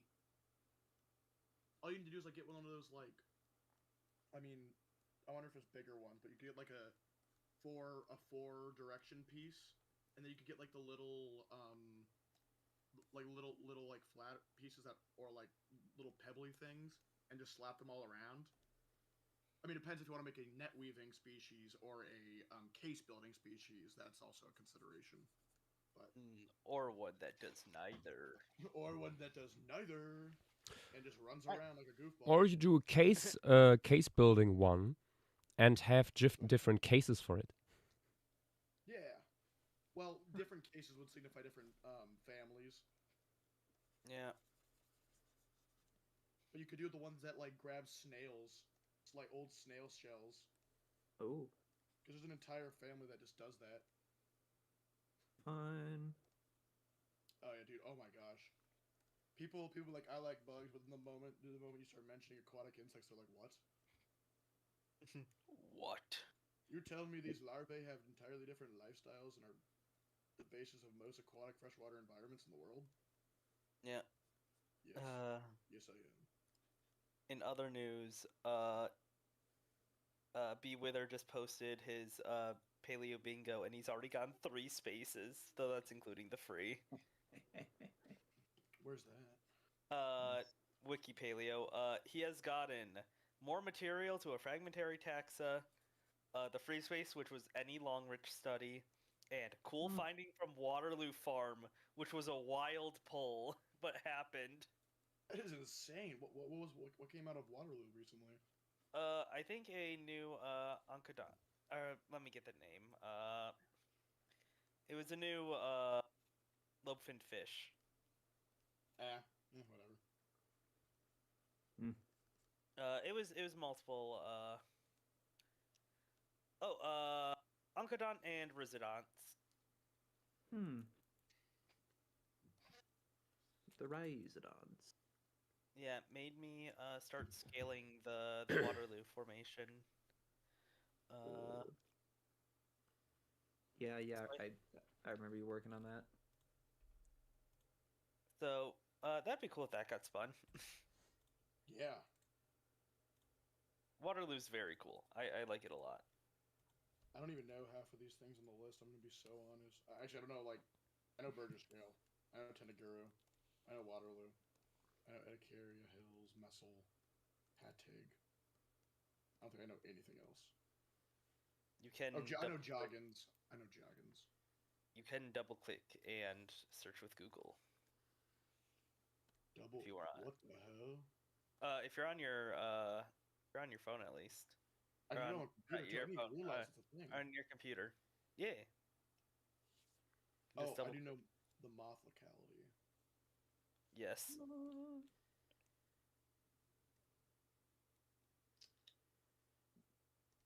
Let's see. Actually, We actually have a decently even spread of formations between the three eras.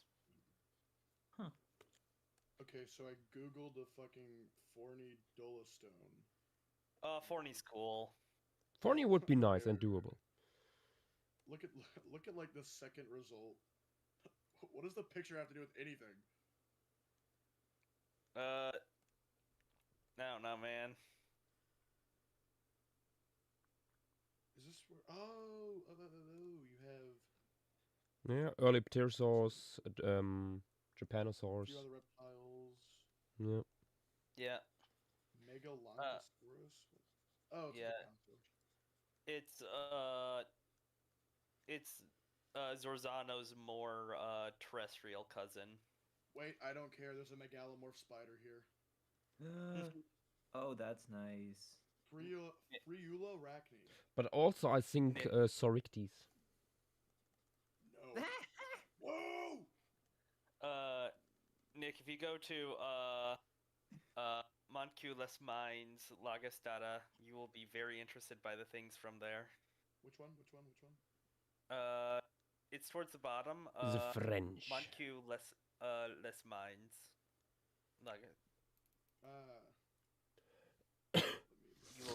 You'll probably recognize some names. Maybe will. I don't know. Let's see. Okay, well it gave me the commune. There's a list to the Lagerstadt. There's a link to it if you go to geography, geology, and paleontology. I just looked up Lagerstadt and then I figured it out. Translate this. Yes.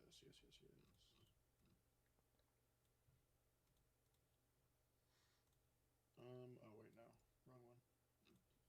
Okay, let's see. Okay, you got Paleocampa, Atenapadas. Yeah, Alanops. I do know that. Cool. Oh, you have Hastocularis. That's cool. Oh, you do have. Oh, yes. I didn't know these were all from here. Yeah, it's. Arthropleura. Yeah, Arthropleura's here. Yeah, I knew that. Yeah. Formation things that Nick finds cool. Dude, can we just do this one next? That's exactly why we did the wheel, so people wouldn't bully me into just doing what they want. No, I know.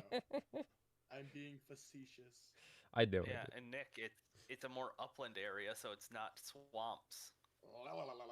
Oh yeah, then you have. Yeah, that's the reason why it's on there, because like, oh yeah, sure, it's classic Carboniferous, but at least it's doing something interesting with its environment.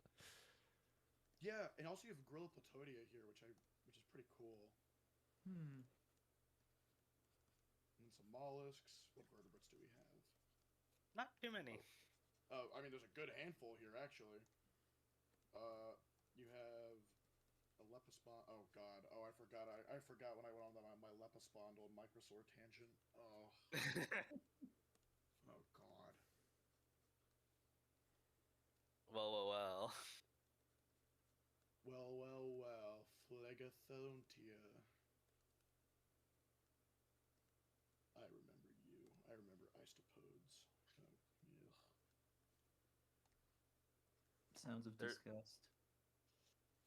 Nick, this is also where the funky spine, like the funky what's it called? Why can I not remember the name of the group? What, the possible mega Secataran larvae? No, this is one of the formations where Paleocampa comes from. Oh yeah. Yeah, I saw that. The freshwater wait, how do we know it's poisonous? There's certain I think it's actually preserved, like the stuff that had been coming out of it. Oh, really? Hold on. If I recall correctly, chemical analysis of the fossil, Yeah. which is awesome. It's like, oh, this thing would not be. Yoinks, they just did that. I don't know. That's what poison.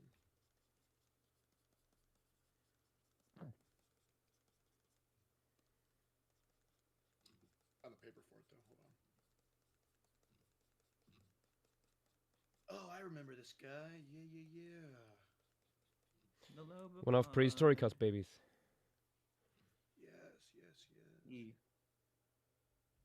Okay, we have Camelus in the back. Camels. Oh yeah, it literally has like, I mean, just looking at it, it almost has like, I mean, those are spines, I'm assuming, but they almost remind me of like Cetae of like caterpillars that have poison. Yeah. Yeah, I mean, same difference. Pretty. Yeah. Or Yeah. I mean, yeah. Cool. Yeah. Very interesting. There's another formation with a bunch of at least a couple insects or arthropods that me and Montana have been wanting to get on the wheel from the Czech Republic. Yeah, talk to me when you get a actually interesting formation. It has myriapods, though. Well, we will find out in half an hour. What myriapods? I will need to find the formation first. Cool. To check because there is a page on it. Yeah. All right. Let me look back at the actual drawing that's been worked on instead of yapping about bullshit. Ooh, nice. Gorgeous.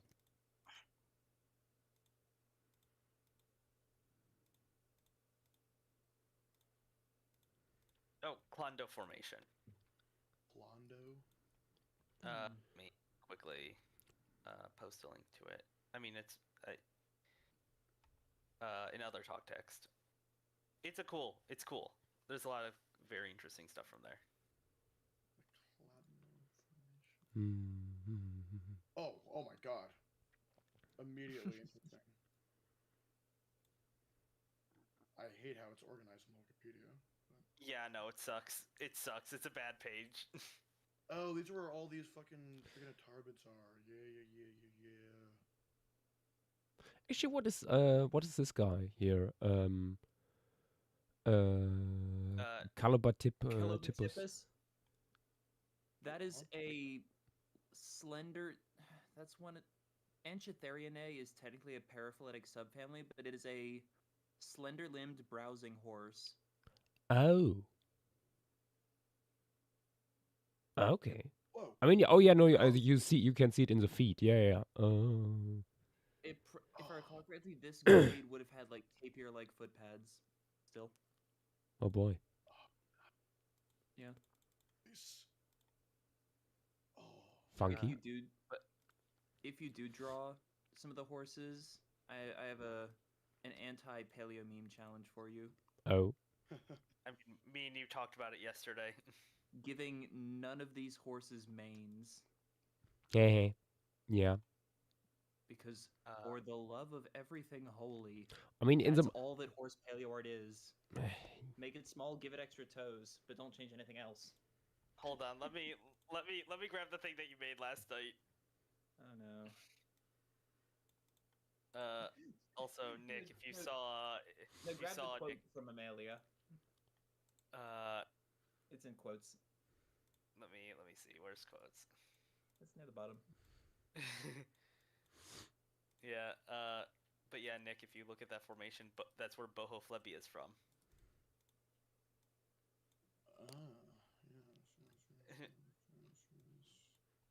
Other talk text. It's beautiful.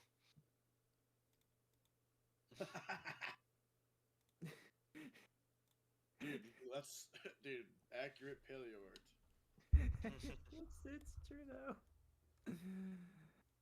Oh, Mrs. Megalitis is asking about the book from the images I posted. That is what's the exact title? All the Mammals of the World. The title is not an exaggeration. It is a giant book. Well, it's a little bit of an exaggeration. There's been more taxa done since the last it got updated.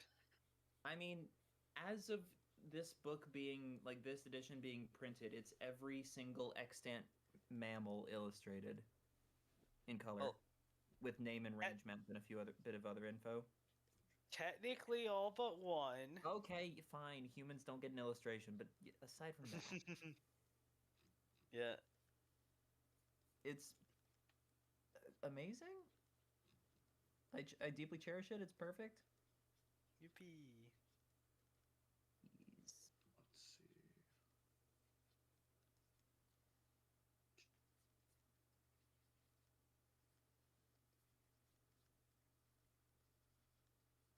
And it was also a Christmas gift, which is good because it is very expensive.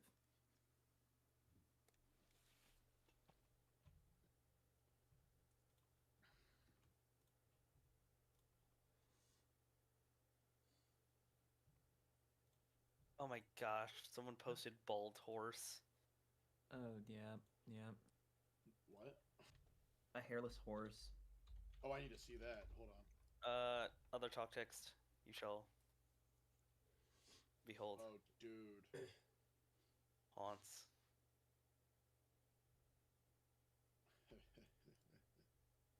Gosh, it's not online.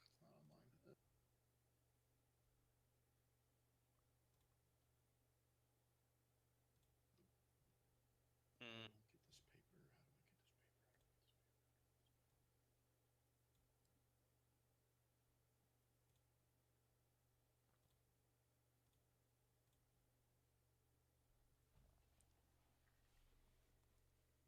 It looks messed up. Ooh, but I love the pose you're going with for Menoceros. Let's see if this works. Yash, resist giving it the horns. We have zero evidence that they were horns. Why I shouldn't don't know. they I've not not looked have? at Menoceros. It's Menoceros. I don't know if horn presence is ancestral to Rhinocerotinae and Elasmotheriinae, like the same horns, like not just convergent, it would make sense for them to be on the nubbins of Menoceros, but also that's Yeah, just also the nubbins look very similar to what I see in Rhinoceros. Yeah, though Someone it needs is Elasmotheriinae, and I know that I know Trilo has a lot of hesitance. I mean, I'm pretty sure we have very normal looking horn like nubs on other Elasmotheriinae.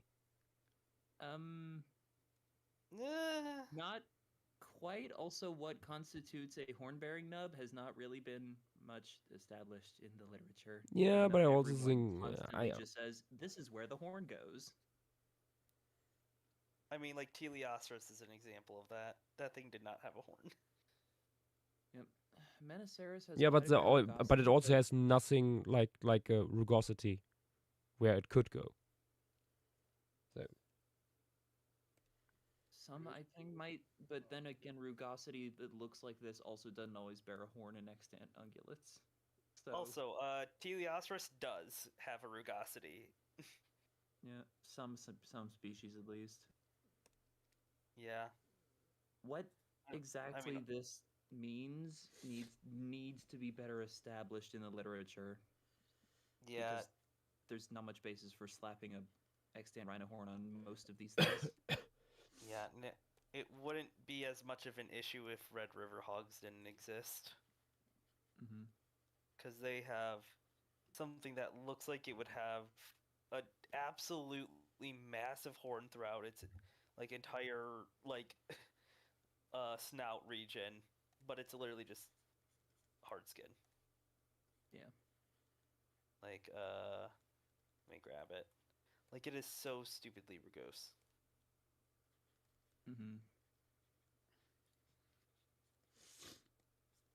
It is just something good to bring up. Like, yeah.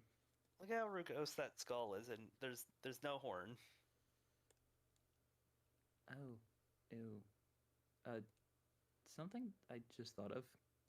JW, you know how you made sketches of speculative elasmotheres with like cauliflowers of calloused skin? Yes. If you apply that to Menoceros, it would look like an eldritch monstrosity.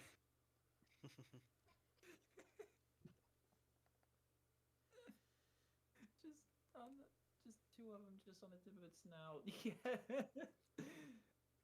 like just slightly worn down like just bundles of tough skin. Ugh. Yeah. Awful.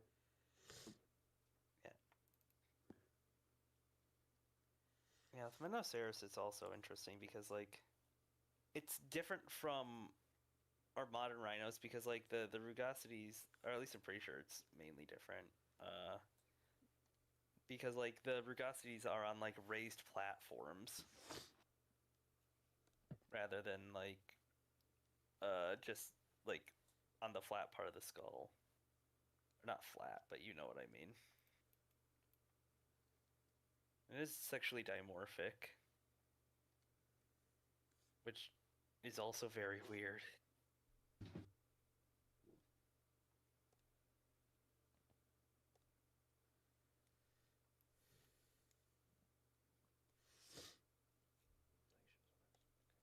Also, if anyone has institutional access to a paper I sent in, Oh my gosh, Videx, why are you a perch now?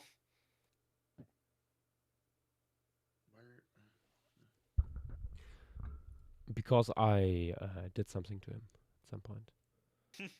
You turned him into a fish. Good. Videx is a fish now?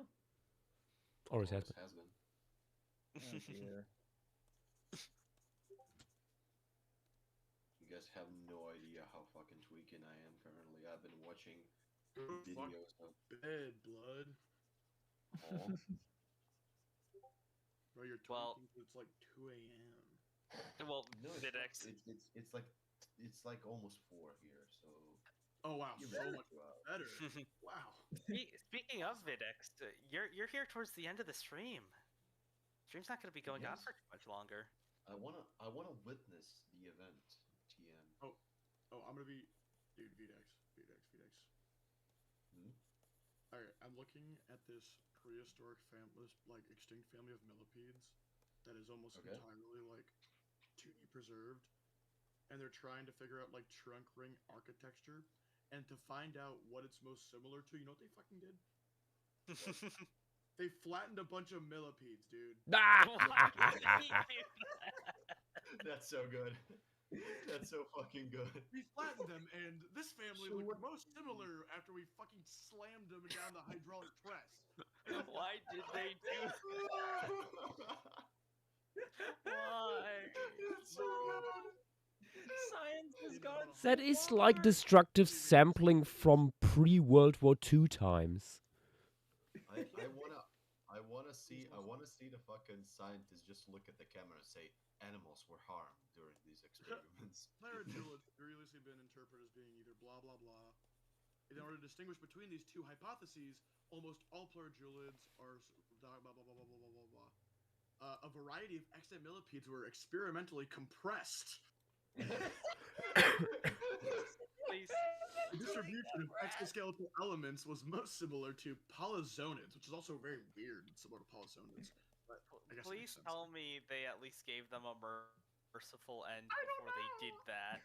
Well, I'm reading, because I need to like. I'm like. This is the whole thing. This sort of stuff is why I'm very interested on like morals of science and stuff like this. In the specific case of invertebrates, because you Well- could just sort of do whatever you want to an invertebrate. You cannot put a monkey under a hydraulic press for a paper. Okay.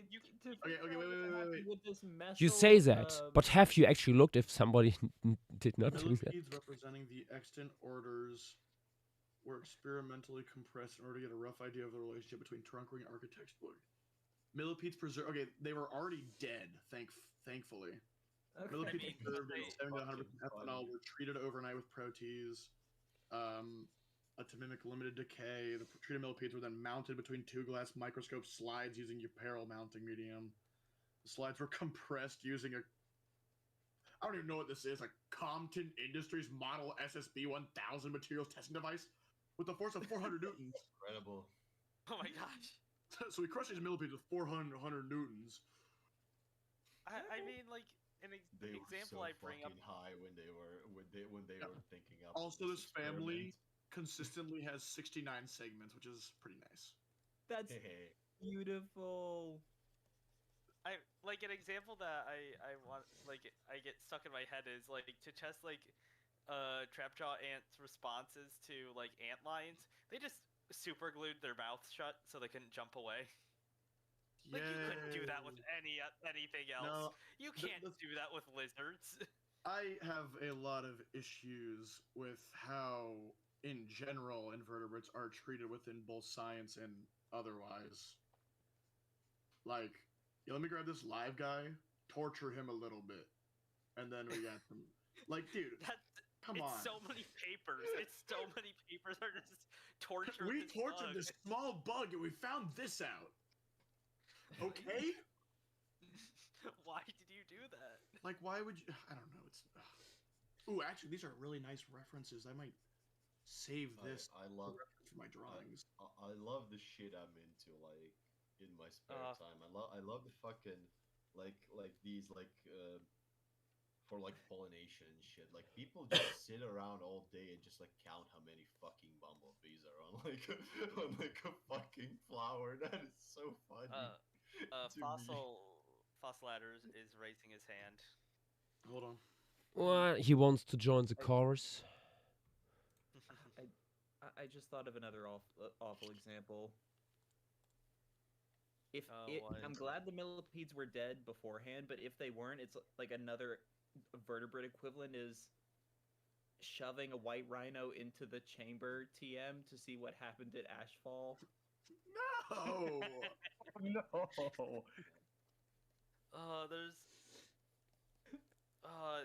I remember there was a paper that to figure out possible depths for nautiloid shells, like how much they could take or something. It was to test how far down nautiluses could survive.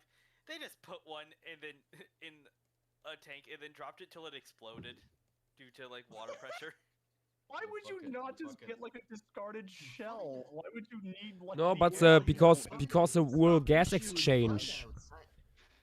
To find out scientific knowledge, I annihilated this little guy.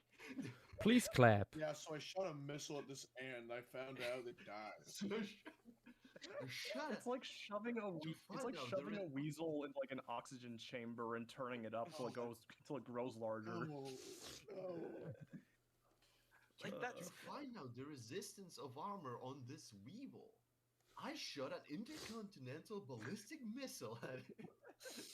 I shot an ICBM at an ironclad beetle and it lived. Brother's still fucking alive. Like this, it feels like this is like also the stuff with like tardigrade resistance testing. Like this feels like it could not be done with like any other this could not be done with vertebrates. I put this tardigrade to test just to test the survivability of this to test the survivability of this rat. I've opened it up to the vacuum of space. I was gonna say I put Brown and Nolan in a nuclear reactor to see what happens. Like I put this fish inside of a spent nuclear reactor pool.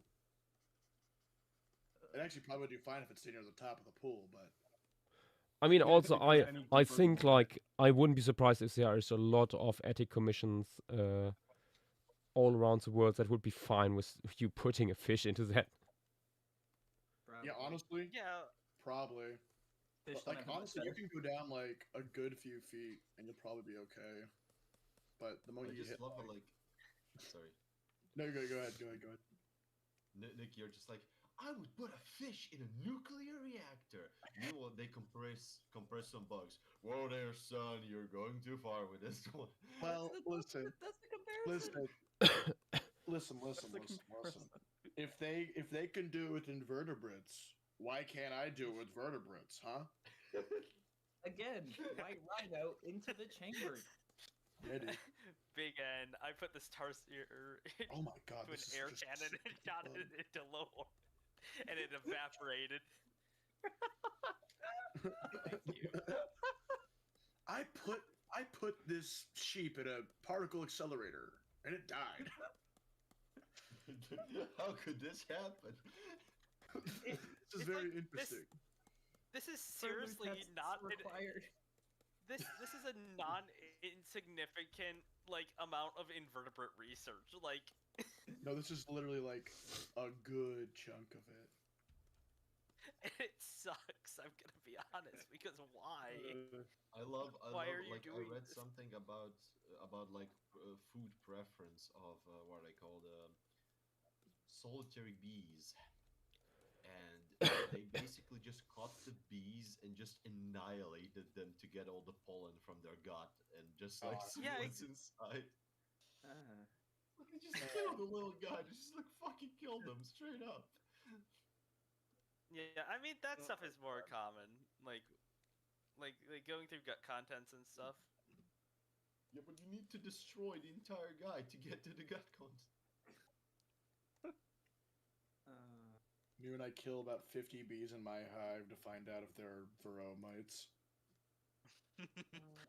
And there were. And you literally put them in like the fucking bug shaker.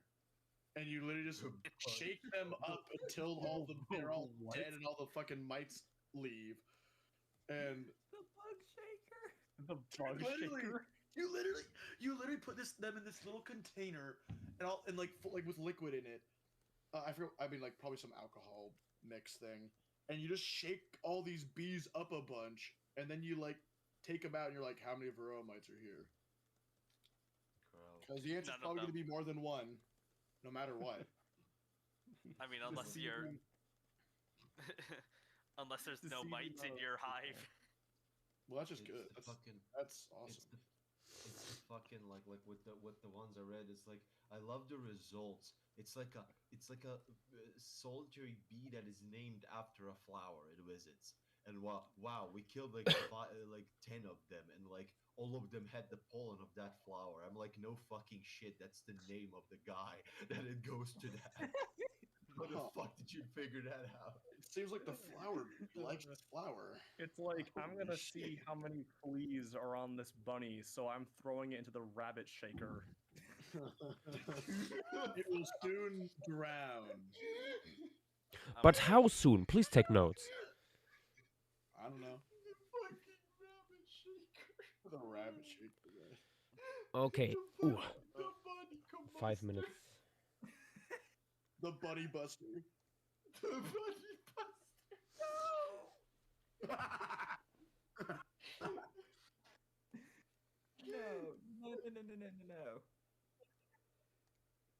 No. I love my favorite lab equipment. I love my favorite biolab equipment. The Ferret Annihilator 2000. Can I buy this on BioQuip? I think you could. All the ferrets were sourced ethically. I mean, yeah, Dick. Even like you collecting insects from like leaf litter. Yeah, I know. I mean, listen, you can't really in terms of collecting insects. It is very hard to keep them all alive on principle. I mean, yeah, it's just wild how normalized killing invertebrates is for scientific research. I mean, there is a consideration that the sheer volume to individual of bug is, Yeah. Hope that it's not endangered. Lol. Yeah, well, we don't know, but it's reasonable to speculate that these things don't really process the information the same way as vertebrates do. Yeah, I mean, they still feel probably some stress, pain response. Most methods of killing are going to be mostly I mean, hammer. I think it's pretty reasonable evolutionary thing to put a pain response on thing that causes harm to body. Yeah, but it is a good question how much they. Yeah, I do wonder what nociception is like in a lot of insects. I think there's some research into this. I'm pretty sure. My bigger question is how much did they remember? Did they have like traumas? Probably not. I would argue. This info Depending is on- coming from Casual Geographic, but recently he's been sourcing pretty good. Supposedly, butterflies can remember to avoid electrical shocks that they learned in caterpillarhood. Yes, that is. know. Yeah. They remember it through the goop stage. Just because you turn yourself into goop and move your imaginal discs around doesn't mean you don't remember anything. The goop. Like the whole thing is their brain is throughout their entire body. I don't think that it. I think that would hurt pretty badly if your brain like got poked at. Well, consider like how many times insects lose their legs and are just like, okay, whatever, bruh. Yeah, I've seen, but I've seen like videos of mantises eating certain bugs, and like I've seen a one where there's a grasshopper, a mantis is like annihilating it, and the grasshopper is still eating a plant. I mean, that might just be more like automatic response at that point. True. Yeah. Yeah. Oh. Real quick, may I show y'all a Hans? Yes. Always. Well, Hans. Because I drew an agate Hans. Specifically, Parahippus nebraskensis, which is from here. What a dude. Ooh. Basing the soft tissue as little on extant horses as I possibly could. Because it is a small mixed feeder browser. That is a dorse. That is a deer horse. Exactly! It looks like a deer, yeah. That's what most of these things would be. Dorses. A horrifying thought. Mm-hmm. Is it? I want a horse to turn into a rhino. I want to just have like one hoof that is like the size of like your head. A big robust Hans. I just want a robust like Rons. The humble Clydesdale. The Rons. The Rons. Oh, now I want to sketch that out, but I need to hop out for a bit. I'll be back. How long? Because it's stream's about to probably end. It's time. I need to walk the dog. Do you have like 2 minutes? Wait, you know Has what? the dog I 2 can just minutes switch because to it's the time. Switch. This is a quick one. Wait, the stream's almost over? Yes. Yep. Yash Oh. has a bedtime limit. I have to go to bed nice. early. So proud of you. No, because brother-in-law's birthday is tomorrow and we will be there for breakfast. Or is today. Gotcha. Oh, brother. Who's What time's breakfast? Okay, around 10. His birthday. We shall be there. Brother-in-law. His brother. Oh, brother-in-law's okay. Yeah. Okay, let me save. Oop. So far, I'm wanna say quite this is very happy. nice. I'm not sure how well the Minoceros will work in the end, together with the rest. If it will be like a little bit too like overbalanced. You could draw them walking and like the further shore, like turning the corner if that's too. Yeah, no, I'm just thinking like, wouldn't it be better to like leave this space here open, except for like a few birds maybe in the tree? Yeah, I mean either that or like Blastiomerix or something much smaller. Yeah. Like I could also see like something small, like walking like at the edge, at the top here, looking down or something. What's the? I was just gonna say, I thought of something that might make it stand out even more, or might help. I don't. A couple of the Miocene chachalacas around it, maybe one perched on its snout. No, I was also thinking something like that, or like putting a butterfly there or something. Ooh. So like, the chachalaca wouldn't be that big. It's a small game bird. That is true. No, the thing is like if you make something too balanced, too evenly distributed, it quickly becomes it quickly feels too even, too staged, too consistent.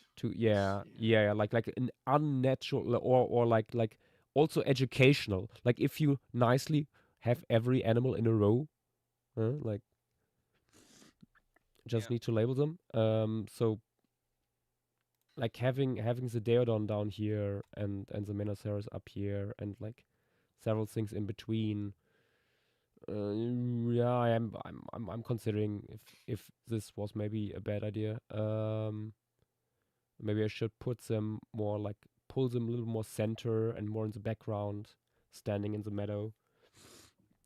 Also, I'm not quite sure yet what ungulate to put here coming down from the hill. But we shall see. Also, I just realized Nas did not show up at all. Busy day. Tired. Yeah. I mean, maybe they just fell asleep. There is that would be like them. It is Okay. time. It is time indeed. Wheel. Now let's hope we roll something small. Yeah, this is gonna be bad. All right, I do have something I'm banking on for now. Love bone bed. You would not do that in a single week. You would die, No, I wouldn't. especially with school starting.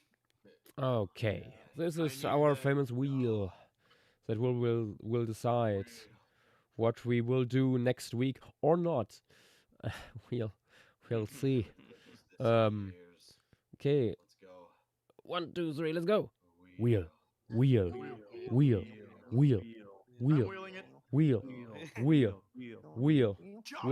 Oh. Joggins? Oh. It went to Joggins. That is completely fine. That is completely fine to do in a week. I'm gonna be Let's honest. fucking go. That was so close Let's to go. disaster. Yeah, The no, Canadians this is can so bad. rejoice. High Lonemet sweep. Ooh, Sly is gonna like this one. Yeah, I think Sly suggested this actually. Oh, this is so cool. There's a lot on the history here. Side of the year. But yeah, it's a beautiful site, coastal, and there is a lot of material coming from here, fauna as well as flora. It's maybe best known these days for its basal tetrapods of various kinds. And also a really weird Ziphasurin. Yeah, people might know. Where is it? What is that thing like down there? What kind of moss is that? Huh? Wait, then what? Microconchida. What are microconchids? I don't know. Yeah, Arthropods, various kinds. I think mostly aquatic. You drew something from this formation last year, and I remember us talking about like this partially overgrown, like dead forest scene, with just absolutely loads of moss. Oh yeah. When the new Long dead trees. description of which one of these was it? It was one of the really basal. Yeah. It was a Colostiid. Was this? Was it Gender Herpeton? Oh, Maybe. Microconchids are tentaculates that are coiled. That's interesting. Nice. Well, those guys are here. Cool. Yeah, I definitely think maybe like a flooded forest, like with a bunch of dead trees, like would be really Dead good. trees we will probably need. For people who are not familiar with the name, you might know it because of Hieronymus, which is known from here. And there are these many classic paleo art pieces where Hieronymus is stuck in like hollowed out but still standing tree stumps. So basically little pitfall traps. It's like one of the oldest paleo memes still around. In a way, yeah. Oh no, it wasn't Embolus here. It was this guy here. Oh, and Synapse. Kali Ganeslon. When the redescription came out, one of the authors actually joined us for that. Yeah. Plants. We have quite a few. Oh, ferns have their own section. Yeah, I mean, plants are, in all honesty, the big spotlight for this. Like, yeah, there's animals too, but we finally have our coal swamp. This was our coal swamp formation. Yeah, it's the classic, one of the classic coal swamps. Because yeah. Like, because lots Maison, of Leucopsis. Maison was coastal, and like we got to show it as like this this raft going out to sea. This is the coal swamp. Which is funny because the formation here is coastal in setting today. Yeah. But was quite a bit more inland back then. Also, I'm not sure how. Vidax? Do we have Arthropleura from here? Actually, let's have a look at the arthropods. Wait, no, the track was from a different site. No, I don't think. I don't see it. No, no. I think the arthropod fauna isn't that extensive compared to some other. It's also mostly like aquatic. Yeah, Oh, yeah. No. Joggins has fucking Xyloileus, which is a millipede from the family that I was talking about earlier. Oh, nice. Claridulidae. Josh, can you scroll down? We have to collect the 90s from here. That makes sense. How much further? Down to the ichnofossils. Ichnofossils. Yeah, there's a lot of ichnofossils. What is this? Go down. What is this Diplichnithis? Oh yeah, that might be an that might be an Arthropleura. That is one of the Arthropleura track. Yeah. Yeah. Potentially, because yeah. Of course, we can't say for sure. There's no direct association. Yeah. Sly's wanting up. Yeah. Oh, hello, Sly. Hold on. You're Too late. buddy. Already have. Hi. Hello, Sly. Well, I'm outside of a bar right now, and I am high. Oh my God! No, Sly. I just remembered. You also just had your birthday. Yes. Oh my God, this works even better. It's like a late birthday present. Yes, this is. And I got so much stuff to tell y'all about it. There is literally a gigantic, like almost Nile crocodile-sized footprint of the ichthyofossil. If you go at the bottom of ichthyofossils, there's like one that's just like, a large, like, fucking amphibian. Yeah, that's quite big. That is like... It's like the Bigfoot of Joggins. Like, people have found the footprints, and they're fucking huge, and everyone's like, what the fuck is this? Oh wait, no, it says here, yeah, like indeterminate, 10 centimeter wide. Centimeter wide tetrapod tracks. Yes, unidentified tetrapod tracks, and like I don't know if it's got to be referenced. And then they talk about like these giant footprints. I don't have the exact dimensions, but I saw them in person, and they're like as Damn, big it's as only my an fucking abstract. hand. It's huge. But yeah, we got Hylonomus lili, Dendrpodon, like. Dude, we can make Arthropleura and giant tetrapod fight. Oh my God! It finally comes all together. But no! You show the fight, but only in the tracks. Yeah. Oh, actually. Yeah. It would be actually possible. I was gonna say, like, there's like the things that are preserved are small fauna. If we include anything large, like everything that's actually preserved here is gonna get dwarfed. Hey, put it all in a footprint. Question. That's a funny looking one. Yes. This is in 2 weeks, right? No, next week. Next week, because Yes, because Emmy, the person doing most of the Jadocta formation size chart, cannot make next week, and she was really wanting to join it. So Okay. that's is next week. Yeah. Okay. Because like this is pretty reasonable to do in a week. And then like in 2 weeks, Jadocta. Yeah. Okay, we are cooking in next 2 weeks. This guy is so awesome. Speaking of Cretaceous stuff, Yash, do you even want to talk about what's going to be added to the wheel, or do I just put Namek? Just put down Namek. Yeah, I just want to make sure. Yes, Namek. The fact that Namek isn't there is a crime. I mean, the whole deal was when Jadocta got picked, Namek would be added. That's it. It's shift change. Fair. Yeah. Shift change on the wheel. Namek gets spun next time somehow. I want someone to make the meme of me with the Ammonite head with like the arms raised up guy, and it's like fucking the Absolute cinema. It's an absolute fucking cinema. Absolute fucking Mongolian basic. I would not do that, Vidax. I would animate it and make you run around aimlessly, foaming from your mouth, screaming. Oh, I have to go back.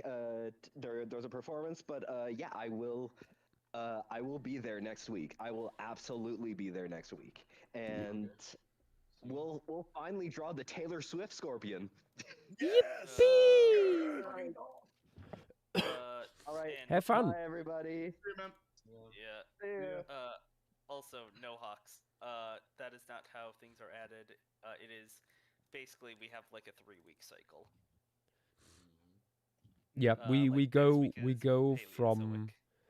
Yeah, we go from like through the ages, Paleozoic, Mesozoic, Cenozoic, to keep the distribution roughly even. So yes, there is still like a lot of leeway in what you can suggest, but yes, a genius, Taylor Swift Scorpion, that's the thing. Yeah. But yeah, joggins. Guess we will jogging this one. Have to be fast. No. Next 2 weeks. Next 2 weeks are gonna be peak, honestly. Dude, next 2 weeks. In 2 weeks, I have class. Oh boy. It's so over. Wait, in 2 weeks? You know one cool thing we could showcase with Joggins, actually? What? Yeah. It's been suggested that Hylonomus was fleeing into these scale tree stumps because of wildfires. There's like a fire theory for that. You know what? I should probably add Walnut too. Yeah. Yeah, no, like just in case, get a few people on that maybe. Oh no. I might be able to do a little bit of scaling, but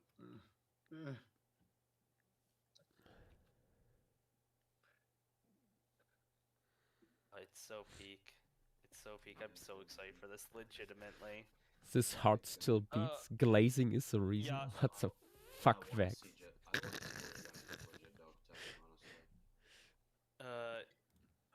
Yash, you also get a break from dry environments. It is true. That is true. Honestly, this is a nice change of pace. Otherwise, we would have 2 razor dry environments in a row. Well, 3. 3 actually. Yeah, true. Because yeah, Elliot, you got dunked in the water for Monty Volca, then wished to go back. I wish to be where the dunes are.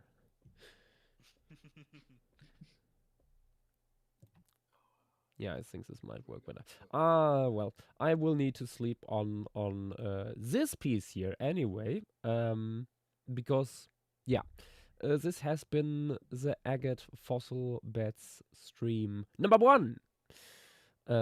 We will return to it tomorrow to add many more funky creatures. Among them, of course, Daeodon. I kept Daeodon purposefully out because I want to keep that for tomorrow. But yeah, who knows how much more we can cram into this before it feels too much. I also am not still not sure where to put, for example, Big Andreas. Yeah, you did not style this good for Andreas. That Yeah, would but be the sitting at the, bottom the problem is for we don't have enough aquatic animals at all to show like an to justify an underwater section. Big boy. Oh, cool. Yeah, to justify an underwater section, but Andreas basically never comes out of the water. So like how shows that? Like could show like a skull like laying around, or like is that just a shadow underwater or something? But yeah. Something that Bathornis is picking at. Yeah, maybe it's the tail is looking a little bit out of the water, or like something like that. I'm not 100% sure yet.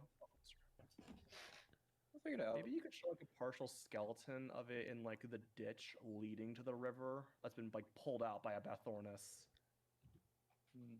Yeah, but that ditch will be filled with ungulates. Let me switch on the sketch layer here again. There will be tiny guys coming down there, either like basal horses or more camels. Perhaps a mixed herd, maybe. Or mixed herd, yeah. Mixed herd could be interesting. But yeah, there's much food for thought, and yeah, we will figure it out at the latest tomorrow during stream. Okay, this would be everything for now, guys. Thank you all for being here, and see you potentially tomorrow when we will continue this, and potentially we'll have not anything afterwards. I doubt it at this point. We will see. Good night, everyone, and bye bye. All right, see you guys. Good night.